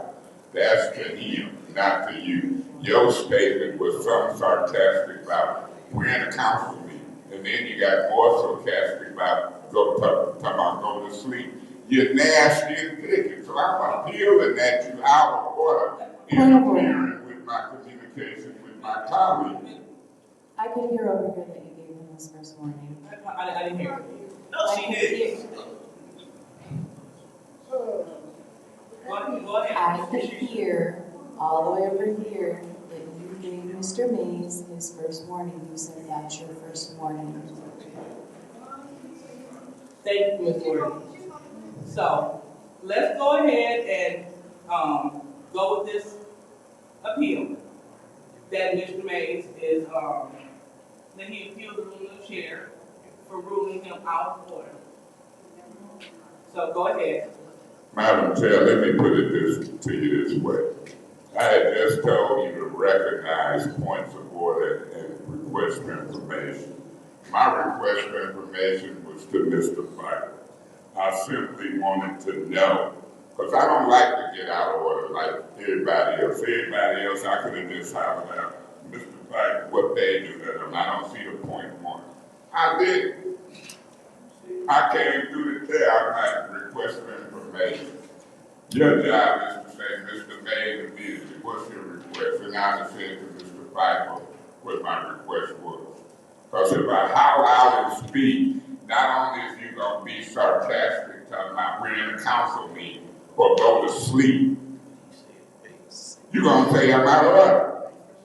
So it ain't no win here. You try to follow order, do a request for information to a colleague, and you all in the middle of that acting nasty and smart. That's what I appeal. I appeal you being out of order. You ain't got no business screwing around and messing with me like that. You don't want people messing with you. I'm 65 years old. I'm grown. I'm the senior council person. Show me some respect. You can go to sleep. You're in the council meeting. That's nasty, sarcastic, picky. That ain't nowhere in order with a guy like me. That pisses me off. And it's in front of everybody. I don't care what folks do to agree with you and even them and vote wrong. I had the right to request information to the speaker to see what he was referring to separate. We was in business. And here you picking at me. Like I don't know we in a council meeting. You can go to sleep if you're tired. That's nasty. And it's obvious. And then don't say, I gave you a warning and you appealed in the warning. No, you didn't. She heard it over there, though. You say, I thought on the Eva be lying. She ain't heard the word warning come out of my mouth. Check. That wasn't the appeal. Miss Lewis do that all the time. When I call something to her. Hold on, I have a point of order. I heard it as well. The wording of that this was. Point of order. Mr. Mays, please. Mr. Mays, I can't hear her. I can't either. Wait a minute. We're trying to get clarity. So just wait. You just wait. You just wait. You just wait. You just wait. Put your hand up in my face. Who you dealing with? You, the ignorant. You just wait. I did hear you say that that was your first warning as well. Thank you. Point of order, Madam Chair. Look, she gonna get her turn to talk.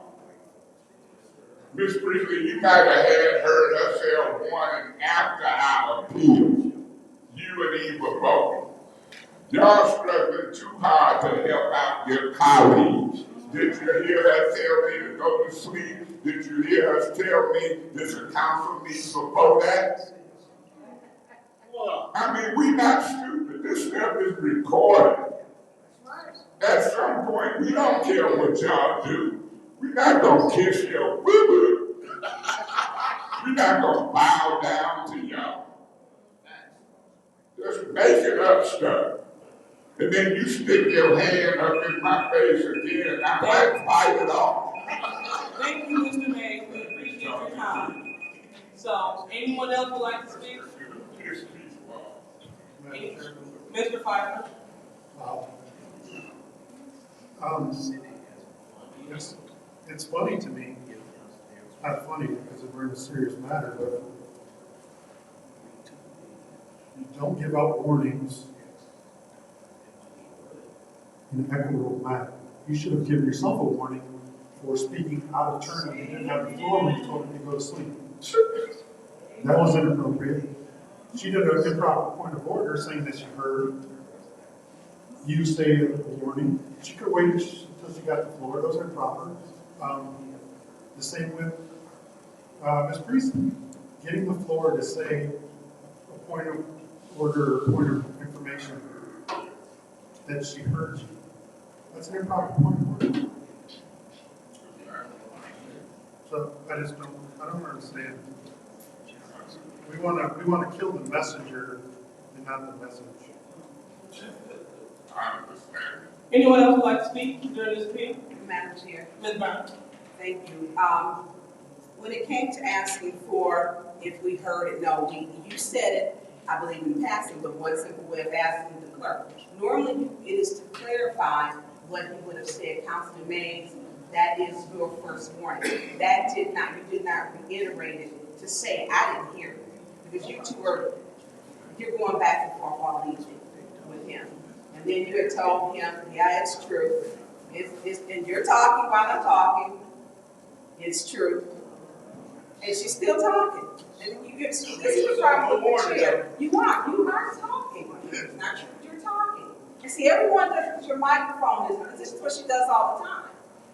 You do it all the time. You say you gaslight this community, which was your favorite word. Which was your favorite word. You know, and we're not going to finish chairing this meeting. We have a whole agenda to go through. And when you aren't here, it is a fact. These meetings get done. Everyone is it's a whole different energy in the room when you're not here. You've been gone, I think you missed the last 4 out of 5 meetings. Was it 3 out of 5? 3 out of 4? Yeah, yes it was. Yes it was. And so, because I'm not expecting you to be truthful, but what I am asking you is to be fair. When you are chairing and you're not fair, you're not fair how you state you will take the floor. You just don't do it right. And then you want everyone to respect you because you're a council person in the second ward and you don't give that respect back. Yes, we may have all did some things wrong, including myself, but you never have done anything wrong, which is interesting. Not ever. You have to, when he's asking a question, and to reiterate, you want to warn, and this how your voice and tone is extremely condescending. It's very condescending. So you can't tell someone to go to sleep and then turn around and think that person's going to turn around and hold you in a high regard. It's just not going to happen. It's just not. So I don't know where we go from here, but this is a long agenda. And for the rest of the night, because you do have dumpster fire meetings, it's a fact. You have a problem with at least, 4 of your colleagues? That's a huge amount as a chair. As the leader, or who people would say you're in a leadership role. 4 of the people on this council, you have no relationship or decorum or respect for. You have to take that and take it inside and say, what can I do to change this with them? Let me back this up. And see, she's up here smirking. And see, that's what everyone needs to know. She is not a nice person. And we're not going to get past this with you. You are too far gone. All right, thank you. Anyone else would like to speak to this appeal? Yeah, you know what? I'm going to try to nip this again. I would like to make a motion that we remove you as chair of this meeting. Amen. I support. Whoa.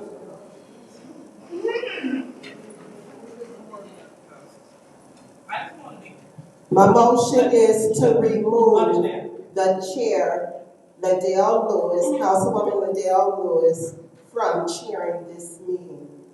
Okay, not a problem. So let me verify that we can put a motion on the floor in the midst of the appeal, because I don't think we did it right last time. So, I think we can put a motion on the floor at any time. in the middle of an appeal, let me just verify. That's always in there. Madam Clerk, Point of order. what's your point? This council is going to determine that.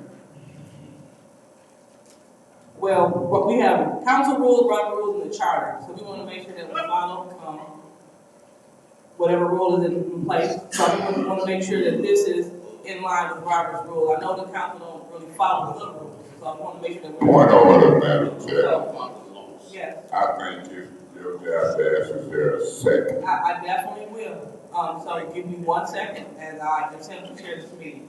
So, Ms. Donahue, is that in the line, or I can add this through Mr. Attorney Campbell? Is that in order?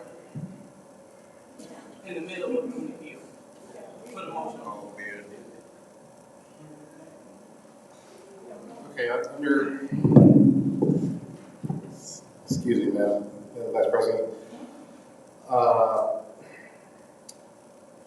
Under Robert's rules, what is your point? That's Madam Vice President, Attorney General. That's not Madam President. that is what I said. Under Robert's Rule 6210, it deals with the rule as presiding officer from chair for all and part of a session.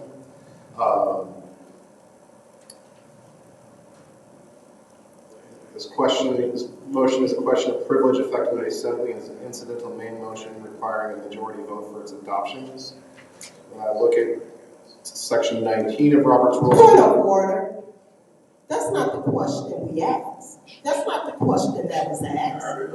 You asked that she be removed. Please stay on task. Yes, you asked that she be removed as chair, correct? No, we did not ask. The question to you was, can we make a motion during an appeal? Please look that up. Yes, that's what I'm looking up here by tracing the motion. We didn't ask you to look all that up. We asked a question of, can a motion be made during an appeal? And you know what? This is my time. This is my time. How about that? Speak. She took it. Now that's what I want to know. Point of order. She's made the motion. Your job is to ask if there's a second. He done repeatedly told y'all the council gonna decide. So once she make a motion and you chairing, your job is to ask if there's a second. And if you don't ask, I can appeal that. That's fine. So we're trying to get things factual. We're trying to make sure we're doing things right. What is your point? You wasn't factual when you was interrupting me on privilege motions. You didn't go to Attorney Kim and say, am I out of order for interrupting and fussing with him? Don't get factual when it comes to you. Right now, I'm asking that you ask if there a second to the motion. So we are seeing if this is proper at this Point time. of order. What is your point? I'm asking you to ask if there a second to the motion. The council gonna decide all this. That's fine. So we want to make sure that. Point of order, are you refusing to ask for a second? We're trying to make sure that the motion. I appeal the ruling of the chair. That's fine. Is there an appeal of the ruling of the chair? Is there a second? Second by Mr. Pfeiffer. So again, don't know if that appeal is in order in the middle of an appeal. Point of order. This point of order. The council is going to decide all of this. That's how it works. And if they want to go to court later on, you can. Y'all did it with removing me from president. Y'all did it in all cases with me. Now, don't get technical now when it's got to do with you. Your job, we should be on a vote and moving on. And these appeals is in line with what's happening now. We didn't ask you to vote, ask for a second. You refusing to do it. Let's vote on whether you should. And then you go back to him. Okay. You don't run this. All right, so. And you know. The majority of council run this. The chair runs the meeting. That meeting, but not the council. Mr. Mays, it's not a back and forth, so please, you don't have. Let's see where you go. All right, so I don't have a problem asking for a second, but I'm gonna come right back to see what we take precedence on as far as continuing the meeting. So is there a second? Yeah, I second her. All right, there's a second to the motion to remove me from the meeting. So back to you, Attorney. No, point of order. It's not to remove you from the meeting. It's From to chairing the remove meeting. you as chair for this As chair particular of the meeting. meeting. Thank you for the clarity. Well, it's clarity is important. It varies. So Mr. Attorney Campbell. Point of order. Point of order, you do that during discussion. Doing discussion right now, what's happening? No, we're not. Point of order, a motion has been made and seconded. Once a motion has been made and seconded, you gotta ask for a discussion. My colleague just told me that I can go back to Point of order, Madam Chair. A motion has been made and seconded. Now your job is to ask if there is any discussion. Are you gonna do that? Now, if you wanna be the first to have discussion, maybe you can. But you've got to ask if there any discussion. If you wanna be the first to have discussion after a motion is made and seconded, I'm not gonna oppose it. But quit acting like you're a brilliant chair. 5-minute recess order without objection. That's well, you did that. There is an objection to 5-minute recess. Roll call, Madam Clerk. Point of order. So you can entertain a motion. Point of order. Point of order. I know. We should be in discussion, you don't have the floor to make a motion. Pardon? We should be in discussion, you don't have the floor to make a motion to adjourn. Why you making your own rules of the meeting? We just had a few. Yeah, facts. Ray Charles. All right, so since the chair can't order a 5-minute recess to get all of the appeals in order, we will go ahead and so since the chair can't get clarity on if we are in order with stopping the appeal and going. Point of order, Madam Chair. The chair, what is your A motion has been made and properly seconded. All you have to do now is say is that point of order. You out of order. Asking you interrupt with point of order. You done did it 3-4 times. You causing confusion. You out of order 3 times. My point of order is you should be asking, is there any discussion on the motion? Simple as that. Just like you all asked for the chair to break down what's happening, I am breaking down what's happening so we can get to that. Point of order, Madam Chair. We ain't asking you to break them down. Well, the chair, this is the point of order. You chair. interrupted me. This is the 4th time you out of order on my point of order. My point of order is that you should ask, is there any discussion? A motion been made and seconded. Are there any discussion? And then you decide who gets the floor first in discussion. Again, and see, here we are. I'm trying to chair the meeting. So as I attempt to chair the meeting, just like my counsel on the 2nd Ward said, well, people that might be walking in, they don't know what's going on. A lot is taking place. So I'm trying to bring it all together. Point of order, Madam Chair. So we can proceed. Point of order. What is your point? Who are you talking to? Just ask if there any discussion on the motion and proceed. What's so hard about doing that? I'm asking you to. Point of order denied. Mr. Mays, I'm chairing the meeting. I'm chairing the meeting. Won't ask for discussion. All right, so there's an appeal on the floor now. I won't ask for discussion. But again, don't know that that's an order. Point of order. It's an appeal. You're Is not there a second for asking appeal? for the second. Yes, it is. All right, so second for appeal now. I won't ask for a second. For discussion. discussion. You all. Yes, for no reason. No, for reason. And this is done purposely. So there is a motion on the floor, as well as several appeals. It's an appeal that you won't ask for discussion. So appeal that I won't ask for discussion, so that's that. You don't have the floor. Point of order. What's your point? When I say point of order, I'm trying to make it even. If you want to get formal, I'll wait till you quit being out of order, because my point of order is to you. It's the 5th time you're talking when I've got a point of order. All right, so there's another appeal on the floor. So I'm gonna go back to Mr. Kemp so we can see where we are in terms of the Point of appeal. order, Madam Chair. Go ahead. That ain't how we work. Okay, well, that's how I'm saying. I'm gonna rule a point of order. That's fine. Go ahead. Because that ain't how it works. You got so much stuff backlog that you trying to get around us on. And we trying to discuss removing you as chair from this meeting. We trying to get certain stuff Mr. done. Mayor, And you what's still your going point back of to order? attorney. You should be on our business, not your business. Mr. Mayor, I'm on the council business, the city's business, so we can follow the rules. So I'm going to go back to Attorney Kemp. We can go back and forth all night. We can waste all of your time. What we gonna point of order? What is your What point? we gonna have him do? Write a brief?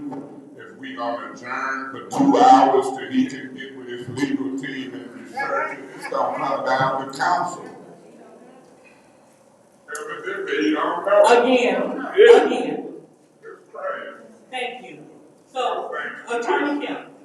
Yes, according to Robert's Rules of Order, the removal of a presiding officer from chair from all or part of the session is an incidental main motion requiring a majority vote for adoption.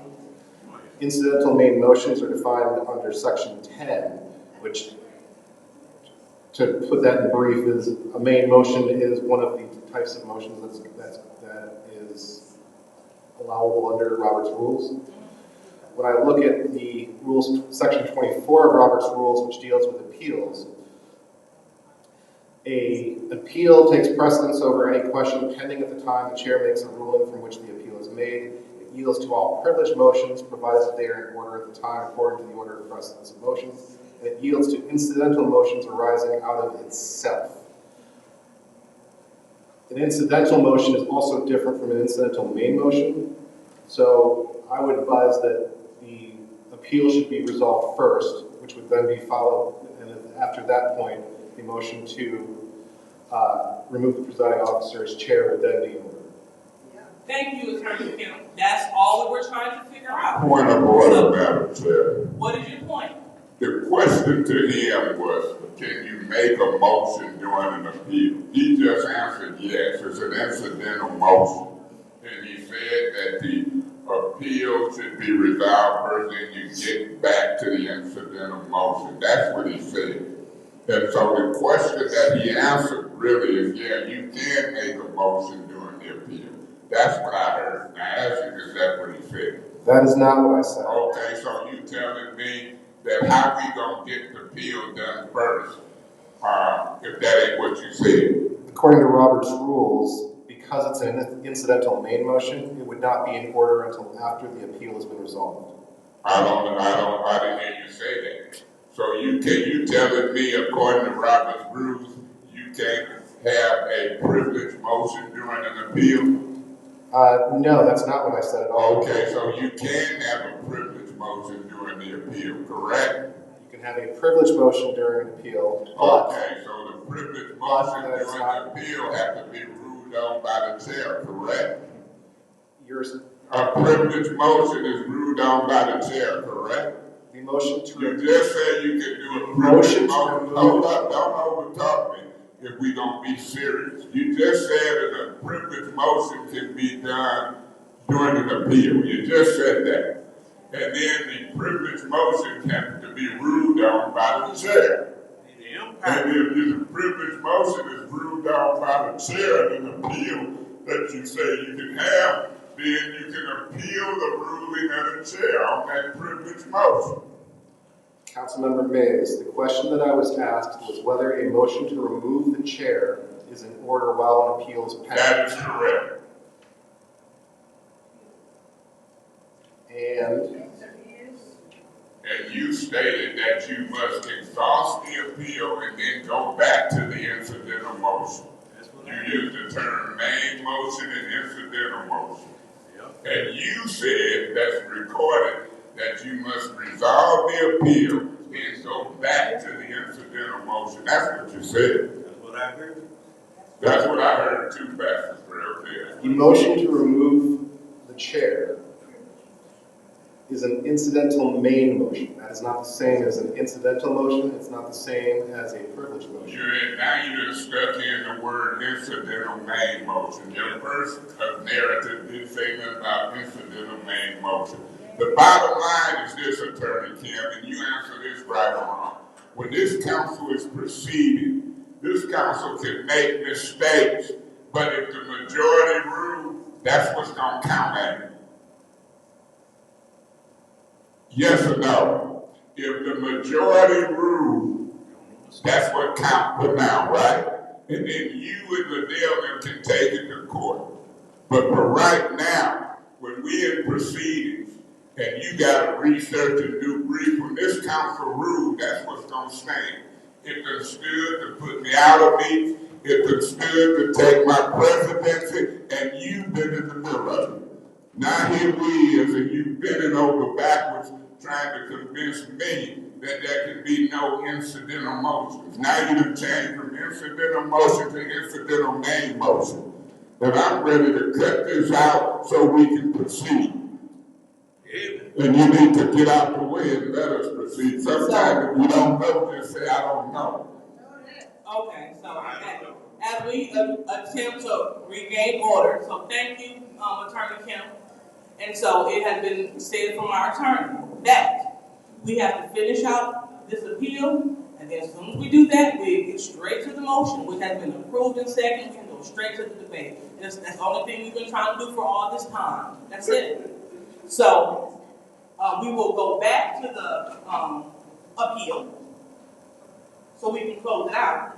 Madam Chair? Yes? Mr. Pfeiffer? Mr. Pfeiffer? I make a motion to table all appeals. Support. So there's a motion on the floor to table all appeals. Support. Supported by Ms. Priestley. Any discussion? So you can make a motion during the appeal? Madam Chair, it's going to be a motion to table all appeals and get to the vote dealing with you. I'm supporting. Say what? What are you talking about? I got the floor. I'll respond to the audience. Yeah, but you got to be sharing. You can't do that. You out of order. You going to me now. You're arguing with the audience.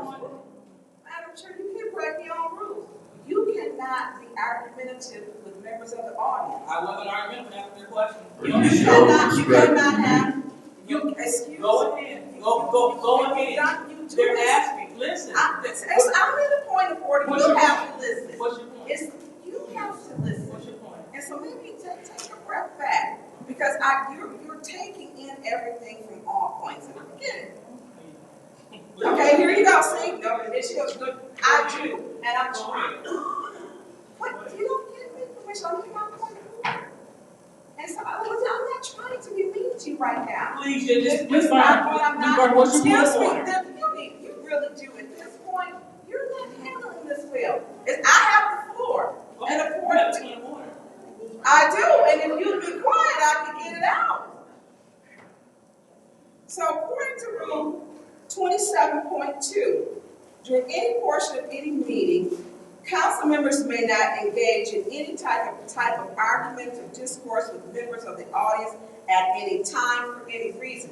You can't have dialogue back and forth with them. Rule 27.2, you can't do that. Okay, thank you. Yeah, so that point of order denied. I wasn't arguing. May I continue? And so you may go ahead. I'm trying to get straight the motion I'm voting on. I see Ms. Priestley and Ms. Worthing, and they making motions, and their demeanor is like we doing this on purpose. You're not doing that on purpose. When you shaking your head and I'm talking and your demeanor is invisible. I'm not doing that on purpose. You think I want to be fighting warnings on purpose?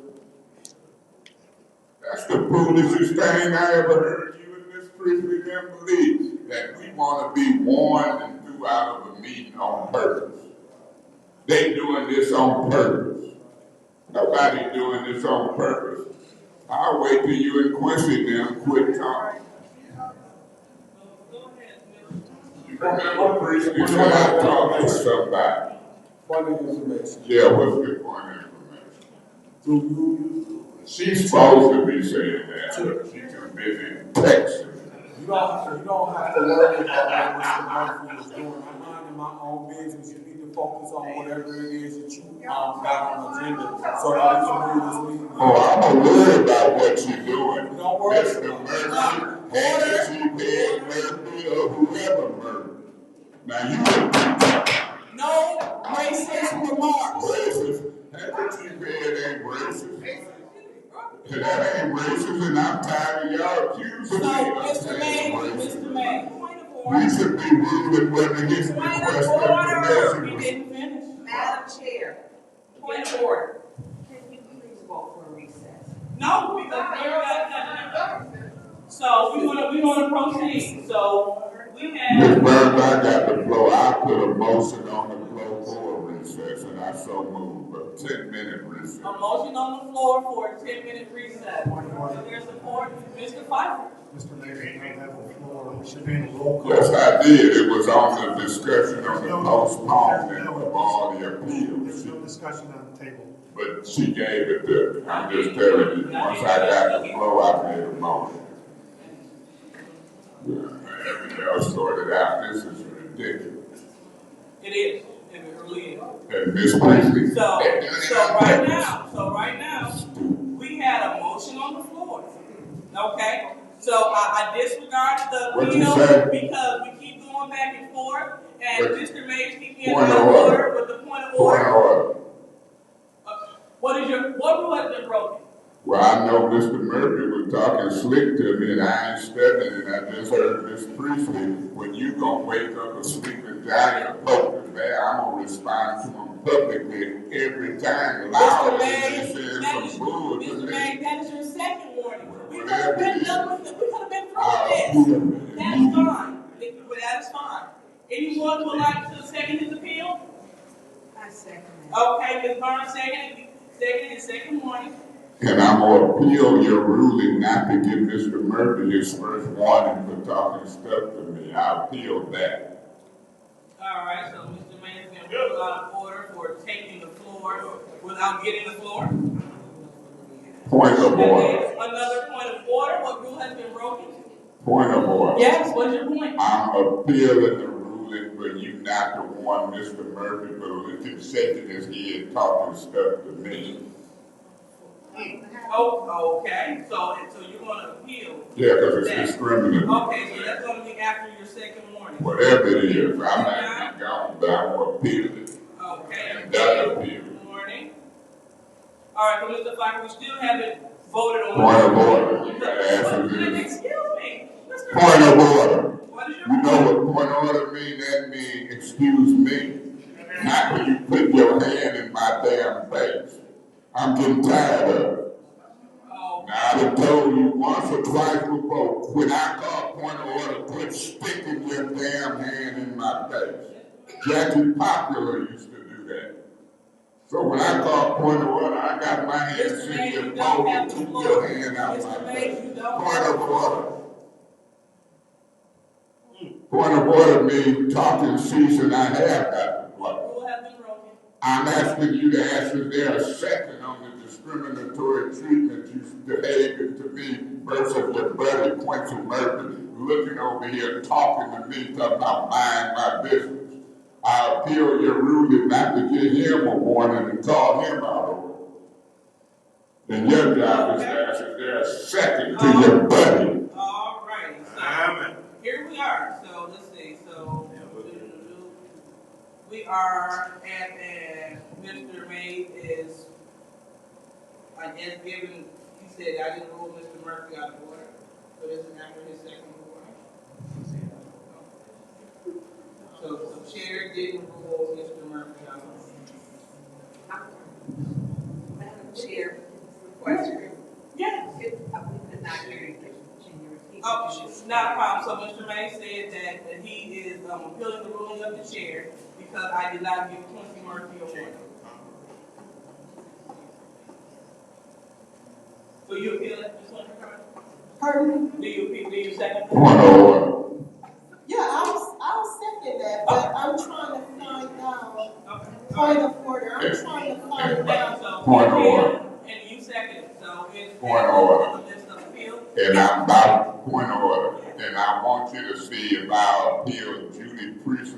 because she was in it to 3 of y'all.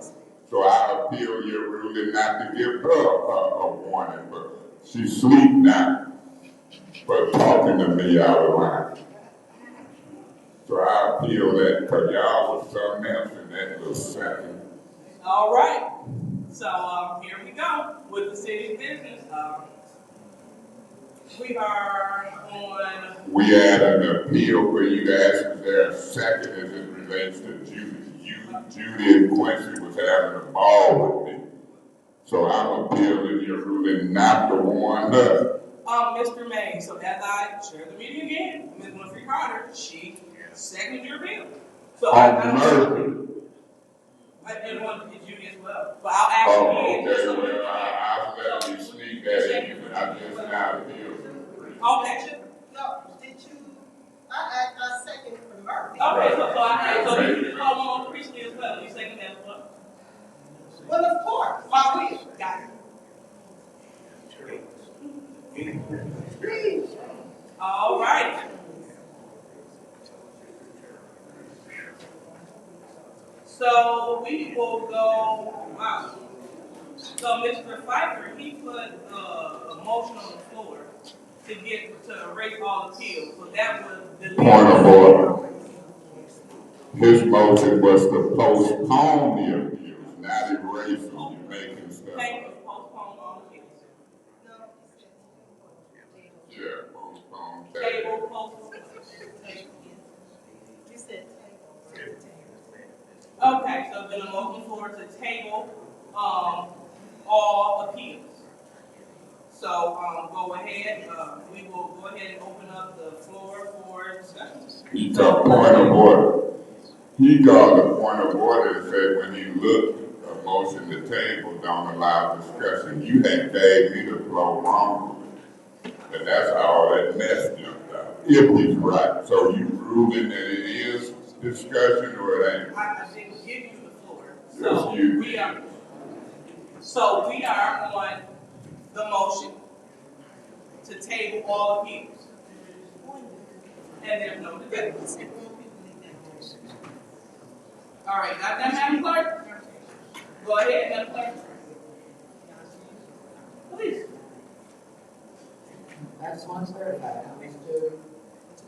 Pfeiffer made this motion. There were fewer appeals, so this motion was to table the appeals before the 10 recess, and had 3 appeals since. So the vote will not be on the 3 most recent appeals, but the 3 that were before his motion. Right now you have 6. Point of information. I didn't hear about that. I would like to put a motion or make an amendment to the motion to table all of the appeals. So there's an amended motion on the floor to table all of the appeals. Is there support? Yes, Madam Chair, I'll support. Okay, it's supported. So there's a motion on the floor to table all appeals. So keeping that in mind, of course, with the clerk, there is no discussion on the table. So we will go ahead and move directly into roll call. But before we do that, I just want to be clear. But you cannot have discussion, Madam Chair. Right. No, this is not discussion. This is just for clarity. It's still So discussion. the chair can't clarify anything? We on the vote. That's fine. So we'll go ahead. So go ahead, Madam Chair. Mr. Mays. Yes. Ms. Lewis? No. Mr. Murphy? Yes. Ms. Priestley? Yes. Ms. Winfrey Carter? Yes. Ms. Burns? Yes. Ms. Shast? No. Mr. Pfeiffer? Ms. Worthing? Yes. Vote is 7 yes, 2 no. They voted 7 yes, 2 no.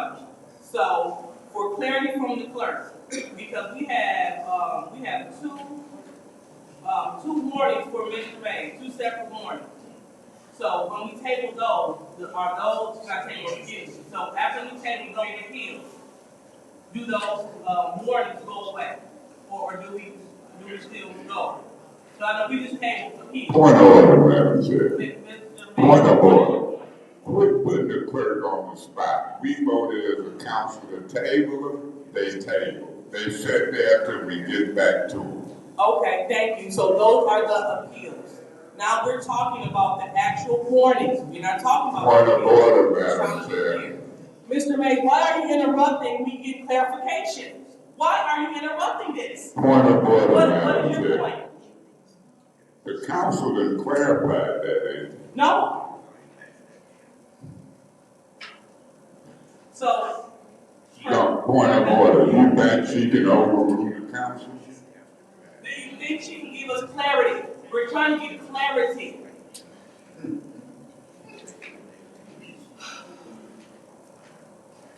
Mr. Mays, I do apologize that you think I'm as stupid as they come. Those are not, that's not the quorum. And here we go. Madam Clerk. Point of order. Madam Chair, point of order. What is your point? She worked for us and with us. And I'm not gonna let you turn her into attorney. Mr. Mays, that's a valid point of order. That is your own warning. That's fine. You can appeal it. But you keep abusing points of order. Is there a second? Yeah, I'll second it. Yeah. Seconded by Ms. Winfrey Carter. Mr. Mays, keep abusing points of order. So, Clerk Donahue, back to where we were trying to get the clarity. That's correct. We should be on We the. should be in the appeal. No. Yes, well, the appeal takes precedence. I'm not digging a hole. We're trying to clear this up so we can move on to the appeal. Point of order, Madam Chair. The rules is the rules. What are the rules? We're trying to get the rules When clear. an appeal is made and properly seconded, that's the order on the table.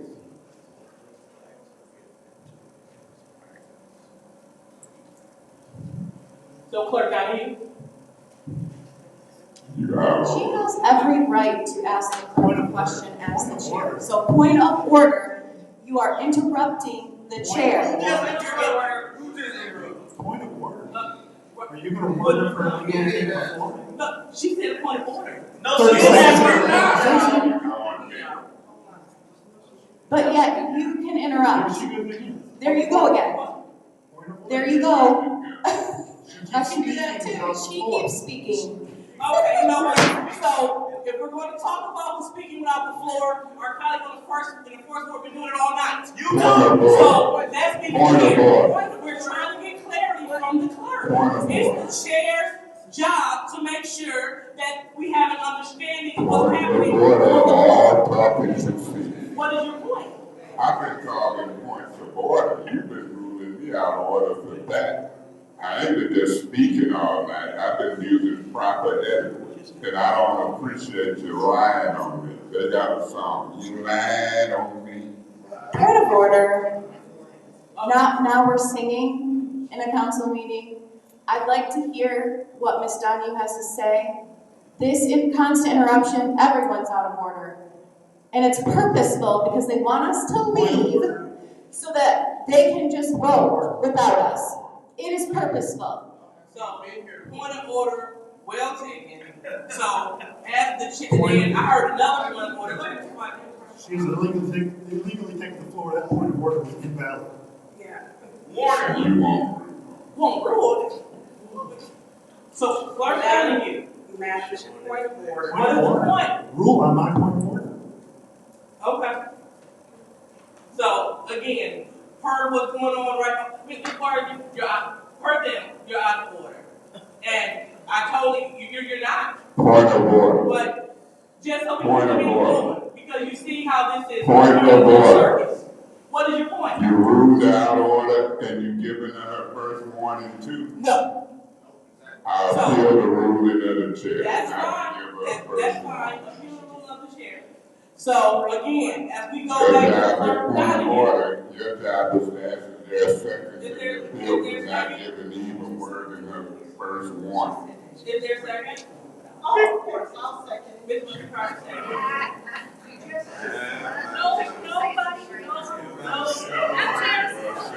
Point of order. You know what? The chair is going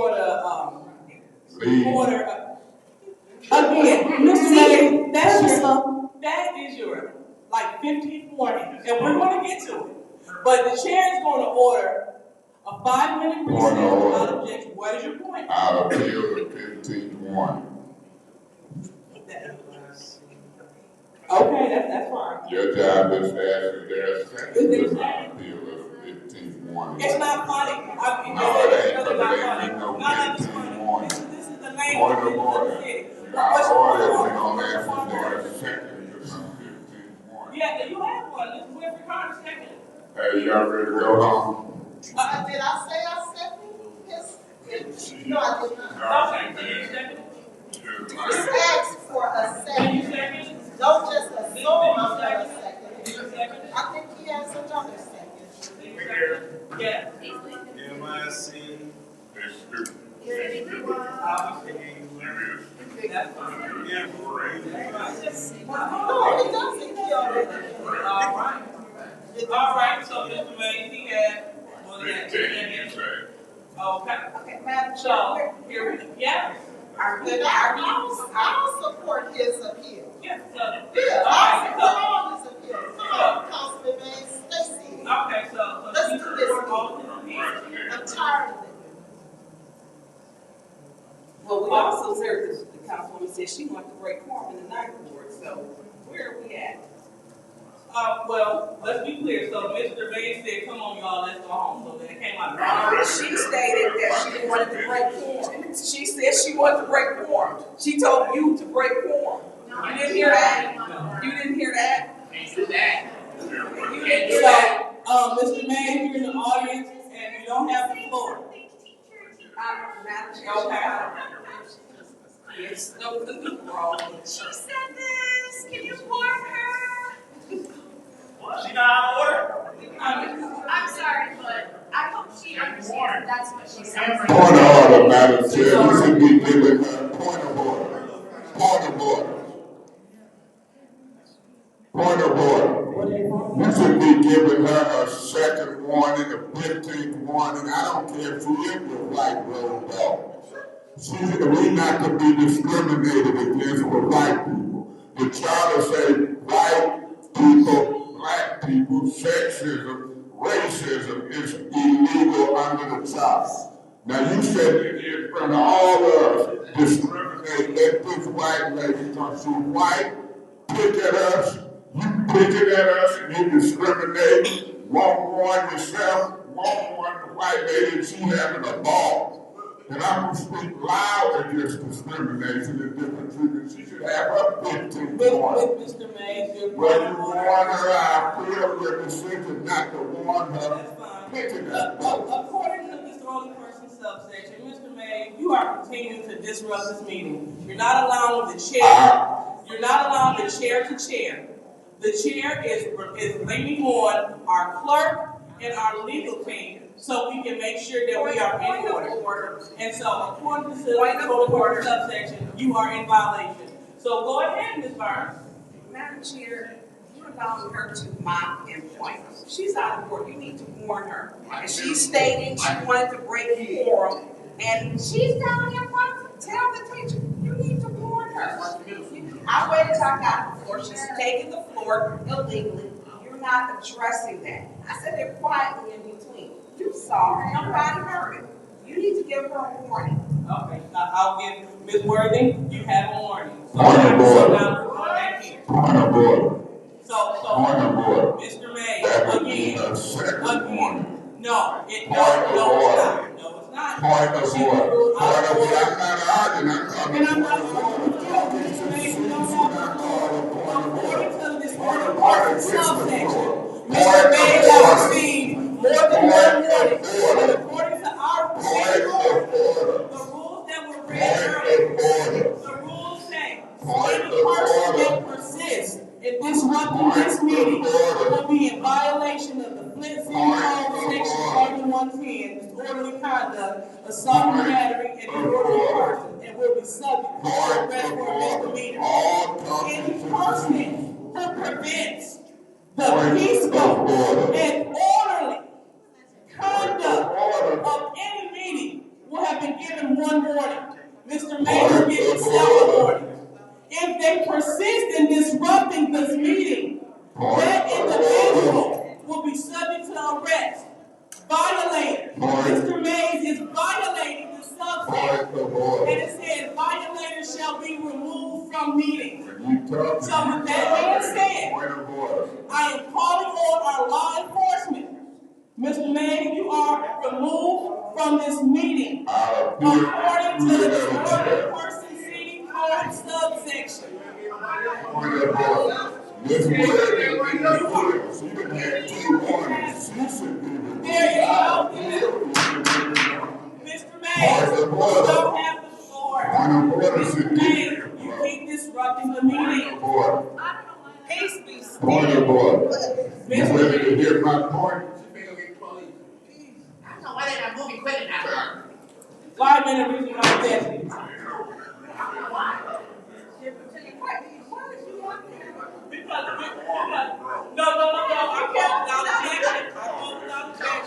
Because you're trying to break form.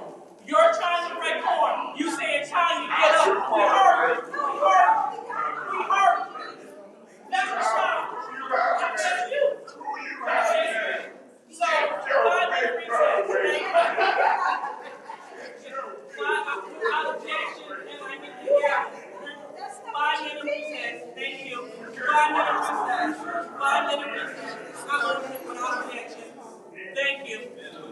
In order. Thank you.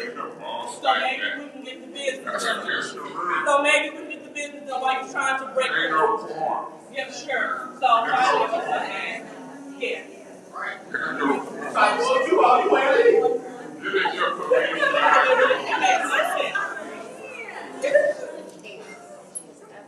In order, no recess without objection and no council meeting. It has to be voted on. 911 on you. She's on the 911 dispatch center. So, Officer Metcalf, we continue to hit disrupting the meeting. We kept asking to have someone removed for the disorderly conduct. If we're not going to adhere to that, let's just scratch it from the rules. I'm fine with that. But let's not read it. It's not going to come. Let's not follow your rules.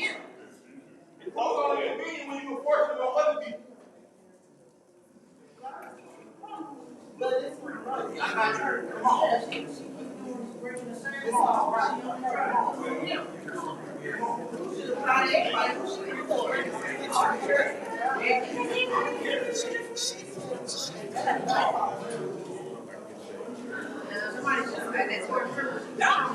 I got all our routines on camera. All 5 of you.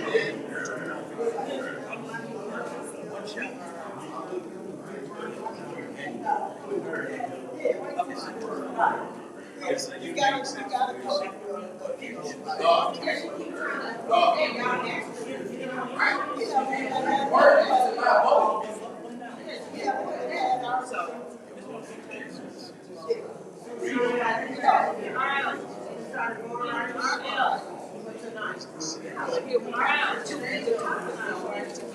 We give money to non-entities that don't have to $50,000 amount, that don't have a name. So we're not going to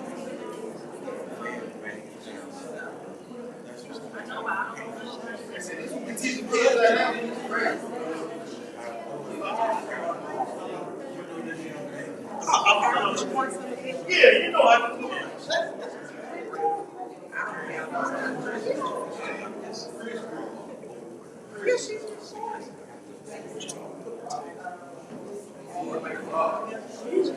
They think this is theater, and they interact with them. I don't think so.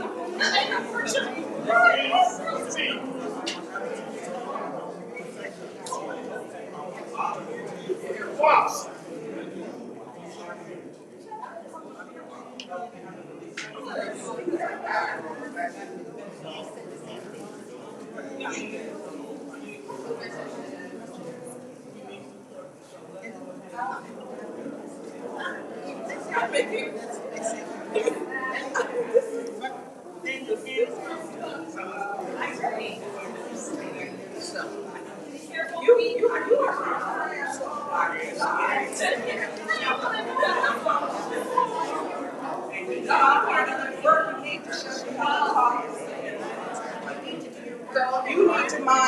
business. God bless you, and I'm gonna pray for you. Julio. With your 9-year drought. Shut up.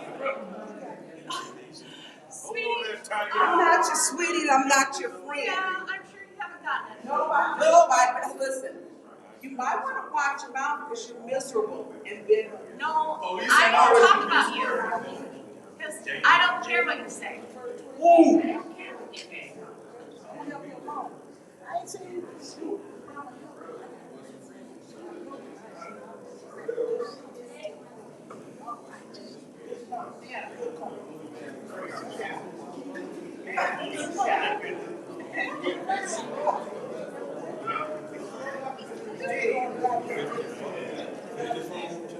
These are big black guys administration. He gone. He left the food on the table.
People back, man. Some more.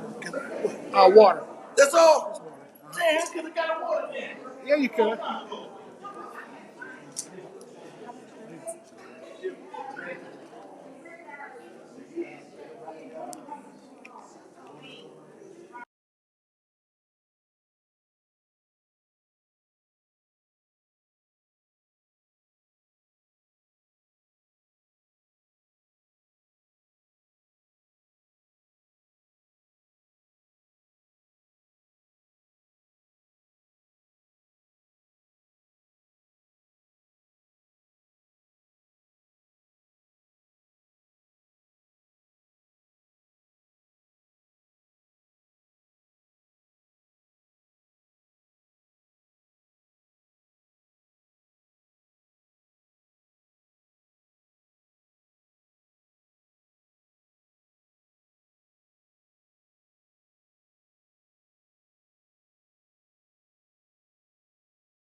I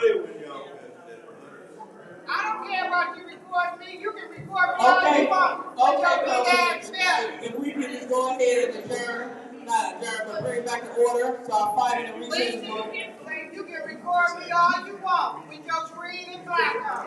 You can record me till tomorrow if you want to. I'll be at the school if you want me to.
Omar, you offline? Are you offline? Get back online. Get offline. Mercedes, what's the name? Mercedes.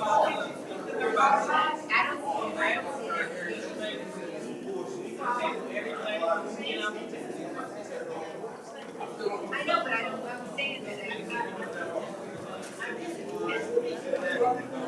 I mean, I know you make Sorry, you're ready to start. 1 second, I didn't hear. Because I didn't find anything to say anything. All right, I just looked at it.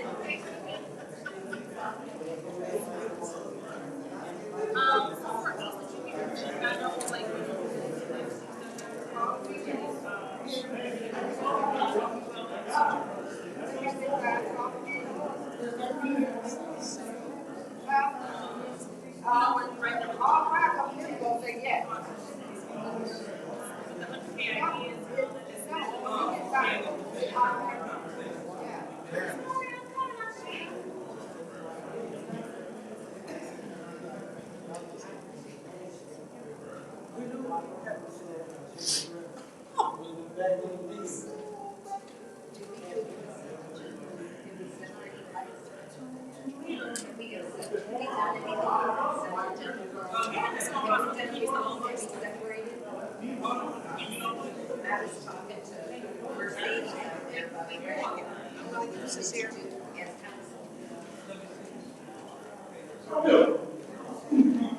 Actually, you know what?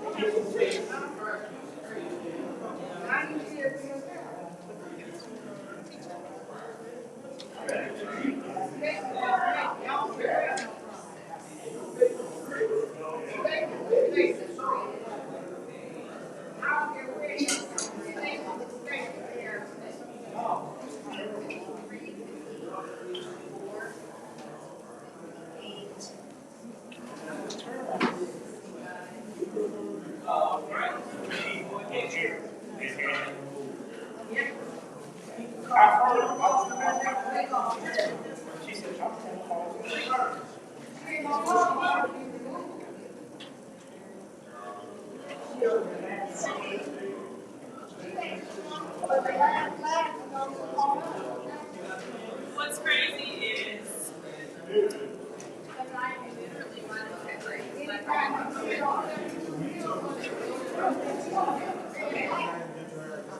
We have no executive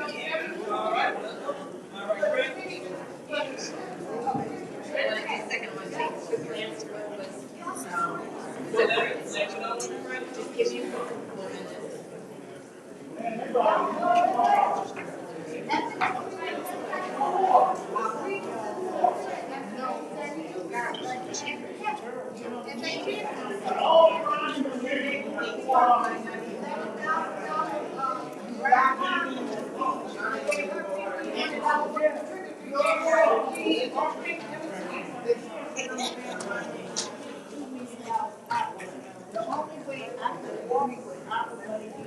They don't care what that you say, buy us some trucks. And if you gonna go to 2028, phase us in. By 2028, we be back in. I do not like that. Everybody can come down here and get money but us. That's how I am. I do like that idea. If you're gonna do that, which in principle, I'm opposed to that long, you guys might not even be on the council. You lock it in our future, they might have to come back, we need another million of a car. Every time.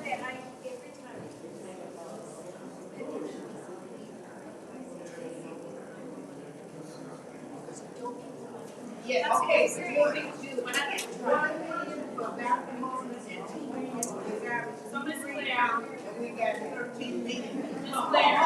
I'm just saying. Ms. Claire. You know, put the piece out there. It's my understanding that they don't do we like it to go raise, they can't raise. Our prices are not going up.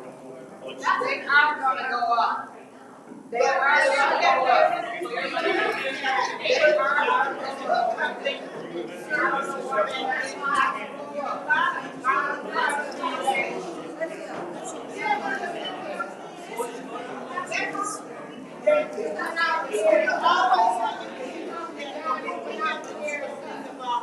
That's what I've been waiting for. They cut it off. Those used to be ours. We cut it off. If you She don't know. I'm just telling her, I'm trying to help her. I'm doing her wrong.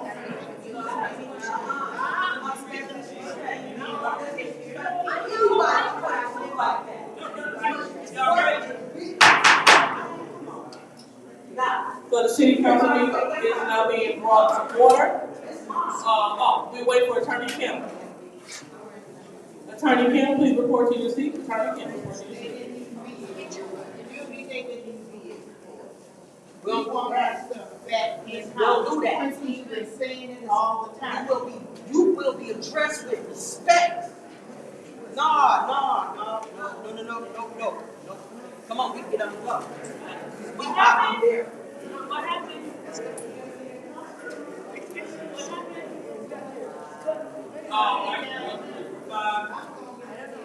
They put that shit when I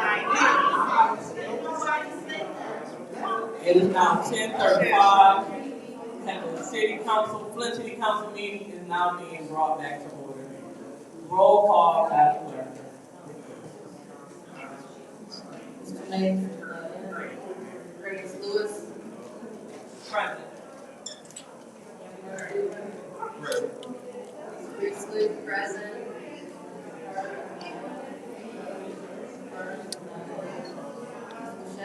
Present. Present. 5 members present. We have 5 members present.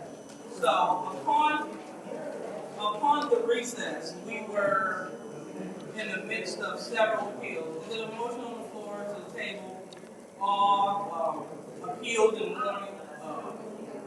Madam Chair, I make a motion to table all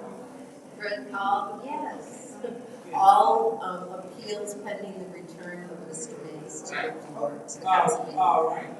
So it's been a motion on the floor to table all appeals pending the return of Mr. Mays. Any support? Support. All right, supported by Ms. Bichette. Any discussion? Oh, there's no discussion. Roll call, Madam Clerk.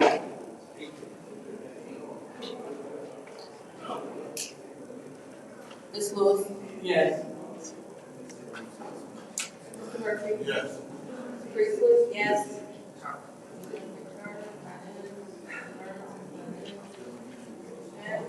Yes.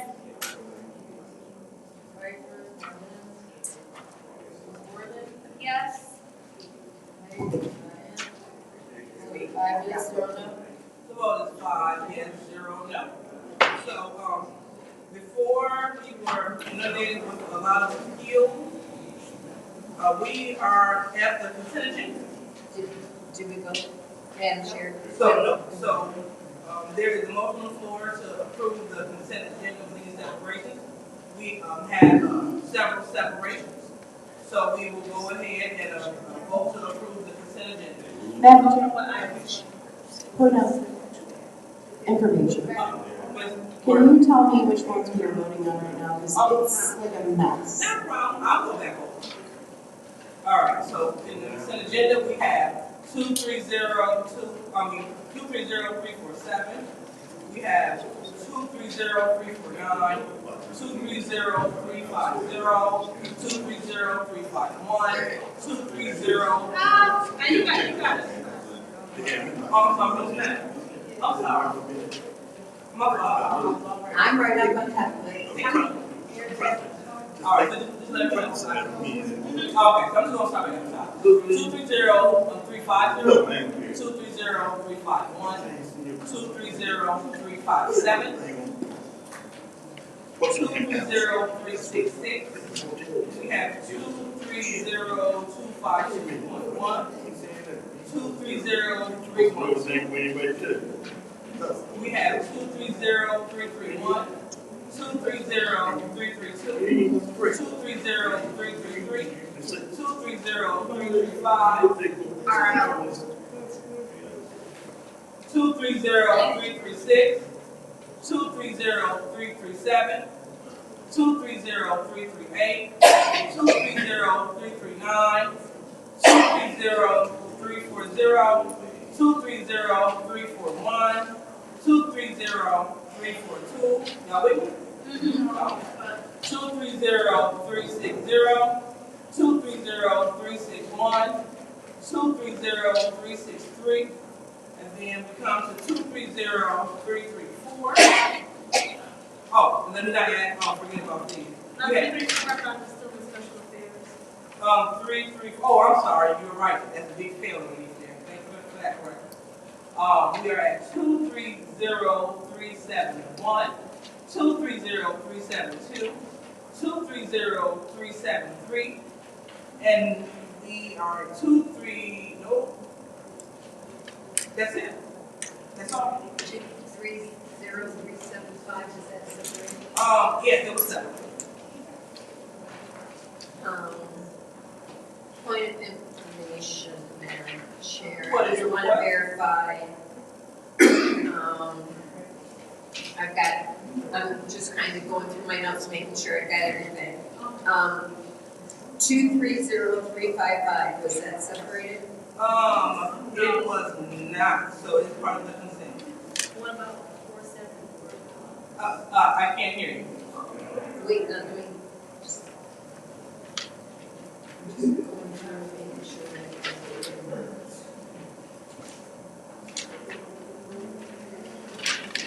Hey, Madam Clerk, please feel free to chime in if we're off. okay, that was my only question. Okay, sounds good. Councilwoman Michelle? What about 230? 230-347 and 230-349. You did 317? 347 and 49. So 47 is a part of the consent agenda, and so is 349, part of the consent agenda.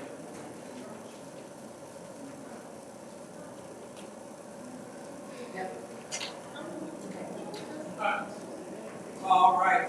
So we will vote on the consent agenda, and we move with separation. So roll call to vote on the consent agenda, Madam Clerk. Mr. Murphy? Yes. Ms. Priestley? Yes.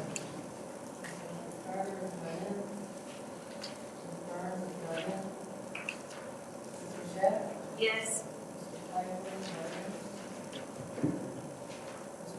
Yes. Yes. Vote is 5 yes, 0 no. The consent agenda passes. All right, so now we will move on to the petitions and unofficial communication. No, ma'am, that's part of the consent agenda. It's prior to consent agenda? It's part of. Oh, I'm sorry. It's only the separations that we vote on in here. Okay, so we are at appointment, official appointment? Yep. All right, so we need to make note of that these two things, petitions and unofficial communications, as well as official communications, they are a part of the consent agenda moving forward. So note to self. All right, so now we will proceed with our separation for appointments. So, Madam Chair, I make a motion to approve 230346. all right, there is a motion on the floor to approve 230346, the reappointment of Lynn Sorensen to the Flint Planning Commission. Any support? Supported by Ms. Eva Worthing. Any discussion? Madam Chair, Ms. Priestley. I would really love to have heard the reason why this was separated. Does anyone have any idea why this was separated?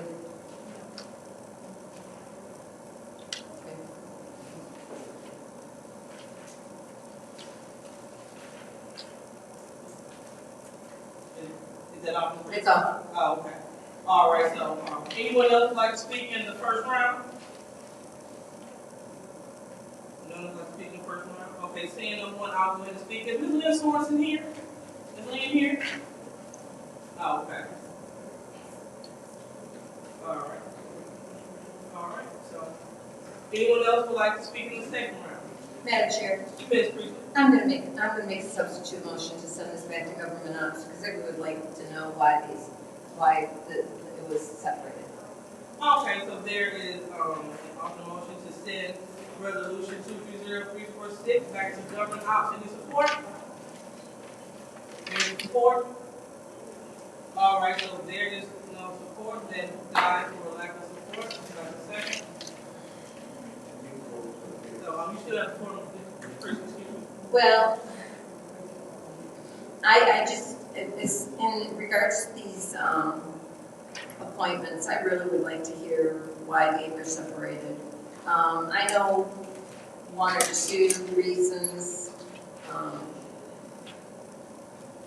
but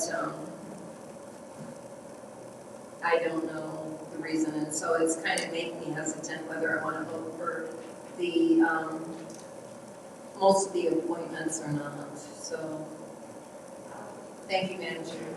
Okay, not a problem. Anyone else like to speak in the second round?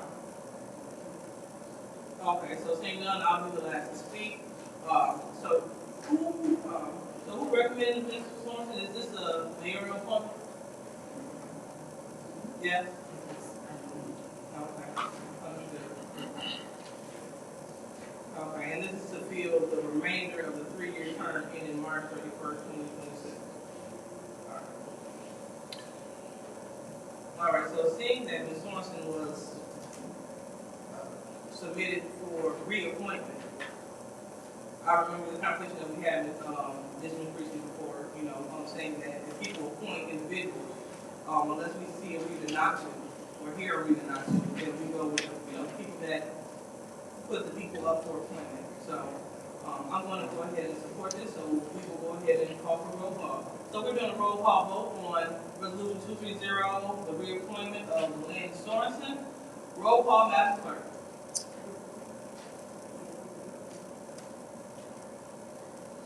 Ms. Priestley? Yes. Ms. Ricardo is absent. Ms. Burns is absent. Ms. Michelle? Yes. Mr. Pfeiffer is absent. Ms. Worthing?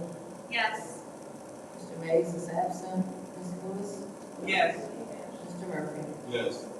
Your vote is 5 yes, 0 no. Vote is 5 yes, 0 no.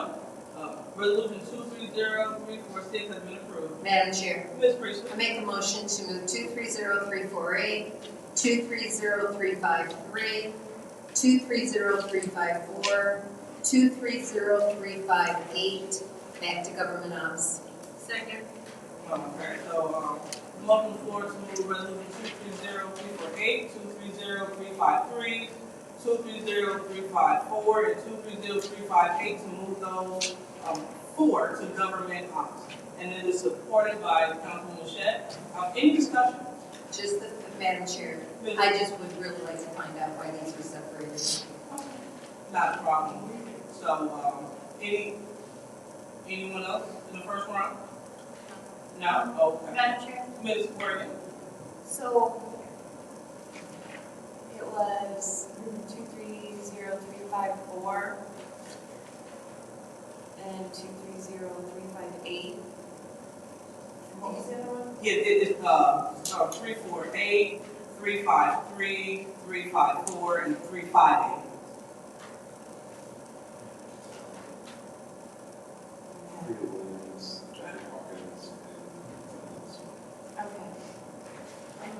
Good. Okay, very well. All right, so seeing that we do not have any, the debate, more debate the first round, second round, any more debate? All right, so I will just utilize my time in the second round.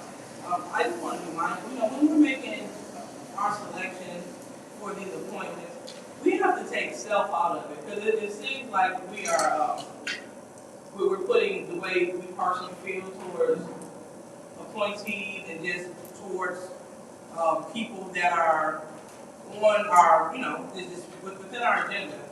And that's not fair. People, they need to be judged upon, their merit to do the job, not personal liking and feelings. So this is something to keep in mind as we go forward.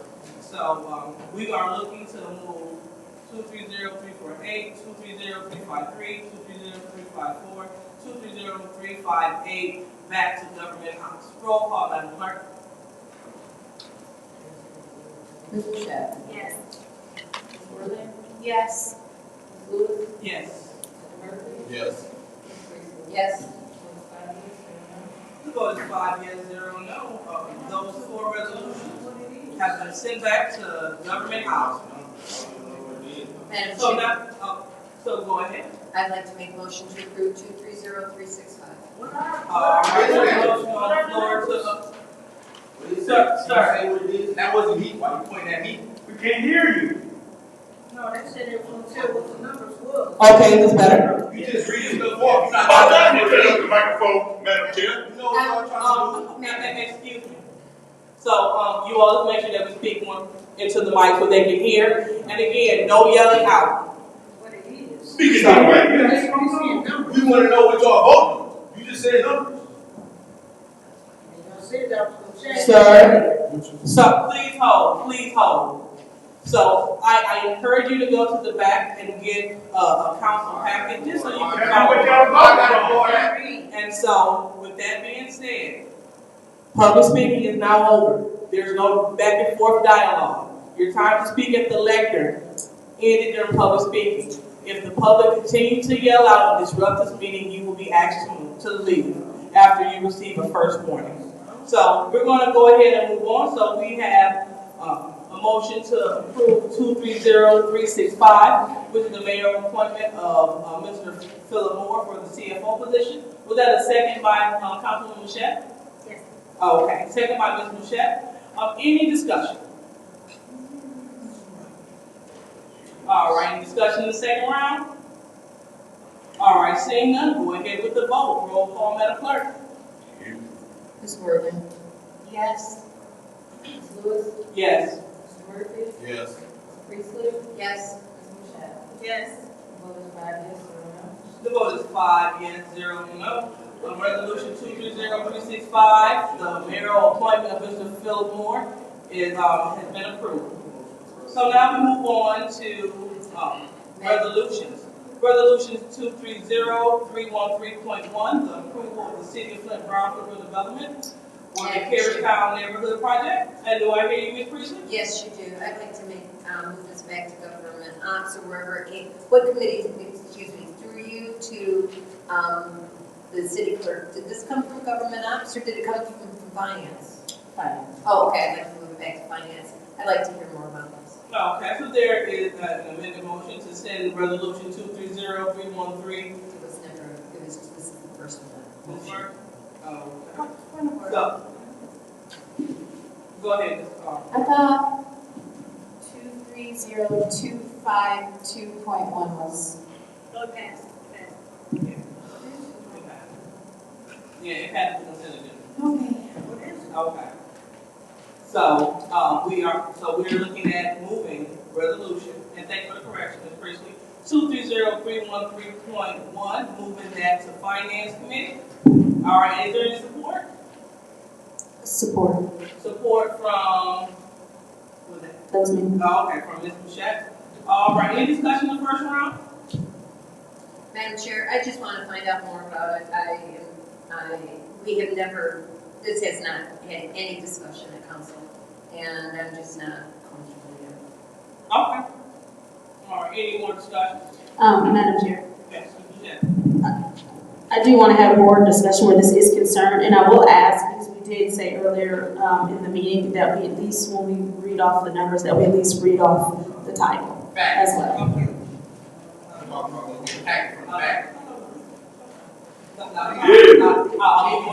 thought I was reading it. You wasn't. Go ahead. Sir, don't do that. No, you don't do that. That's your warning.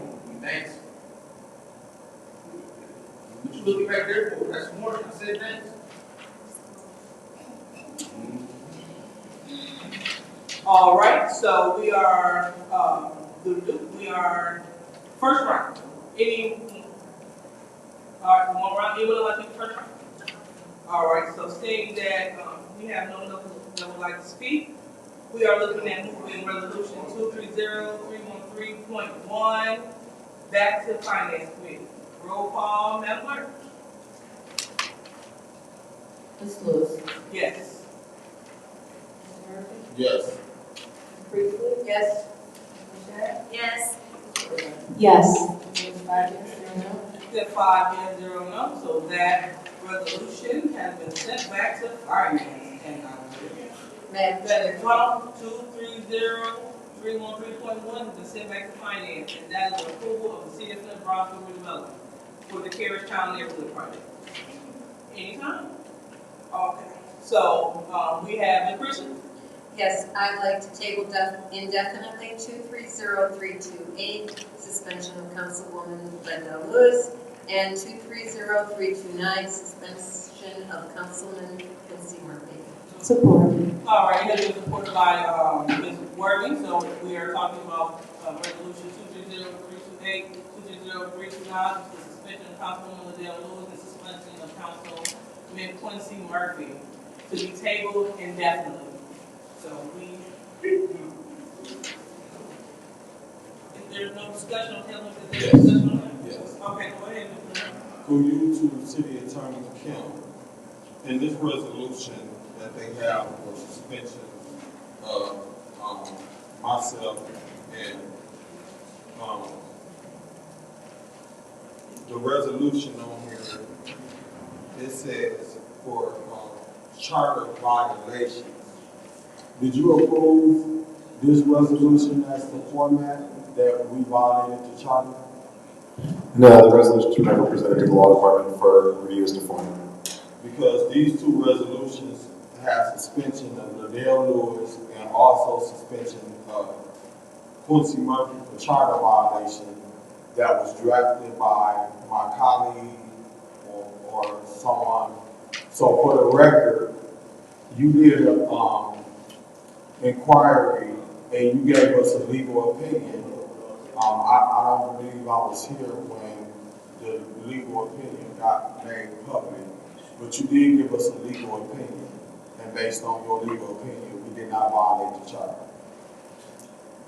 Based on the facts that were known at the time that the legal opinion was drafted, I did not identify any charter violations. Okay, because I just wanted to be clear, and I just wanted to be on the record, because these resolutions say charter violation, and I know we read your legal opinion, so I'm ready to vote. Thank you very much. Anyone else would like to speak on this motion? All right, seeing no one else, we will go ahead and go with the vote. So the vote is to table indefinitely resolution 230-328, 230-329, the suspension of Councilwoman Liddell Lewis and Councilman Quincy Murphy. Roll call, Madam Clerk. Mr. Murphy. Yes. Ms. Priestley. Yes. Ms. Mashat. Yes. Ms. Worthing. Yes. Ms. Lewis. Yes. Voting 5 yes, 0 no. Vote is 5, thank you, 5 yes, 0 no. So those two items, which is resolution 230-328 and 230-239, which is the suspension of Liddell Lewis and Quincy Murphy, will be tabled indefinitely. So now we will move on to resolution, is it 230-364? All right, so what's the pleasure of the body? Madam Chair, Ms. Priestley. I make a motion to approve 230-364. All right, there's a motion on the floor to approve 230-364. Is there a second? What is it? What is it? Excuse me. Sorry, it is to repeal resolution number 101308, prohibition of Sunday alcohol sales. And so is there any support? Any support for resolution 230-364 to the city council? Any to approve? I can't. Okay, so I love support. Okay, so supported by Councilman Murphy. Madam Chair, Ms. Priestley.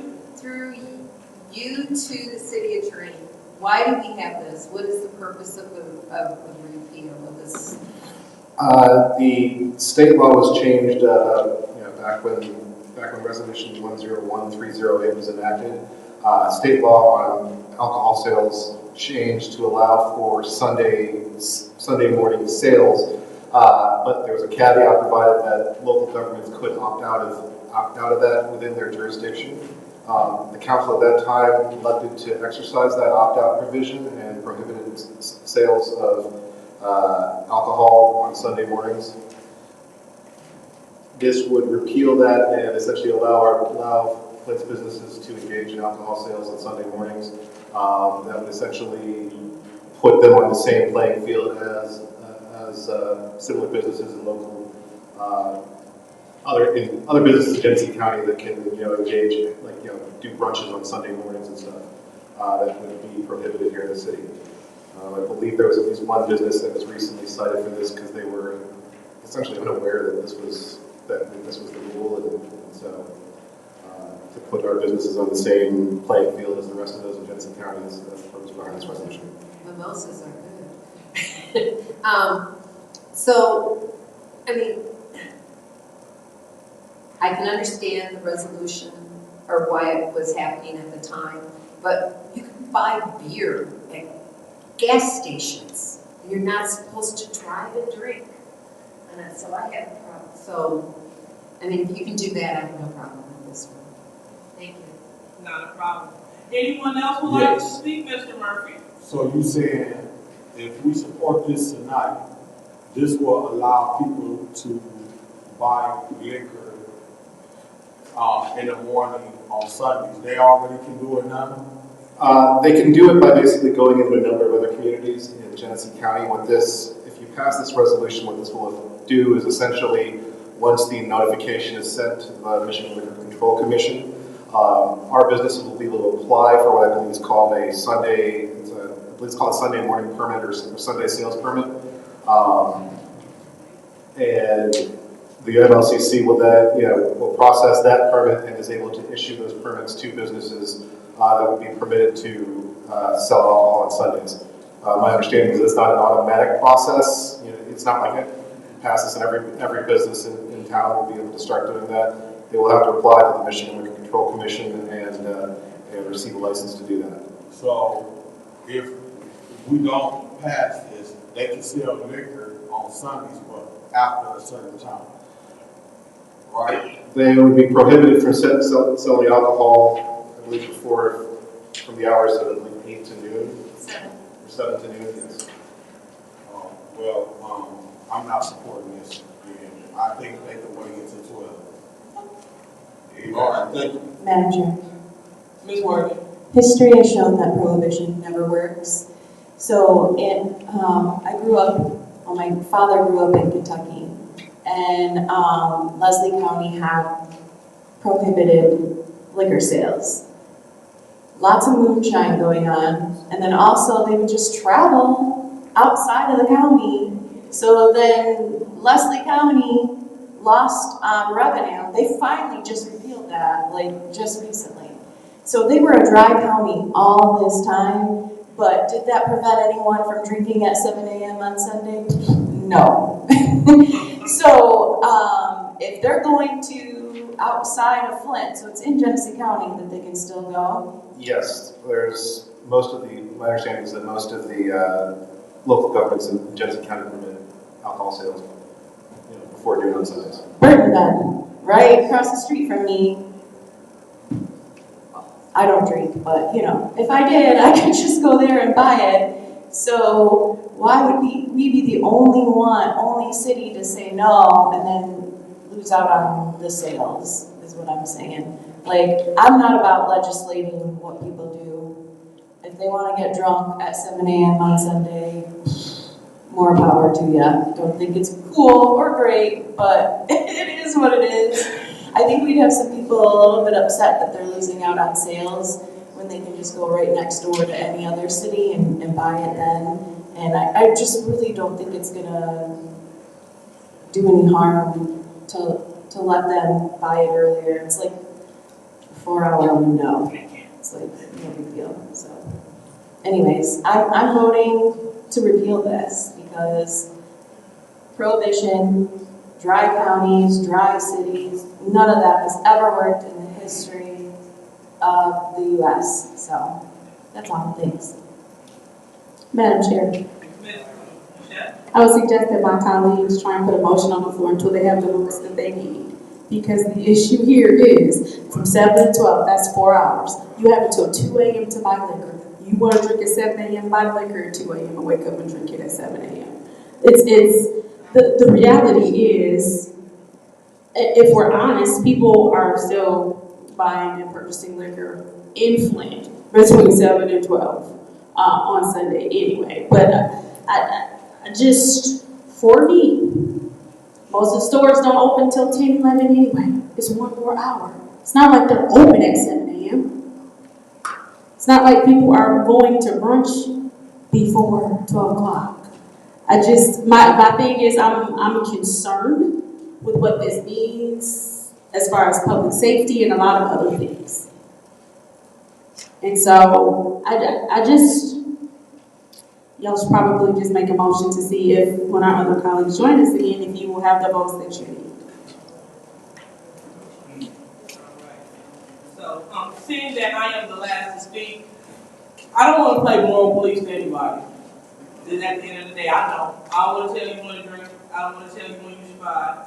And moreover, I don't want to I don't want to stop the sale of alcohol to local businesses because that's causing Flint businesses to lose out. So I can get in a Flint, I'm going to go right across the Bergen, and I'm going to give them my sale. That's taking away from Flint businesses. And that's not what we're trying to do. We're trying to help grow Flint businesses. And so, I've been to plenty of brunches.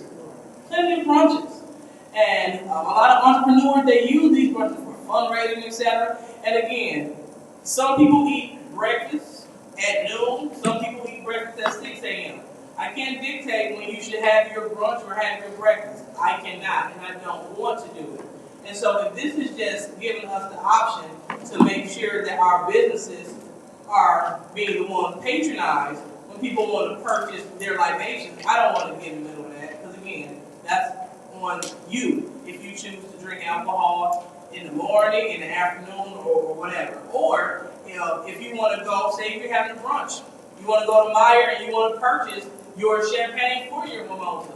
Well, they're going to look at you and say, "Aunt, you can't do it because it is not before 12. So again, one thing I don't want to do, I don't want to be anyone's mother or moral barometer, and nor do I want to stand in the way of small businesses. So I will be in favor of this. Looks like my colleagues will not be, so we may need to make an alternate motion, but we will go into the second round. So, Ms. Worthy, in the second round, go ahead. I move that resolution 230364 back to whatever committee eventually. What is this, or what committee is this? Government hours, thank you. Oh, shoot, sorry. Table it to the next council meeting. To the next council meeting? Yeah, support. Okay, so, all right, so it has been moved to send resolution 230364, the repeal of prohibition of Sunday alcohol sales, to move that to the next council meeting. Is there any support? Support. All right, support by Ms. Priestley. Any discussion? Yes. Mr. Murphy? All money ain't good money, and I'm not supporting from 7 to 11. They can wait, or like my colleague said, they can get the liquor before the day before or something. But to have to wait 4 hours, it ain't like the corner stores giving money to our community, so y'all making money off of us. But Request for information. Do you know that several deal with Flint and Little Joe's on Pasadena and Keys, they support the community, so they do. Okay, well, back to what I was saying. It ain't like they giving a lot of money to the community, and if it's a couple of them giving a little couple of monthly dollars, not enough to make me want to support it. I'm not supporting it. I ain't supporting it when it comes back. I'm not supporting it now. Amen. I don't. It's not impactful to me that we allow or going to or proposing to allow them to. I'm good on that. We got other issues going on in our community. I ain't want to be a contributing factor to letting liquor stores. We already got too many of them anyway. I'm done. Okay, anyone else would like to speak? Madam Chair. Is Ms. Worthing? Okay, go ahead. I just wanted to say, I hope that people vote yes to table this to the next, okay, regardless of your feelings, and then please vote the way you want to at the next council meeting, when we have more here. Thank you. All right, thank you, Ms. Worthing. Anyone else would like to comment? Madam Chair, Ms. Michelle? I would vote to table this because we do have other colleagues who may want to have some input on this and may want to vote yea or nay for it. So I will vote to table it until the next council meeting. All right, sounds good. Ms. Priestley, you got anything? Nope. All right, sounds good. So any last one to speak? Again, I don't want to be anyone's barometer. I don't want to tell anyone when they should and cannot go to the store. I think it's a great idea that the other colleagues chime in. And we'll go ahead with the votes. So now we are looking to send 230364. Did we say back to, was it, back to council? Okay. Roll call, Madam Clerk. Ms. Boucher? Yes. Ms. Burgess? Yes. Ms. Lewis? Yes. Mr. Murphy? Yes. Ms. Priestley? Yes. Right, vote is 5 yes, 0 no. Resolution 230364, repealing of prohibition of Sunday alcohol sales, will remain in council. All right, so now moving on to resolution 230370, legal services of Eastern Michigan foreclosure or eviction assistance. Madam Chair, Ms. Priestley? I make a motion to approve 230370. All right, motion on the floor to approve for resolution 230370. Any support? Support.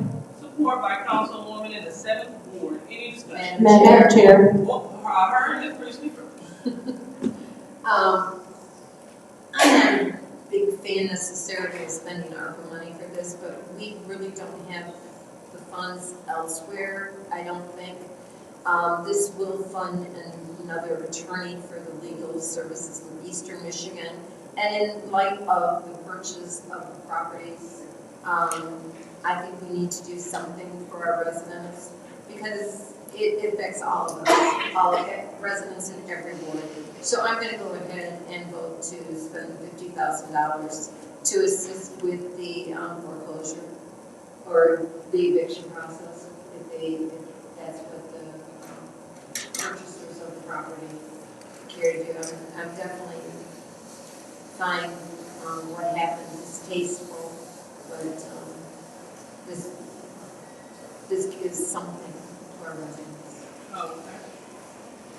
Anyone else? Ms. Okay, thank you for Nina. I have a couple questions. So,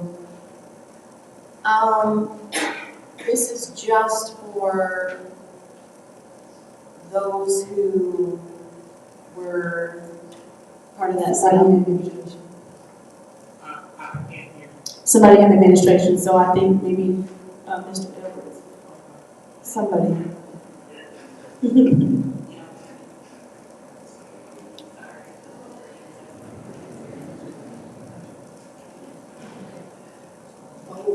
Hurry, the clock is going. 5 minutes, we do recess without objection. Yeah. So 5 minute reasons without objection. So Mr. Edwards, want to give us 1 second? Go ahead. Hey, real, just like real kids. We don't go to justice, man. Preachers like Martin Luther King. We don't want us to have no in-house. Better get our red truck, man. Yellow. People go in truck. I'm just doing that way. You don't want to do garbage cans. And they stop you from speaking so much together.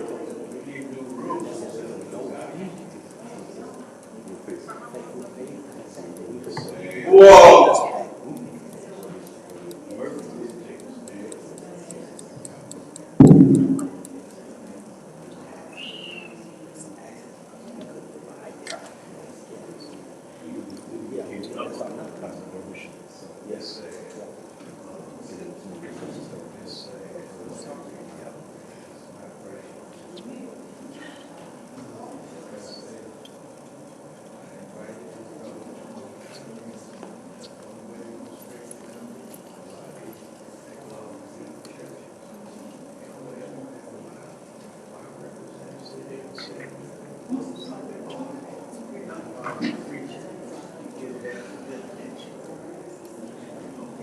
Understand?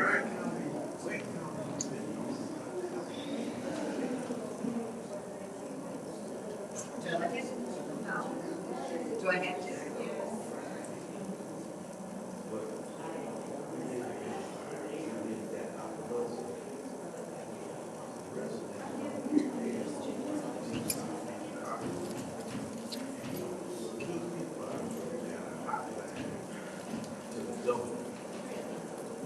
Yeah, really.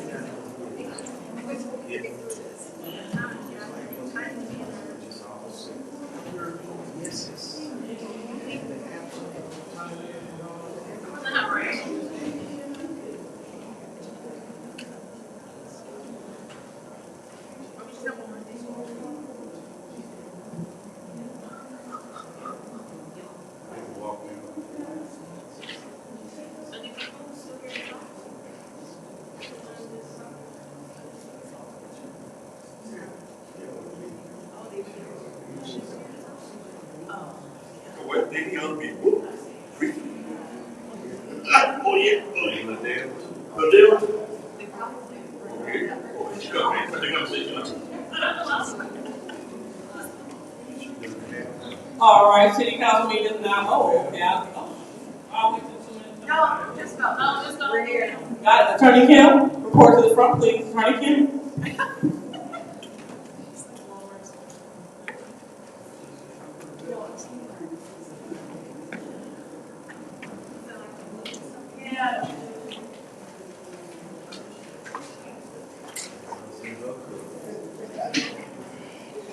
All right, the front city council meeting was now brought back to order, and number 16.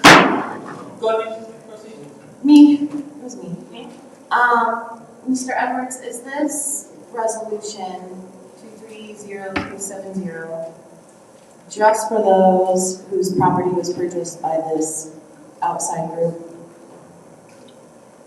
Through the chair to Councilwoman Worthy. No, it is dollars to be used for those that are experiencing eviction or some form of a situation that would require legal intervention. The city is not, it is not the place of the city to be able to provide those kind of services. So it was the administration's attempt here is to help those folks that would fall into that particular category of having been evicted, but we could not just isolate it to just that group. Okay. I can be in agreement with that. The homes that were sold, they were already foreclosed completely, correct? Like they had been through the whole process where... If the treasurer was selling them as a block, then they had gone through the whole process. Yes. I think that's one thing that people misunderstand is that it's like, what, 3 years? Correct? I believe that's correct. So they hadn't made a plan with the treasurer or paid or made payments, because they will work with people for 3 years. So anyone that's facing that absolutely needs to reach out for help, absolutely needs to contact the treasurer. There are forms to fill out if you need assistance. They will work with you. They don't want you to lose your home. So waiting until the point that it's up for sale is never a good idea. That's your home. That's your #1 priority. So if you need help, please seek help immediately. But I will support this because it'll give another attorney to help anyone who faces these circumstances and needs that legal guidance. So, thank you. All right, did I see Ms. Michelle here? She asked a question. Thank you, Mr. Ordens. I believe you answered the question that I had. I had a couple of residents who wanted clarity before I voted as to what this particular allocation was for. And as you stated, if I heard you correctly, it is not for the residents who have already lost their homes. This is for residents who are currently facing foreclosure and eviction, correct? And it's just to hire an additional attorney for the Eastern Services, for the legal services of Eastern Michigan to help people who are currently facing foreclosure or eviction. No, those folks that are experiencing that situation that has been talked about with the group, the larger group of 200 homes, they are able to explore legal assistance through this particular methodology. So they can use this service. But it's not specifically for that. If I could, council member, the people who are living in those 190 homes there in the city that were sold as part of that bulk sale of the Genesee County Treasurer, we believe that they are likely to be facing some sort of foreclosure or eviction, or at least be in danger of that. The city's law department can't represent those persons individually or provide them with legal counsel. However, legal services of Eastern Michigan can. So providing them with additional resources gives them additional capacity to handle what we believe to be, a likely concern and give people a place where they can go to and get the answers that they need, get guidance and help kind of navigate the situation.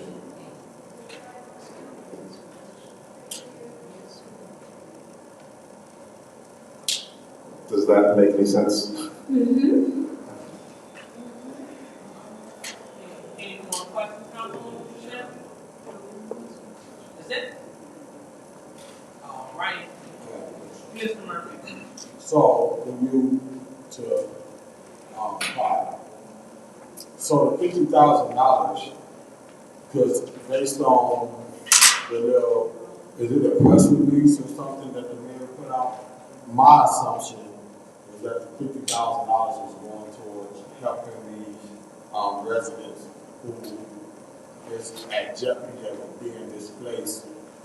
And I think it's 190 in the city of Flint residents that house was sold in this bundle package. We do need to get down to the bottom of that, talk about how did that happen. When you give $50,000 to Eastern Michigan Legal Service, does that obtain a lawyer to represent the residents in court. Will that money allow them to go to Eastern Michigan, a legal service, and obtain a lawyer, and will that lawyer go in and file the necessary paperwork in court and also represent the residents in the city of Flint? Is this what this $50,000? Through the chair to Mr. Murphy, the $50,000 is designed to provide those people that are experiencing this particular action, eviction or foreclosure, a pathway to solve their problem. It does not, there's nothing about placement of this money that guarantees anything that you've referenced here in terms of Legal Services of Eastern Michigan. They've been in business in this community for many years, and they do provide that opportunity, representation, but nothing about what we're trying to do here. We're trying to give people pathway to be able to see how to solve their problem, improve their situation by at least having access to legal services. If they didn't have access to them under this particular program, they would. So, I guess my question to you again, because I didn't get a yes or no.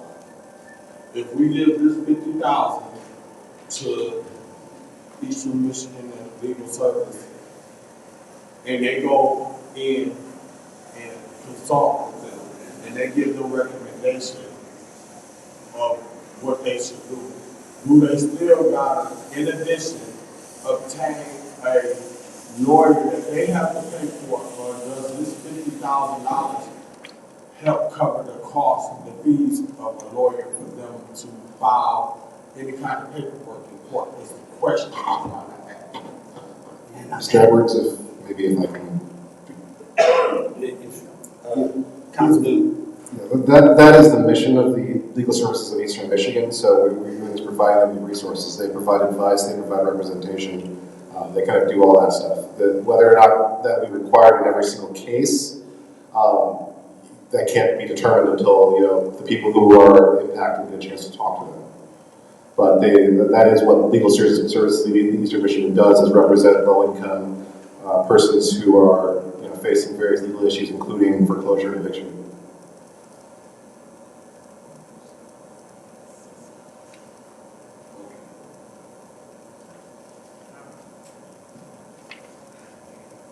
Ms. Bridget, any questions?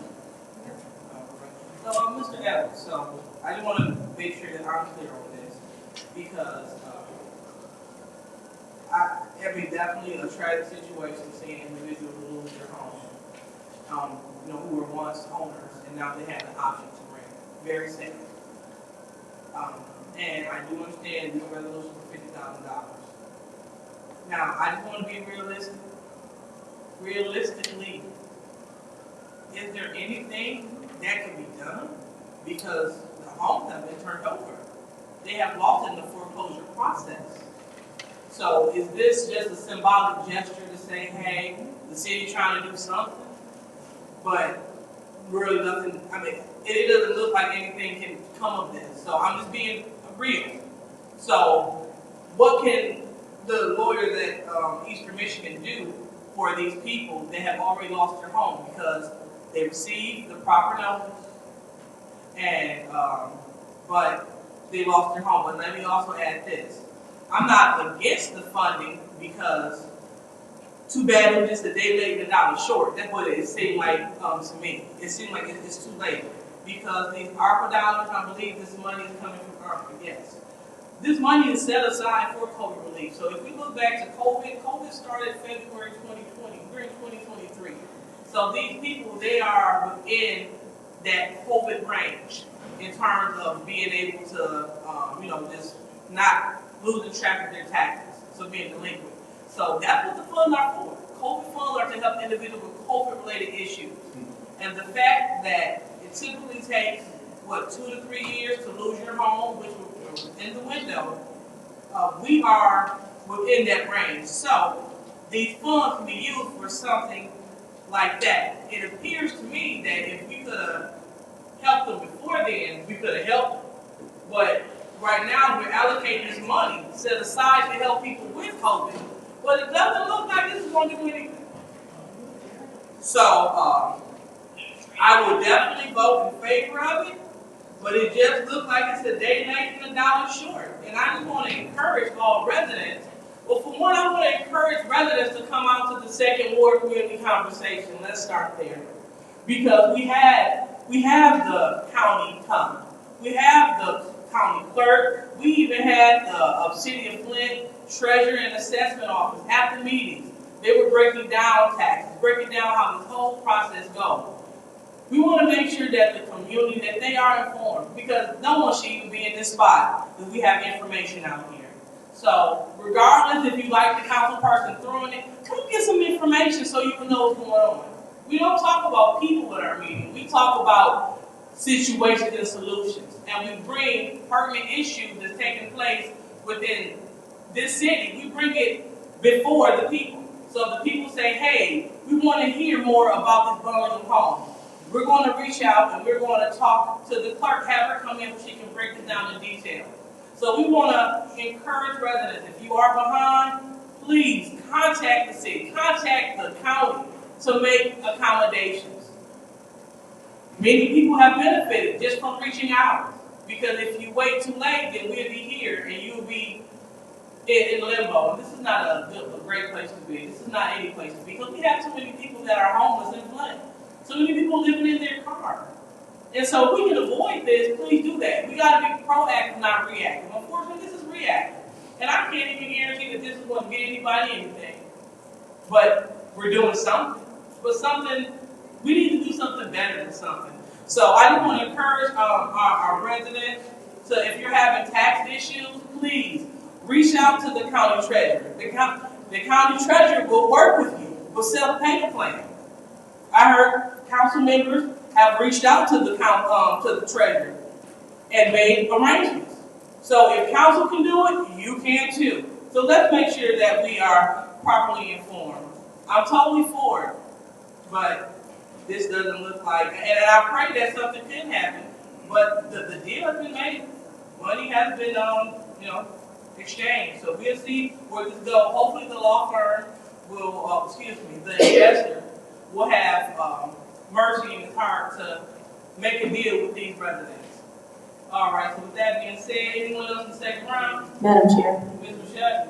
I know that earlier this evening the investors were here and they were prepared to speak. We even have a discussion set aside for them. Are they still here right now?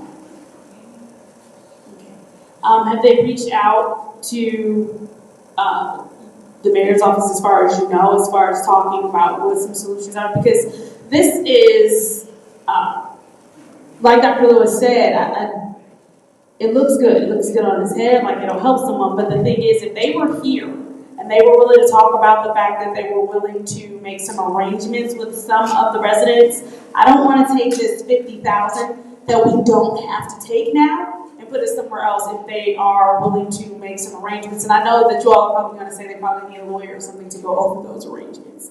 But if there is some way that they are willing to work with the people who are still occupying those homes. And it's my understanding there's a whole other process that they have to go through anyway to make sure the homes are even inhabitable, that they're up to code and passing all these inspections to make sure that people can stay in the homes. And so there are a lot of moving pieces to this that we're just giving $50,000 for. And again, I am for this. I hate what happened to those residents. I wish things would have happened differently. There were 230 homes in the county and 190 in Flint, which speaks volumes for the excessive things that tend to happen to residents in our city, that tend to happen to our city all around. But I just want to make sure, and I'm not even sure if they're willing to come back, because I know they are out-of-town investors, which begs a whole other kind of conversation for that sale when residents that live here are having a hard time purchasing. But I digress, because I know, Mr. Murphy, that's not the land bank, but I was just saying. And so, listen, right. And so, for me, I don't know if the investors will be willing to come back and hold that same discussion and tell us what they were willing to do or how they were willing to work with the residents. I also just don't want us to be premature with this 50,000. But I do, and because I agree with your sentiments of how much is this really going to help? Is it we're just giving 50,000 for a lawyer to tell them nothing we can do for you? I don't want to do that. And so I just feel like maybe this needs to be sent back and we can see if the investors are willing to come back and talk about what they're willing to do and how they're willing to help. I think that conversation needs to be had. And I don't feel like even with this 50 that we're prolonging anything because what's done is done. And so at this point we're playing catch up, trying to recoup, trying to see what we can do. So let's hold this 50 just in case we need to do something else with the 50. And figure out what we can do. Get the investors back here to talk again about what they will do for the residents. Because again, I want to reiterate, so it's not said that I didn't care, I was being callous, or that I was not concerned, because none of that is the case. I am 1,000% brokenhearted about what happened to those residents. So I want to be clear. I don't think we should be doing bundle sales. I want to be clear. I know this has never happened. Let's make sure it never happens again. I want to be clear. But I do want to put a motion on the floor to, I don't know if it's going to be better if we table it to the next council meeting or if we, Madam Chair, I'd like to put a motion on the floor that we table this until the next council meeting. I want to see if the investors will come back and talk about if they are willing to work with the residents before we move forward with this 50,000 for a lawyer. Councilman Murphy. I'm not for. Oh, you asked for a motion? Yeah. So let me go ahead. So I want to make sure that we're clear. So there's a motion on the floor to table this to the next council meeting, correct? Okay. So is there support? Special support. Okay, support by Councilwoman Worthy. Yep. And go ahead. Thank you. I'm not supporting this because we need $50,000 towards the legal service for these residents, 190, or the other residents that's maybe dealing with other situations. I don't want to prolong them from being able to get the help. So I won't be supporting this. So we ain't gonna have the votes. It's only 5 of us to hold this up, because what I do want to see happen is the residents be able to vote and try to get some legal advice if that's all they get in a situation. Because if we hold it up now and then they go there and we ain't got nothing in place for them to try to go there, then we not helping. My question for you to Clyde is, in October, November, we usually get a list of properties from the land bank that we get first rights of refusal of the properties. Are all of these properties part of that, so we won't be getting any properties? Or have you guys received properties and y'all have not turned it over to the city council for us to look at it? To the chair, to Mr. Murphy, I'm not aware at this point as to whether we received, that is a regular process, that we receive this list of properties. But to the best of my knowledge, I'm not aware of that list having been submitted from the treasurer to our city treasurer. Point of information. Yeah, go ahead. What's your request? A request for information. Thank you. Request for information. Mr. Murphy, I just want to make sure, because I'm not going to take my motion off, so if it fails, it fails, but then that means we'll still have to vote on 230370, Legal Services of Eastern Michigan Foreclosure Eviction Assistance in the right, not to exceed $50,000. And so if that does fail, we can do math. Are you saying, are we sure that that 50,000 can be used to help residents outside of this situation?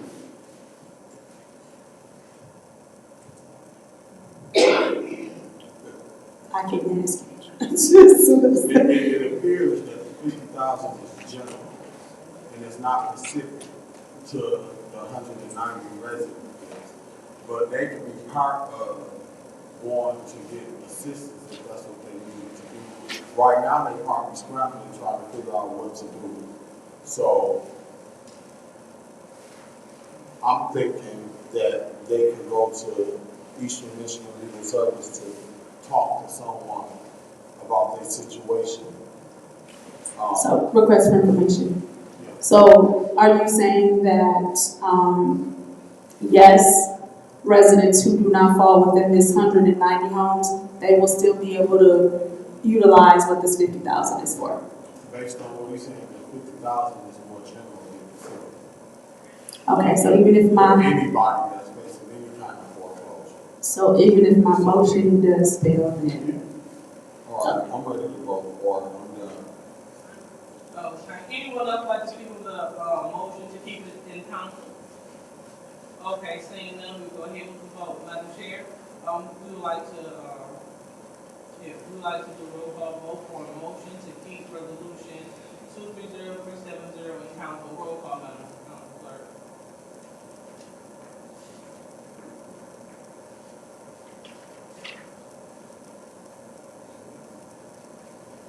Ms. Lewis. No.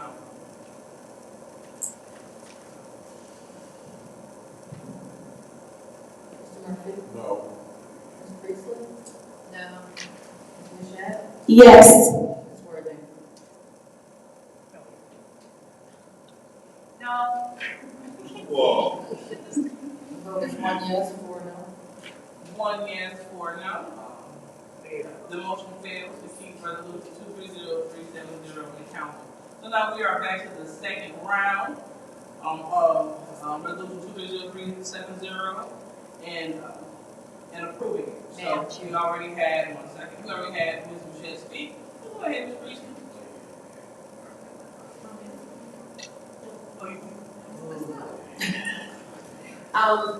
So even though this isn't specific to the people whose homes were purchased,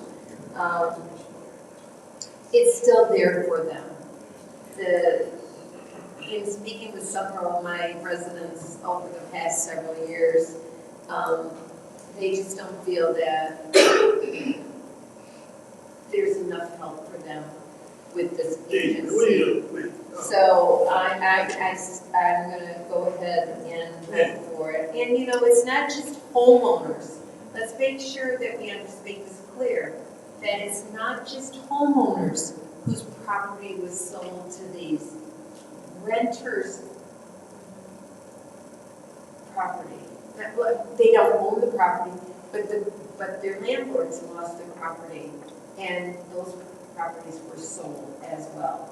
So there were people who were already renting, property was lost because the landlord took their money and didn't pay the taxes. In some cases, the water.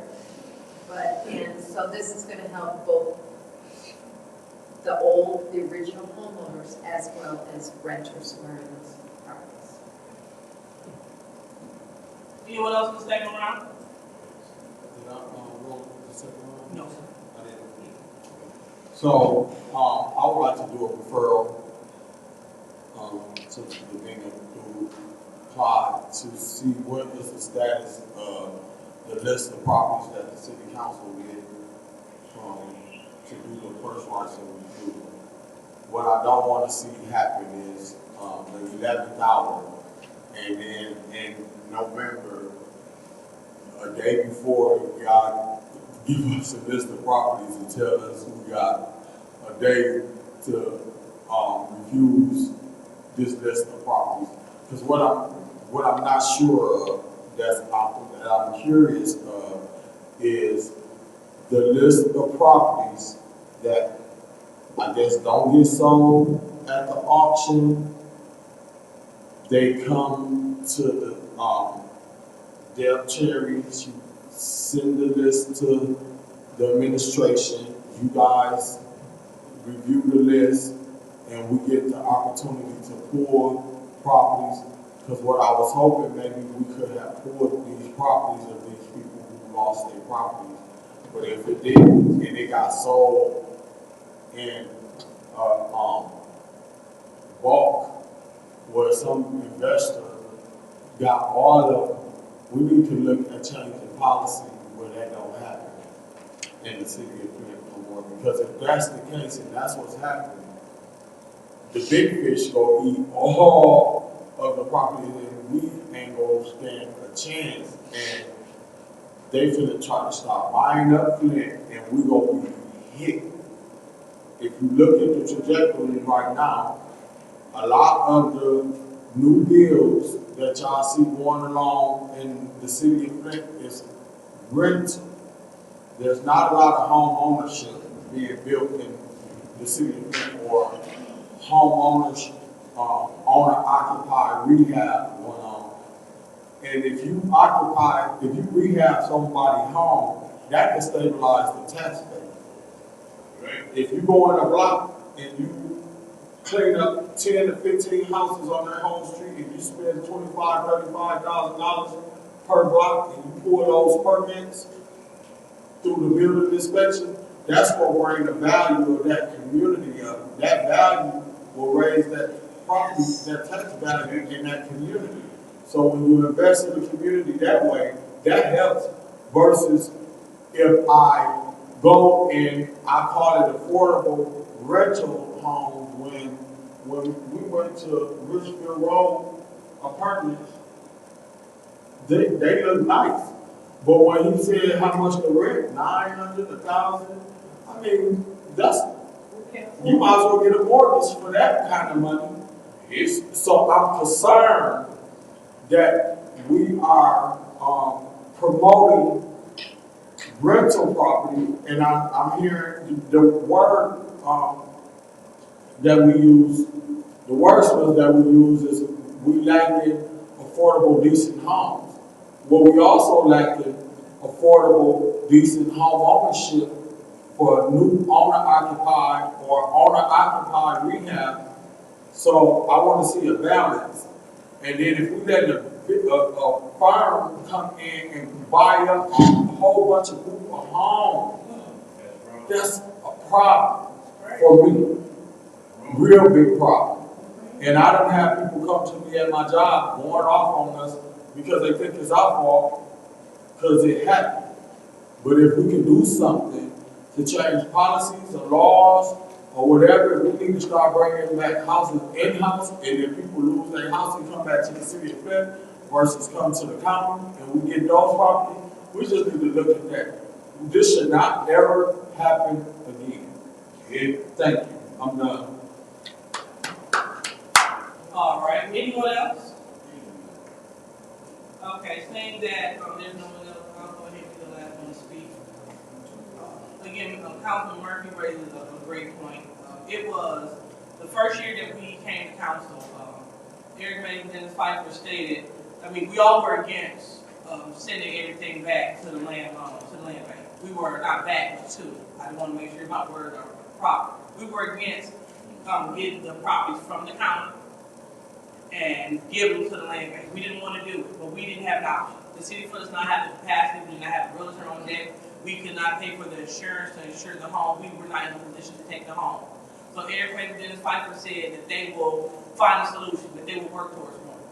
Unfortunately, year 2 came, no solution. Now we're in year 3. So I'm happy to hear that Councilman Murphy asked about this list, so we know where do we stand. Because if they already, from what I understand, they bundled everything in this bundle. So this person that got this bundle, they got good, bad, and ugly all together. And this was something record-breaking. No one ever had done it. No one ever had bought a bundle sight unseen. And bundling the homes, per my understanding, was a way so people won't automatically get their homes taken. So it's like, okay, if you want this house on this street, you got to buy all 100 and 200 some houses here. So it's definitely a strategy. I definitely understand it. But again, we need to know where we stand in terms of receiving homes from the county treasurer. Because if this doesn't tackle our issues, then we won't have to worry about sending any houses to the land bank. And it'll also give us an opportunity to come up with a different strategy for next year. Because we're going to get more homes. More people, they're going to lose their homes. We're going to get more burnout. I mean, this is just how it is every year. The city of Flint obtains homes. that we pass over to the land bank. So hopefully, that referral will go through, we'll find out where we are in the process, and we'll just take it from there. So thank you so much, Mr. Evans, for your time. And we're going to go ahead and vote on resolution 230370 to pass this resolution to provide $50,000 for foreclosure and eviction assistance from the Legal Services of Eastern Michigan. Roll call by clerk. Mr. Murphy? Yes. Ms. Priestley? Yes. Ms. Shaq? Yes. Ms. Worthing? Yes. Ms. Lewis? Yes. Five yes, 0 no. The vote is 5 yes, 0 no. So resolution 230370 of the foreclosure and eviction assistance, it passes. So now we're on to our last resolution of the evening, which is 230375, priority waste contract collection services. Madam Chair. Ms. Priestley. Make a motion to send 230375 to finance. All right, there's a motion to send it to the next finance committee. Is there any support? Support. All right, there's support. Support by Mr. Murphy. So that is one round. Who likes to vote? Madam Chair. Ms. Priestley. There's still so much controversy over this contract. I've gotten several phone calls over the weekend, and as well as, people talking here at council about this. And I've been doing some research, but I'm still, I voted to send it to council, but I'm concerned about using $2 million of ARPA to cover it. We do need to cover the cost, at least for this year. And what happens if we send it out for bid? Are we going to end up more? What happens if we sit there and, okay, we're going to cut services because we can't afford the Cadillac plan that we have now? Where are we going to come with the money to pay for that? And if we change services and lower our service level, people are so used to that they don't, they'll come pick it up. They'll just come pick it up. And, I spoke with a friend of mine this weekend. They pay for their own garbage collection. They don't do it through their township. They pay for it themselves. They pay $25 a month. And I believe our fee is $16 a month per household. So they pay $25 a month for their garbage collection. They have carts that they come and pick up. They only get recycling once every 2 weeks. No yard waste and only garbage. And they're paying $25 a month, where the city pays $16. So I'm still not there on this, even though I voted to send it to council. So I think that the safest thing for this is to send it back to finance. Madam Chair, Ms. Worthing. I won't be voting for that. We need to vote on it today, or else the deal could be over. We've waited long enough. We have all of our answers.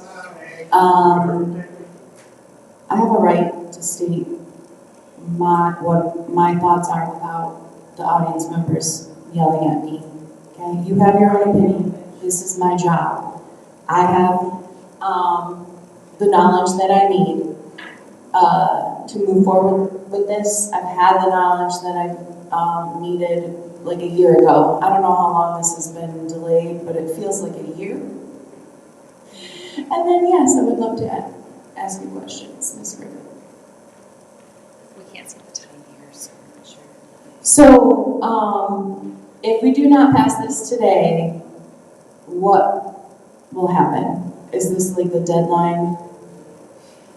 So for I'm not asking I'm not asking you, but he's shouting out, say the answers. I'm asking the staff. So let's go ahead and go ahead. Okay. So the last letter that council had received was from one of our funding sources that said that we needed to have our plan of action in place before November 30th. So if by chance you need to hold it back because you want to have that conversation, it would be more favorable to postpone it as opposed to voting and get a next answer and then we're stuck for 30 days and it's gone. So I think there's a lot of questions, as Ms. Priestley had said, and I want to make sure everybody hears the same message. For example, the ARPA funds, it's a very sensitive area. There's so many people in need, and there's so many people that have an idea of where it could be used readily. My understanding, and I may be wrong on this, so hopefully I'm not, but the idea of putting the ARPA funds towards this is actually to help the residents, because the reason we're not meeting the needs of the budget is that we're not getting all the money, all the revenue in. So that money is going to help those residents that have not been able to pay. And I think that's part of what we don't talk about. And unfortunately, I know everybody's got a different view, and I respect everyone's view. But for every person who doesn't care or has a different idea, we're getting a lot more calls, and hundreds of calls in of people that are okay with it. So it's, that's the luck of the draw. And we've been encouraging all residents to contact our council persons so that you can have a well-versed and educated idea of what the needs are in your ward, and then making a decision based on that. So I'm sure that you're getting some good ones as well as the bad ones. So, because I know I'm getting tons of them. So I 100% know that the 9th Ward wants this. Like, I know my residents, and they would be very angry if this doesn't go through. All right, thank you, Ms. Worthing. Anyone else? All right. No, okay, go ahead. So, I did talk to the administration about this situation, and I'll say it again. My problem with this contract is, for one, you tying a grant into a contract, and you telling us in order to receive a grant, we got to approve a contract. I don't like that. My other problem is, when former Mayor Karen Weaver was in office, they put it out for bid, and you had two different garbage companies picking up the trash. You had one on one side, it was just a mess. So we eventually ironed that out. Then you come back with the renewal for the contract, and instead of just putting it out for bid, because we might be getting it for cheap. Amen. You just went on and Amen. tying our hands, and you telling us in order to get these free garbage cans, we got to approve a contract. That's putting my back up against the wall, and that's telling me in order to get something free, then we got to do this contract. That's where the problem lies in. And you guys knew it was coming up. And instead of y'all just putting it out for bid, y'all want to tie our hands to some free garbage cans and recycling cans. That's one of the problems I have.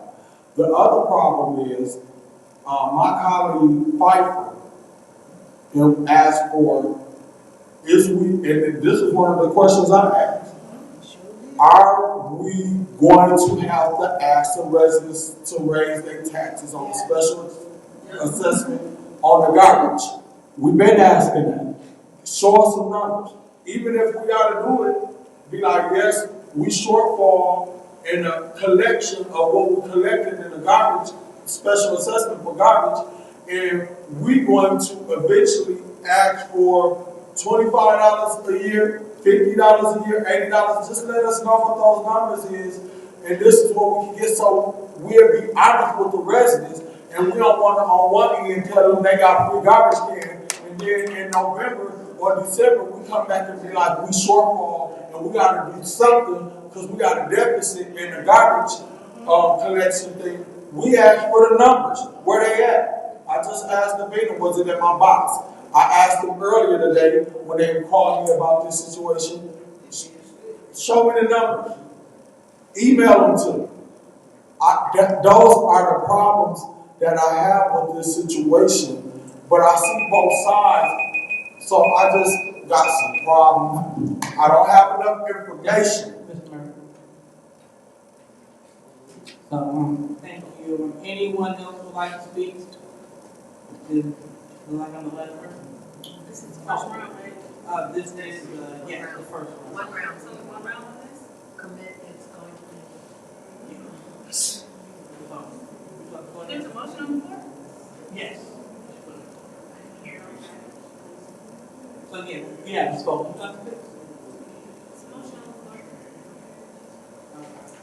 All right, so if no one else would like to speak, I'll go ahead and utilize my time in the first round to send this to the committee. Madam Chair. No. Oh, okay, Ms. Michelle. I mean, since this is clearly going back to committee anyway, I would like to take this opportunity to invite all 7th Ward residents to please let me know how you feel about this. I've heard from quite a few, but I still would like to hear from more 7th Ward residents. I've been asking around, trying to get as many thoughts on this as possible from my ward. So if the 7th Ward residents would please let me know how they feel about this, it would be greatly appreciated. All right, so I'll be the last to speak in this motion. So, Ms. Griffin, question. So the $2 million, just for clarity.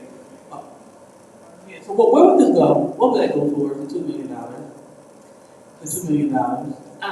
Honestly, I wish that the financial director was here, but my understanding is that because there was a shortfall, and I know that Ms. Priestley discussed this as well, they were looking at some areas to cover that. That's one question the council's been asking. So we had shared that we could pull it from general fund. We could pull it from money that we get naturally at the end of the year, money that comes through from the county.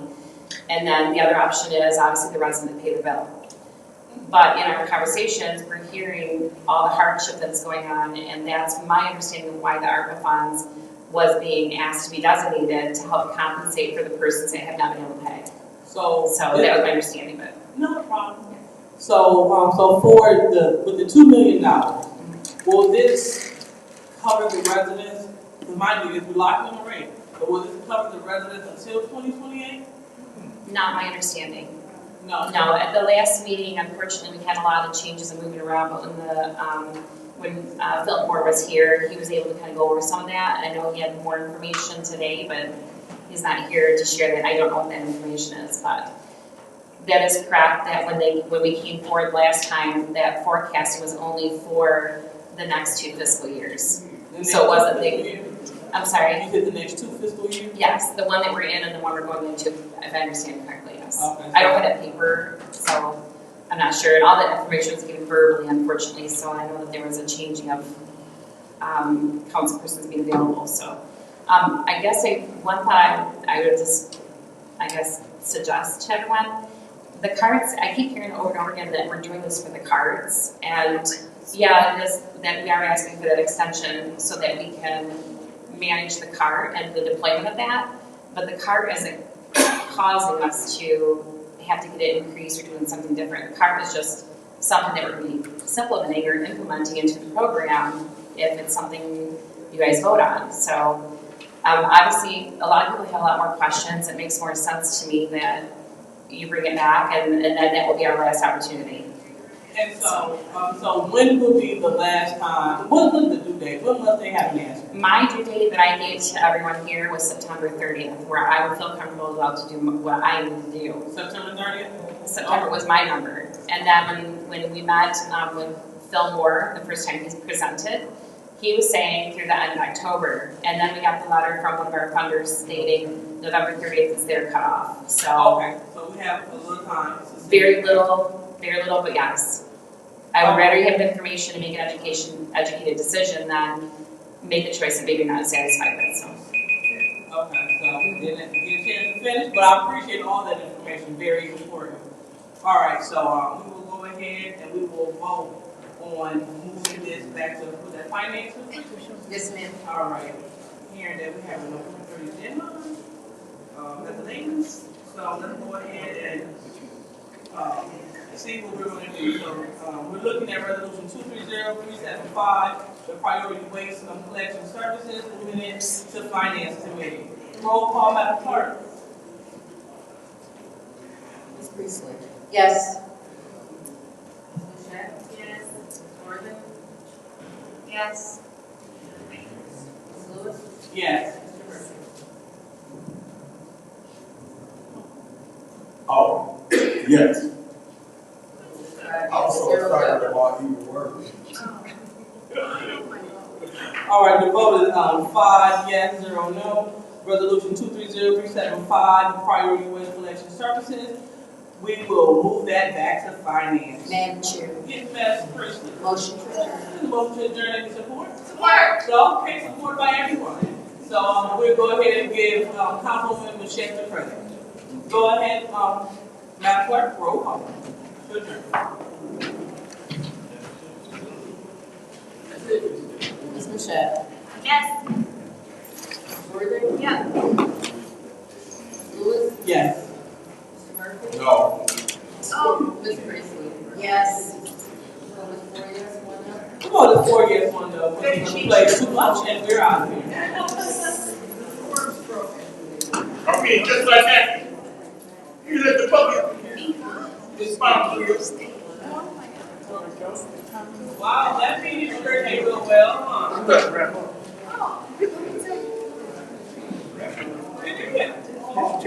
It is. We got no dumpster fire here.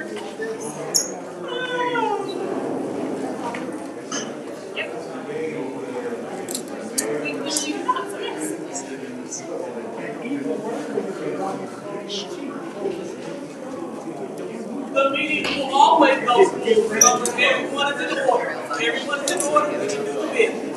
That's simple. Make sure you get that. Don't do that.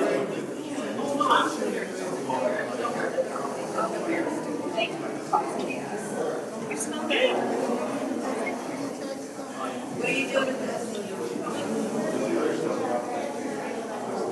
I recycle everything. I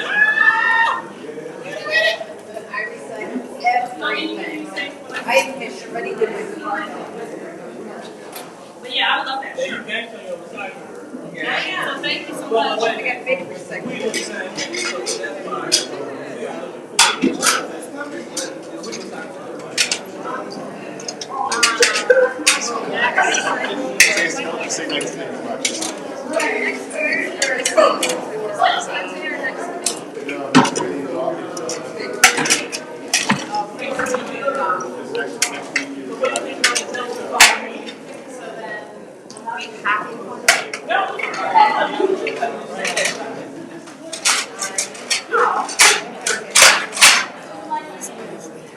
They can stay there. They can stay there. They can stay there. All right. Great job, everybody. Great.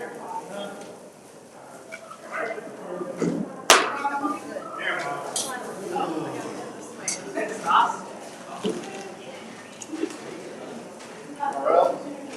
What the? You want the Bibles? Hey, come here. Why you do that with the commodities? I mean, what the? Give me this.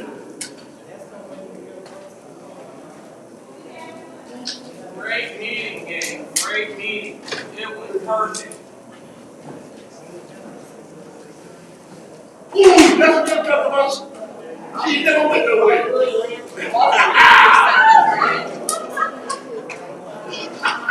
Yeah, I was trying to be careful how to pick up this stuff.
Yeah.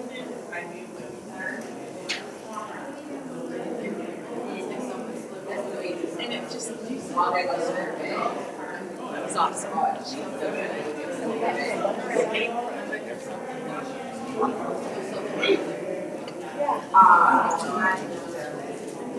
Oh, yeah.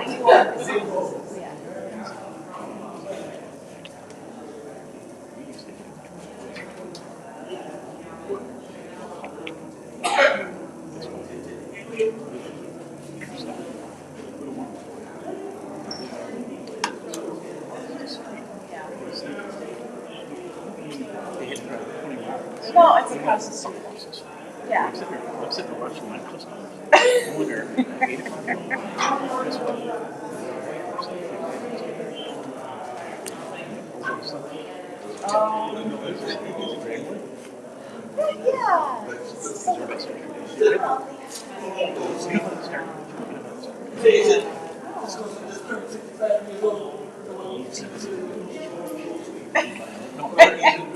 I know it's serious, but I'm just laughing because it's stupid.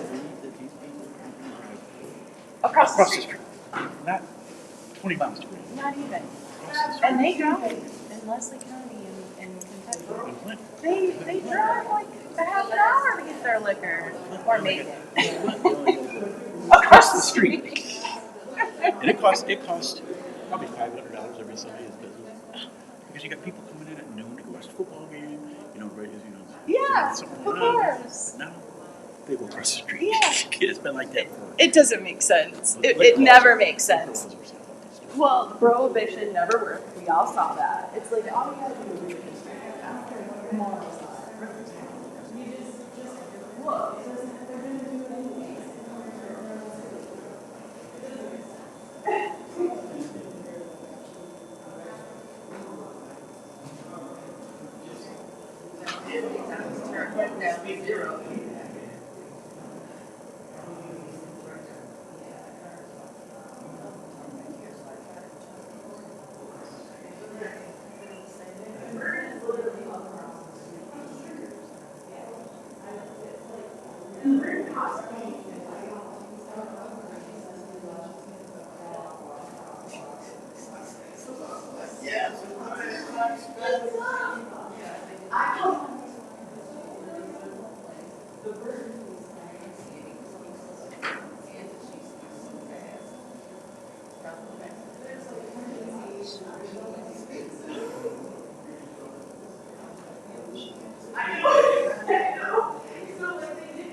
Who likes you in here?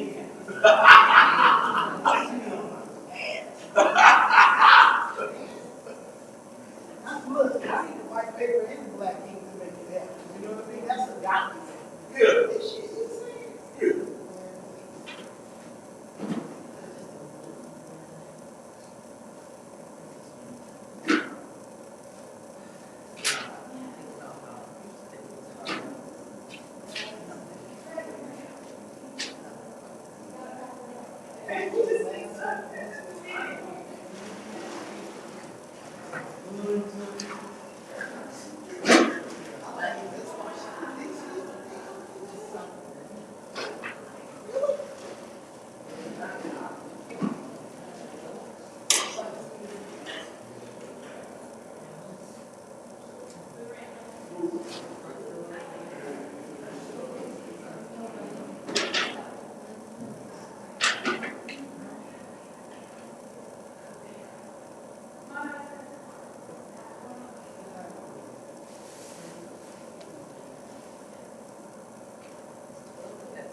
Yeah. By the way, we don't have any meeting next week. We're the calendar. So.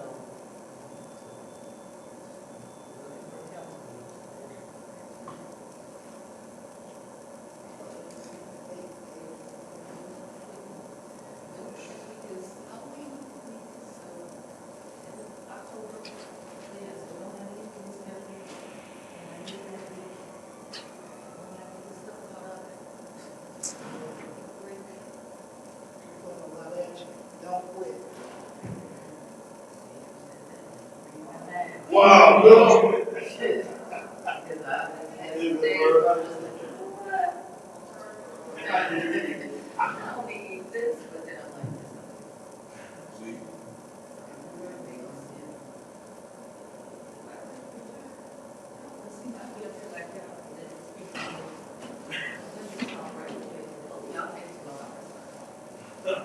See? What? You get water on? I know. See?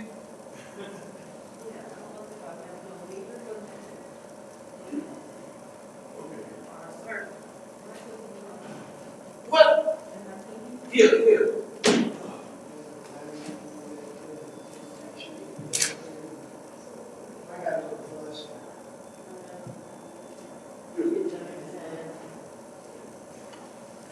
You ready to make it?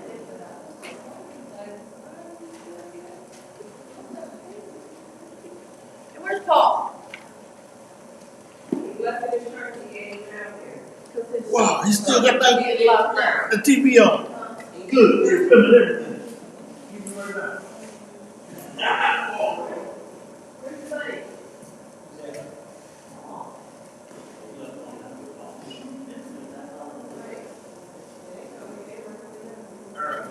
Yeah.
that thing didn't keep the power, did it?